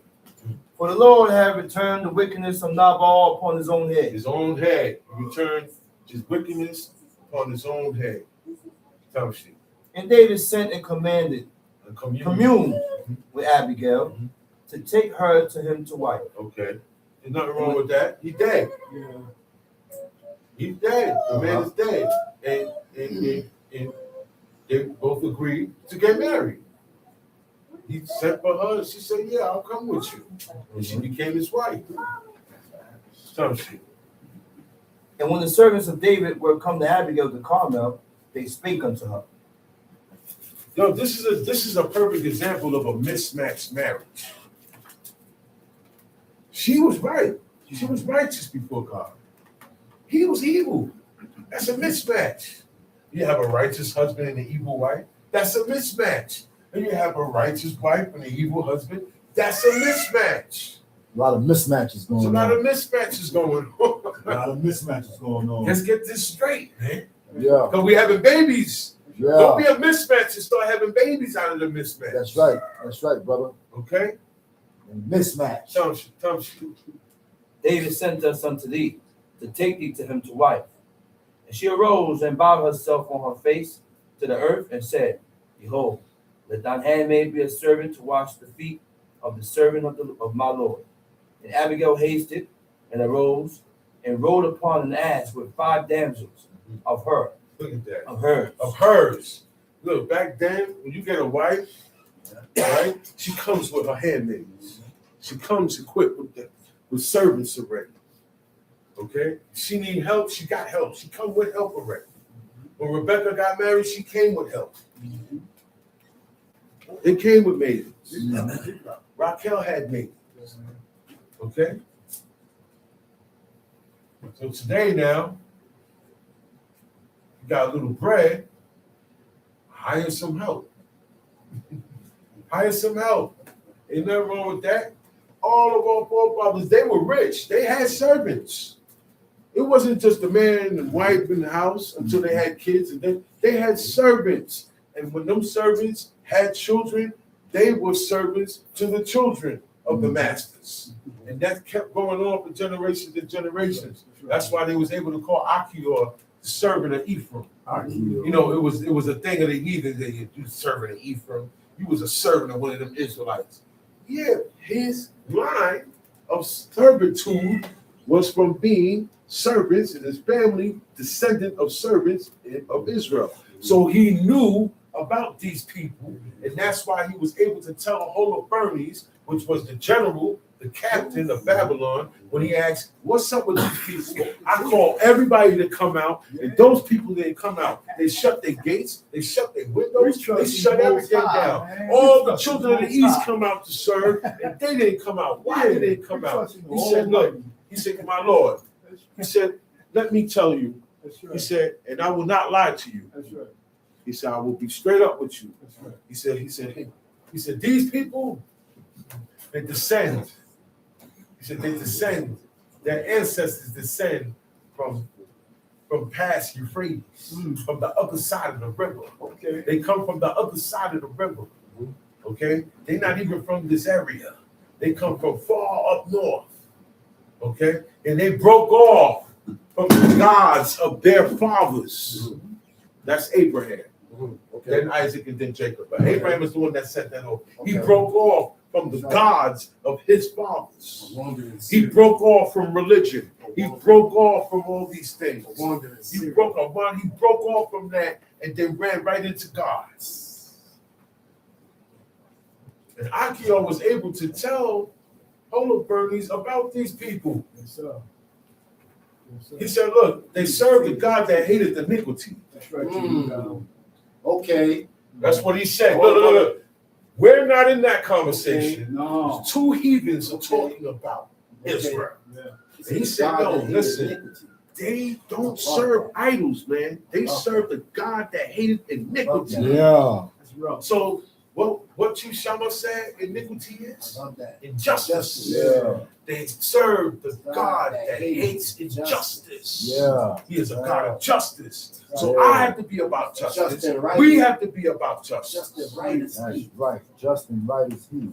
That's why anytime it's in my power to speak up, I go, hey man, don't do that. That ain't right what you're doing to him. That's right. People get mad, but I'm gonna voice it. I'm gonna let you know. That's what Danielle did. I'm gonna let you know. He said, I'm exempt from the blood that's about to be shed. I have nothing to do with this blood that's about to be shed. Y'all about to shed blood and murder this woman. That's what stopped everything. You gotta speak up. Say, no, man, look, listen, man, I can't take it no more. You gotta speak up. Yeah. How else would I know whose side you are? How else right. How else I'm gonna know what's out? How else I'm gonna know what's you sitting there quiet. I need to hear what you got to say. Quiet. You gotta agree, you gotta do something. I need to see you scowl or agree, something. You can't ride the fence. You can't be neutral. Yo, man. I feel comfortable. Yo, man. On the other side of the flood. I said it's a lot. He came over.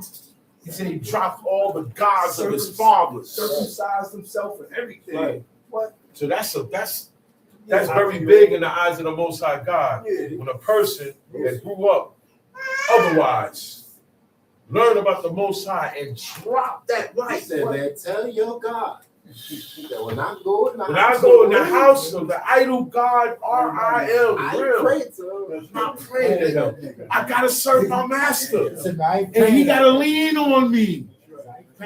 That means he's kind of old. I don't pray to that thing, man. I don't even want to go in there, but I have to serve my master. Look, back then you don't serve your master, you're gonna die. Yeah. And that's loyalty. It's not gonna be good. That's loyalty. No, that's loyalty. He said, but let your God know. You know what that means? He believed that those idols are fake, and the true and living God is the Most High God. That's right. He believed. That's right. He's just loyal. He's loyal to his master. I'm over here. He's loyal to his master. But my heart and my mind, I don't believe in that. That thing that my master bow down to, I don't. He heard him. He said, tell your God. Yo, that's belief right there. That's belief. He said, no. I'm not telling him nothing. You a heathen. Nah, you ain't tell him that. You ain't tell him that. Always, look. You always want people towards the Most High God. Anything to get them towards Him. Think about it, man. Okay? What God said? He said, if I would have told them, he said they would have listened. Yeah. That's the same thing. Right. Anybody who God would have went to, they would have listened. That's what He said. If I went to the strangers, they would have listened. Listen, man. What's up with you? What's up with us? What's up with me? What's up with us? Right. What's up with Israel? Yeah. Yeah. My high and mighty Israel. I'm Israel. I serve God. But how come the Most High said if he that went to the heathen, they would have obeyed better than you? You got to think of that. We can never get too big-headed serving God. That's right. And that's our problem. We get big-headed in serving God. We think when we serve God, God owes us something. Or the world owes us something. No. We owe the Most High. Definitely. Yeah. So when you owe somebody, right, you ain't got that much of this, right or wrong. Yeah. You're busy working it off, right? And that's supposed to be our lives. That's right. We ain't got too much of this to say. No, not too much braggadocio. Whatever you got to say to pump yourself up, though. Whatever works for you. Everybody has a different booster. Some people don't have boosters. Some people don't. They don't read nothing in here and get a goose pimple. You know, goose pimples, you feel it in? Certain things I read in here, I don't care how many times I read it, I get goose pimples. It this does something. Yeah. Okay? Like when Elijah threw water all over the altar. Doused it. Yeah. In the sight of all those people, those Israelites that were serving Baal. Okay, turncoats, apostates. Yeah. That's where the word apostle comes from. Apostle means apostate. Think about that. The Most High sent fire from heaven, came from the Lord, and it licked up everything. The water. Science don't matter when it comes to the Most High. He said, you go first. That was it. That was what you call a showdown. Hey, he said, you go first. He said, cry aloud, nigga. Holla loud. Yeah, he was mocking him. He said, your God is probably on a journey. Or he eases himself. Or he covered his feet. Meaning he used the bathroom. Or he knocked up. God don't use the bathroom. There's only one God. It can only be one. There is only one. Come on, man. That is the God of Abraham, Isaac, and Jacob. Let's make that clear right now. A lot of people got it misconstrued. Yeah. The God I'm talking about is the God that gave Moses the 10 Commandments on the Mount Sinai while it was on fire. The God I'm talking about is the God that appeared to a man named Abram and said, walk before me and be thou perfect. And he walked before him and he was perfect. That's the God I'm talking about. Yeah. All right? Let's not get this misconstrued because people call many things God. Yeah, they call it a piece of wood God. He said, if a man walk up in the woods, he said he'll cut a tree. He said he'll carve out an image of his son who has suddenly died. He carved an image out of his son. And then with another part of the wood, he make a campfire. And with another part of the wood, he make a boat. And then with the spear, make a god. Make a staff. Left over. Then he make a staff. All these things, it's a piece of wood. But see, this is a tradition, an evil tradition that's in man. And when you have a loss for a family member that's lost, a loved one that's lost, for you to make an image out of the person. You know why? They say that person will live on. Y'all don't even understand. Images does not attract the dead of your loved ones, that spirit. Images, what images do, they put a breach in your spirit, an opening in your spirit, in the spirit to where evil thoughts can come into your brain. Evil thoughts can come and you can compromise with it. That's the breach. See, this is the things that causes us to have a downfall with God. Okay? It's having certain anything that God says is an abomination, you shouldn't have. You shouldn't possess it. It shouldn't be in your houses. like women with pants. Mhm. That's an abomination. Do y'all agree? Yeah. A woman in pants is an abomination. Uh-huh. According to God, I don't care if women wearing it. I don't care if Israelite women are wearing it. What if she just wear it in her I don't house? care if she's just wearing it in her house. She ain't supposed to be wearing it. Okay. Or the Am I gym? supposed to be wearing a mini skirt? No. What if I just wear it in the house? Right. It don't matter. It don't matter. It don't matter. She ain't supposed to be having spandex. You know, the leggings. She ain't supposed to be having that on. Be careful, man. Be very careful. But we want to be so much like these people, man, that this is why it's a struggle gaining favor with God. So we want to dress like them, look like them, celebrate like them. Everything we do is just like them.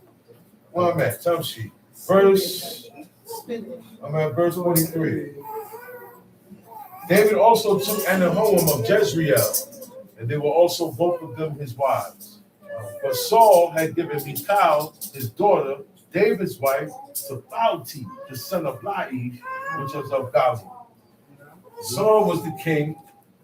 He run it. He did it to be spiteful.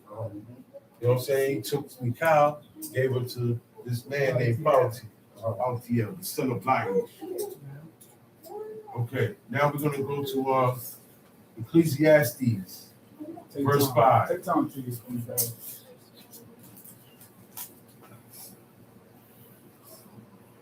Chapter 5.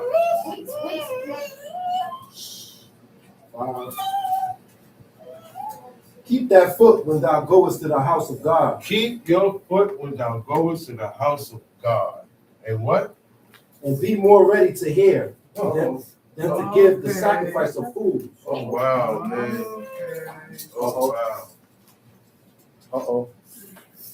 So I've trained myself not to say too much. Okay. You know, if I say something, make it brief, and that's it. Okay. Because I'm going to miss something. Yeah.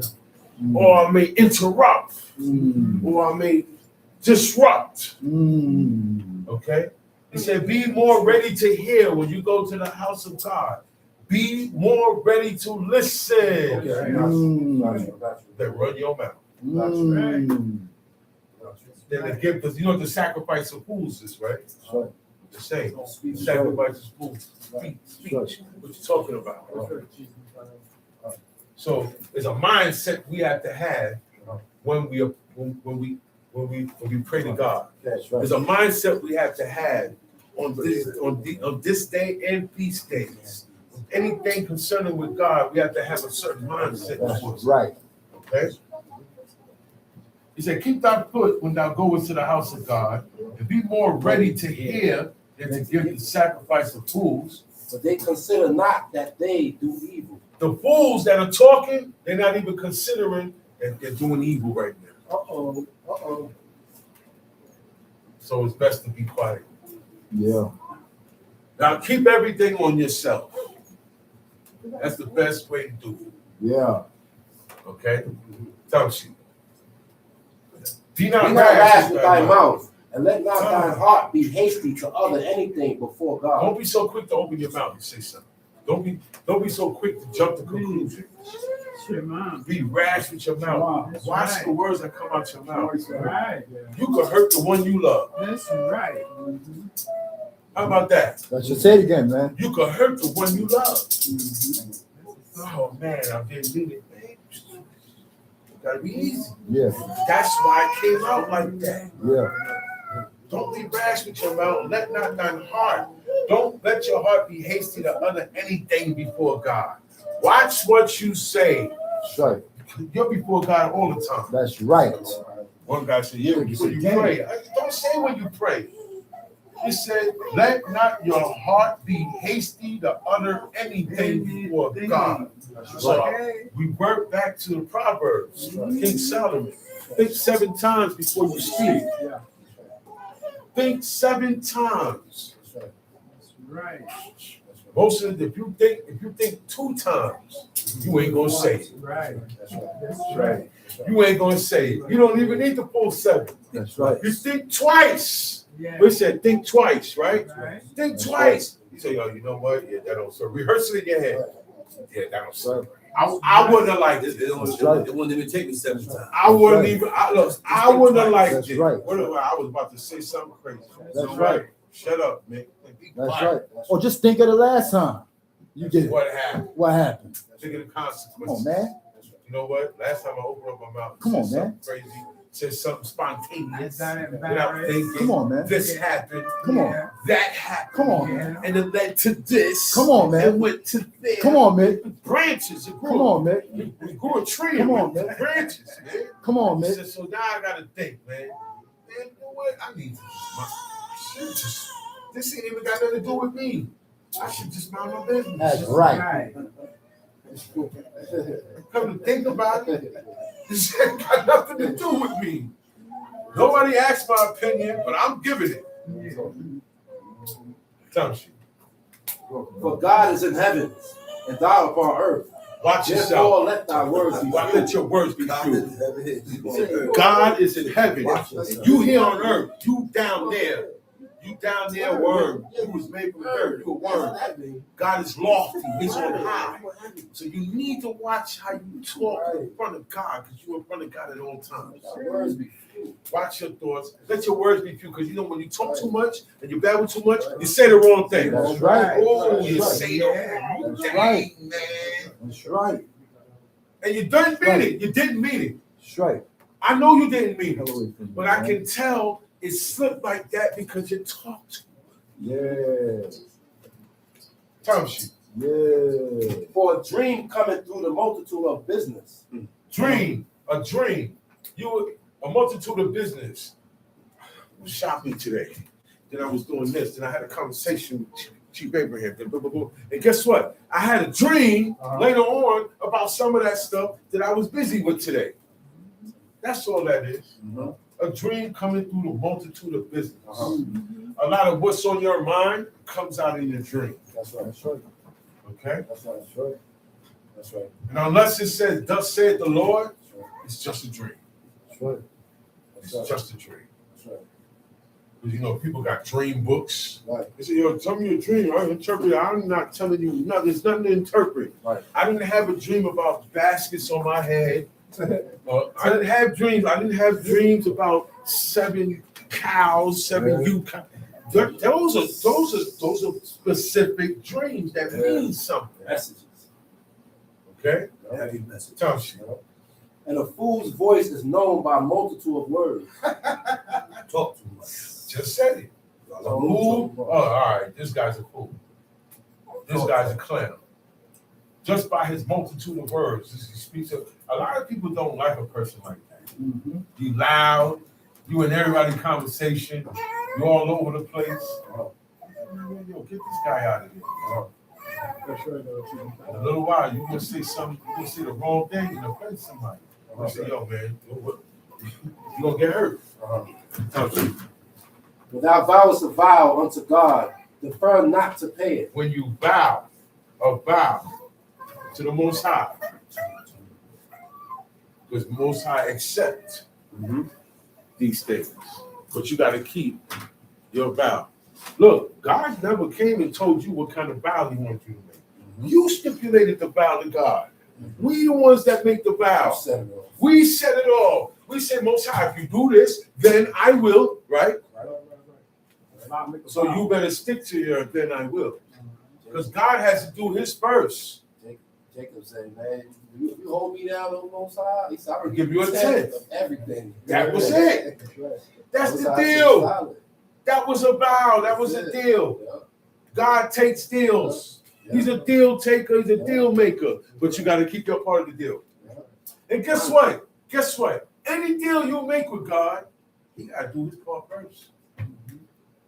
See how we are? Most High. If you do this for me, I'll do it right. that don't it always go that way? Right. Honor. And He accepts. He said, okay. He said, you He give me a said, child. you give me a child, Give then it I to will. you. I had to get the child first to do my part. So God always do His part first. All right. That's a fact. He's all Teach, just, teach, most teach, just. teach. So we are, it's mandatory we do our part. Or keep your mouth shut. Don't bow. Stop making promises. Stop making promises to people. Remember the promises you make. We make promises and forget. A promise is a vow. When you break your promise, you lie. That's right. That's right. You did not perform that which coming out of your mouth. That's He said, you shall perform that which proceeded out of your mouth. That's right. You must perform that. So That's you got to once you say it, you committed yourself. That's right. God looks at these things also. You know, you can have all this law covered, but then you don't keep your word. That's right. You're only gonna go so far with the Most High. That's right. Or you change your word up a lot. Oh no, I changed my mind. No. Don't change your mind. You should have really thought this over before you open your mouth and make the deal or made the vow. Right. See, that's what makes you a man. Now that you said it, so. Right. One brother said, Most High, if you go with me, defeat my enemies, I will offer up the first thing. That's right. That's right. Not thinking it was going to be his daughter. That's right.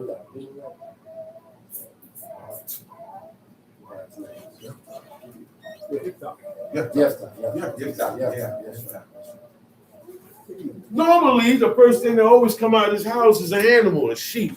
They live in the country. The animals is all over. Your goat, your sheep act like they're like pets. Yeah. They follow you around. Yeah. So he's not thinking it's going to be his daughter. He wouldn't have thought, no. She never was the first thing to come out the house. Right. That's why he did. You know what I'm saying? That's why he said what he said. Good talk.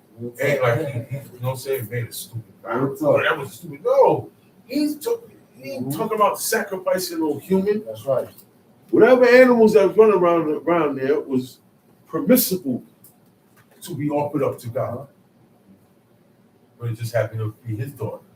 And you know what she said? She said, Abi, commit yourself. Right. She said, just let me go a month in the mountains with my friends Right. and wear my virginity. Right. And she died a virgin. And every year after that, in the land, this is something that was done in the land. Okay? All the women, the young maids, the young virgins, will go in the mountains and bewail their virginity because of that situation, right? That's right. He told him, he said, oh, daughter, he said, man, you know, Said you don't brought me low. He said, alas, you don't brought me low. He said, I gave my word to God and I can't go back. He said, I can't go back. She said, don't worry about it. I'm good. She just said, what kind of a vow? What kind of a vow are you? What kind of a dad are you? What father are you? None of that. She didn't talk to her father like that, man. They didn't talk to their parents like that, man. They didn't talk to them like that. You heard what Chief Shaman was saying earlier about speaking and acting in front of your parents, not making them think they're smaller than you, That's right. not, or dismissive. You're being dismissive with them. You don't want to say nothing and embarrass them in front of people. That's right. You don't want to do that to your mother. That's right. You bring no shame to them. That's right. That's right. No shame. That's right. Small or big, you bring no shame. That's right. Act accordingly. That's right. So that people don't have to come and complain to your parents about you. That's right. Teach. Talk lightly before them. Let's talk lightly. Like you scared to If say you're the wrong upset, thing. we all get upset. Right. I be upset about things, right? I can't address it in front of my email right now. That's right. Not in the presence of your parents. Because I'm That's right. going to say certain things. Right. I'm going to talk in a way I don't usually talk about. Teach. That's right. So I handle certain things in a different manner, in a different decorum, That's right. because her presence is there. His presence is there. Their presence, right? God's presence. That's right. So yeah, I got to curb my words. That's Tell right. she. For he hath no pleasure in fools. Pay that which thou hast vowed. He said, when thou vows a vow to God, defer not to pay it, but he has no pleasure in fools. If you don't keep your vow, you're a fool. That's And right. God ain't going to have no pleasure in you. That's right. Tell she. Better is it that thou shouldest not vow then thou shouldest vow and not pay. It's best for you to not commit yourself with the words of your mouth and vow and not pay. You better off not vowing than vowing and not paying. You're better off not vowing. You don't have to. That's right, Chief. Yeah, Chief. This is for the strong. This is not for the weak. That's right. This is for the godly. This is for the ones that desire righteousness. He's going to make sure that he keep his vow. That's right. Tell shit. Suffer not thy mouth to cause thy flesh to sin. Don't see your mouth can get your body into a lot of trouble. A lot of times, you set out your mouth cause pain. Yeah. What you said, Nick? What you say out your mouth? A lot of things you say out your mouth cause pain. All right? Yeah. It makes your flesh sin. It Yeah. causes your flesh to sin. Yeah. Yeah. It's ruffian mouth. Okay? Your actions and your words go together. That's right. Ruffian mouth. Come shit. Neither say thou before the angel that it was an error. Wherefore should God be angry at thy voice and destroy the work He of don't thy care if it's a hands? mistake. God don't care if it's a You mistake. did it. There's no such thing as a mistake. It's an You error. should have been on point with yourself. He don't care about none You of should that. have been aware with yourself. You should have been circumspect with yourself. There's no such thing as mistake here. Facts. That's right. You said it. You slept with my wife. Was that a mistake? No, brother. Can you tell me that was a mistake? No, brother. All right then. Plowed with my heifer. Was that a mistake? All right. That's right. All right then. That's right. No. God don't want to hear that. He said, neither say thou before the angel. Uh-huh. Don't even say that before the angel that it was a mistake, an error.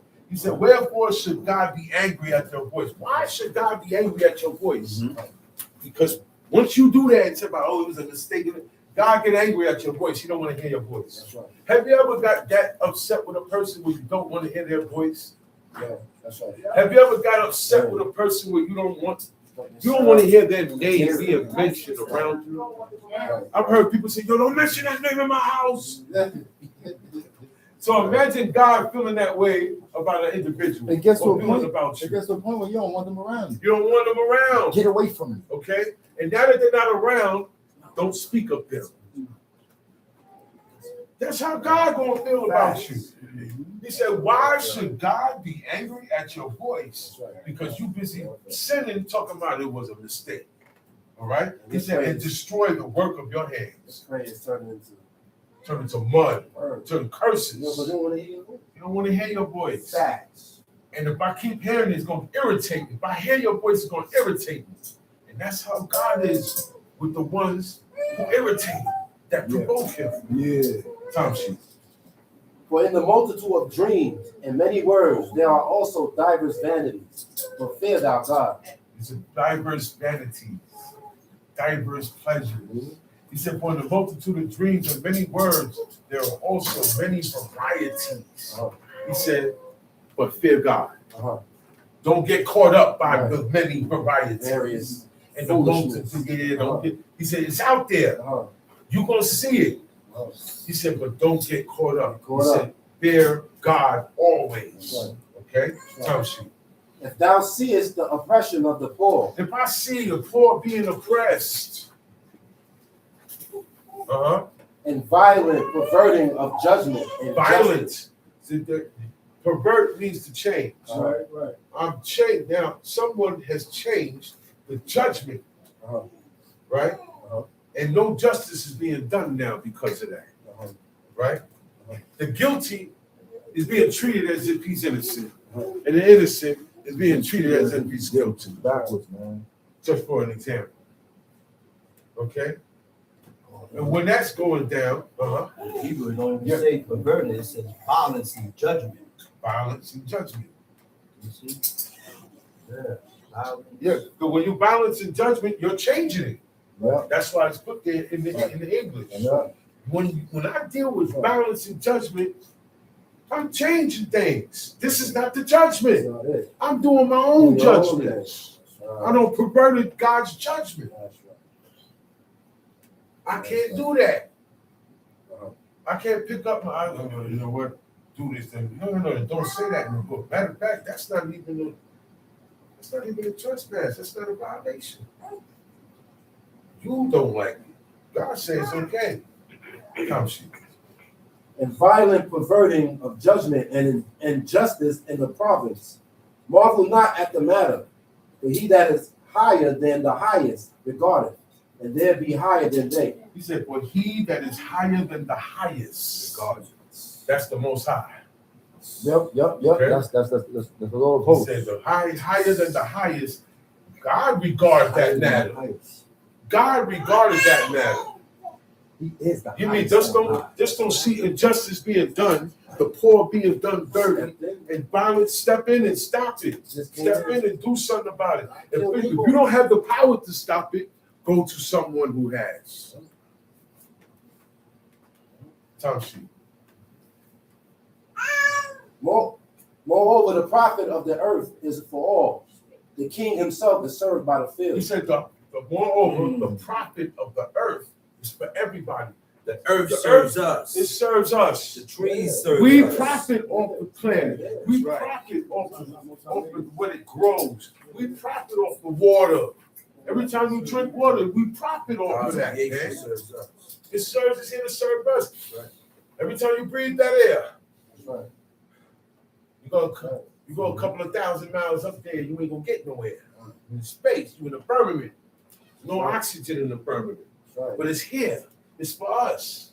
I can go to a field and plant something, and when it grows, it's edible for me to eat. I can satisfy my hunger with it. I can feed my family with these things. Tom sheet. He that loveth silver shall not be satisfied with silver. You love silver, you ain't gonna be satisfied with it. You like money, you ain't gonna be satisfied with it. That means you ain't never gonna get enough. Okay? Tom sheet. Nor he that loveth abundance with increase. This is also vanity. And that's greed. That's greed. He that loveth abundance with increase. I got a lot and I still want more. I got a lot and I'm increasing on this. Come on, man. You can't take none of that with you when you die. Why don't you plan on who you're gonna leave it for? Okay? Time sheet. When goods increase, they are increased that eat them. And what good is there to the owners thereof, saving the beholding of them with their eyes? The sleep of a laboring man is sweet, Yes, it is. whether he eat little or much. Look, sometimes, man, you just want to hit the bed. What? Because you've been on your feet, you've been working, whatever. Everybody work. Everybody has to go out and bring in something. Oh, yeah. Bills have to be paid. That's right. Even more than back then. We don't own nothing. So now we gotta pay for everything. Got stuff renting, gotta pay that house with all of these things gotta pay. But sometimes, man, all the man is thinking about is bad. Yeah, man. You're on the train, and 3 more stops. Those As are soon as I all. get in, listen, man, I ain't even gonna eat. I ain't taking my shoes I'm off. hungry, but I don't even feel like eating. My feet hurt. My eyes is heavy. Go to bed, man. He said the sleep of a laboring man is sweet. That's why he said, man, be quiet. Be quiet, man. Your father's sleeping. Yeah. That sleep is not to be disturbed. right. You be charging his batteries. Right. You've been putting out a lot. That's right. You've been putting out a lot. Putting out a lot. Uh-huh. Yeah, man. That's why we die first. Most of the time, the men die first. That's a fact. That's a fact. But we're responsible for what Adam did as men. We're responsible for our houses. We're responsible for ourselves. That's right. We're responsible for a lot of things that go down. That's right. Time sheet. Whether he eat little or much, but the abundance of the rich will not suffer him to sleep. He said, but the abundance of the rich will not suffer him to sleep. More what they said, more money, more problems. Because this guy's so rich, he don't get too much sleep. He trying to figure out how to get more. He got to keep it going. You got to keep this going. So he's up all night. All night. 400 meetings a day. It's crazy. Yeah. You want to be rich? There's a responsibility that comes with all that That's money. right. That's right. Okay? Time sheet. There is a sore evil which I have seen under the sun. Not just a regular evil, a sore evil. Okay? Something real wicked and evil, which he has seen under the sun. Once you hear that, seen under the sun, meaning it's being done. People are doing it. Time sheet. Namely, riches kept for the owners thereof to their hurt. He said, namely, riches kept for the owners for their own hurt. Time sheet. But those riches perish by evil travail, and he begetteth a son, and there is nothing in his hand. He said, you get all those riches, and somehow those riches perish. He lose the money. He lose the riches by evil travail, by evil situation. Something that happened costed him, the money's gone now. Whatever, the money's gone. So now when he has a son, there's nothing in his hand.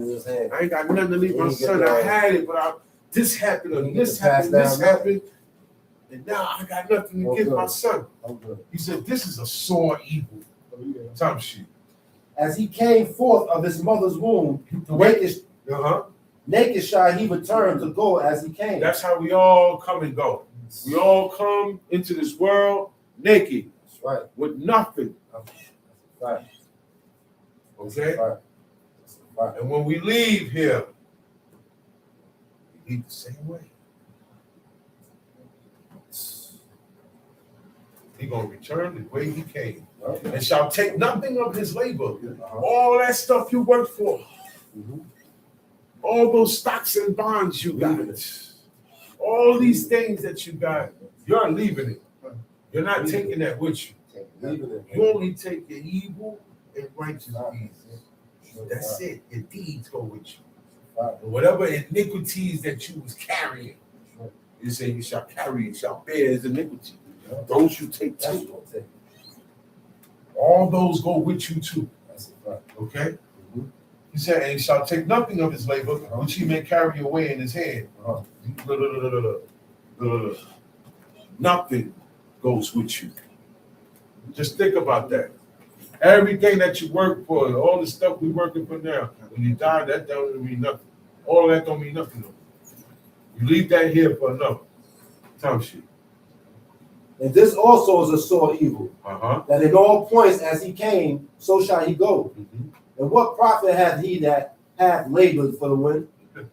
You ever heard about that? Working for the wind? The wind. Can you grab the wind? Can you shake it? You can't have no contact with the wind. Time sheet. The only one that could hold wind in his hand is the Most High. He gathered the wind. God gathered the wind. God said he gathered his wind in his fist. He grabbed wind.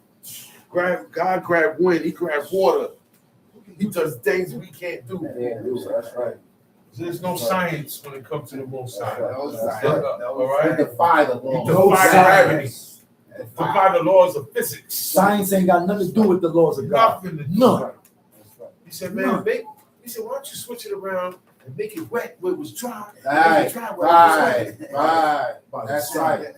Without a heater. That's right. Without time for it to dry. The law is not science, man. Okay? It's not science. Not science. The head is science. God is greater than science. Time sheet. All his days also he eateth in darkness, and he had much sorrow and wrath with his sickness. Behold, that which I have seen, it is good and comely for one to eat and to drink, and to enjoy the good of all his labor, that he taketh under the sun all the days of his life. That's a good thing. Yeah, it's an evil thing when you don't get to enjoy the fruits of your labor. This is something that God has given everyone. A chance for you to work, get, and then eat and drink and enjoy the good of all your labor is a good thing. Sit back and say, man, look at everything I've built. Look how far I've come. Time sheet.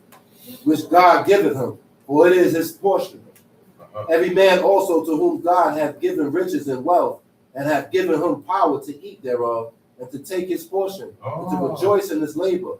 This is the gift of God. So, God gives gifts to guys who don't serve him. Show me a rich Israelite. Too much food. Shit, ain't too much of that. I'm talking about a rich Israelite.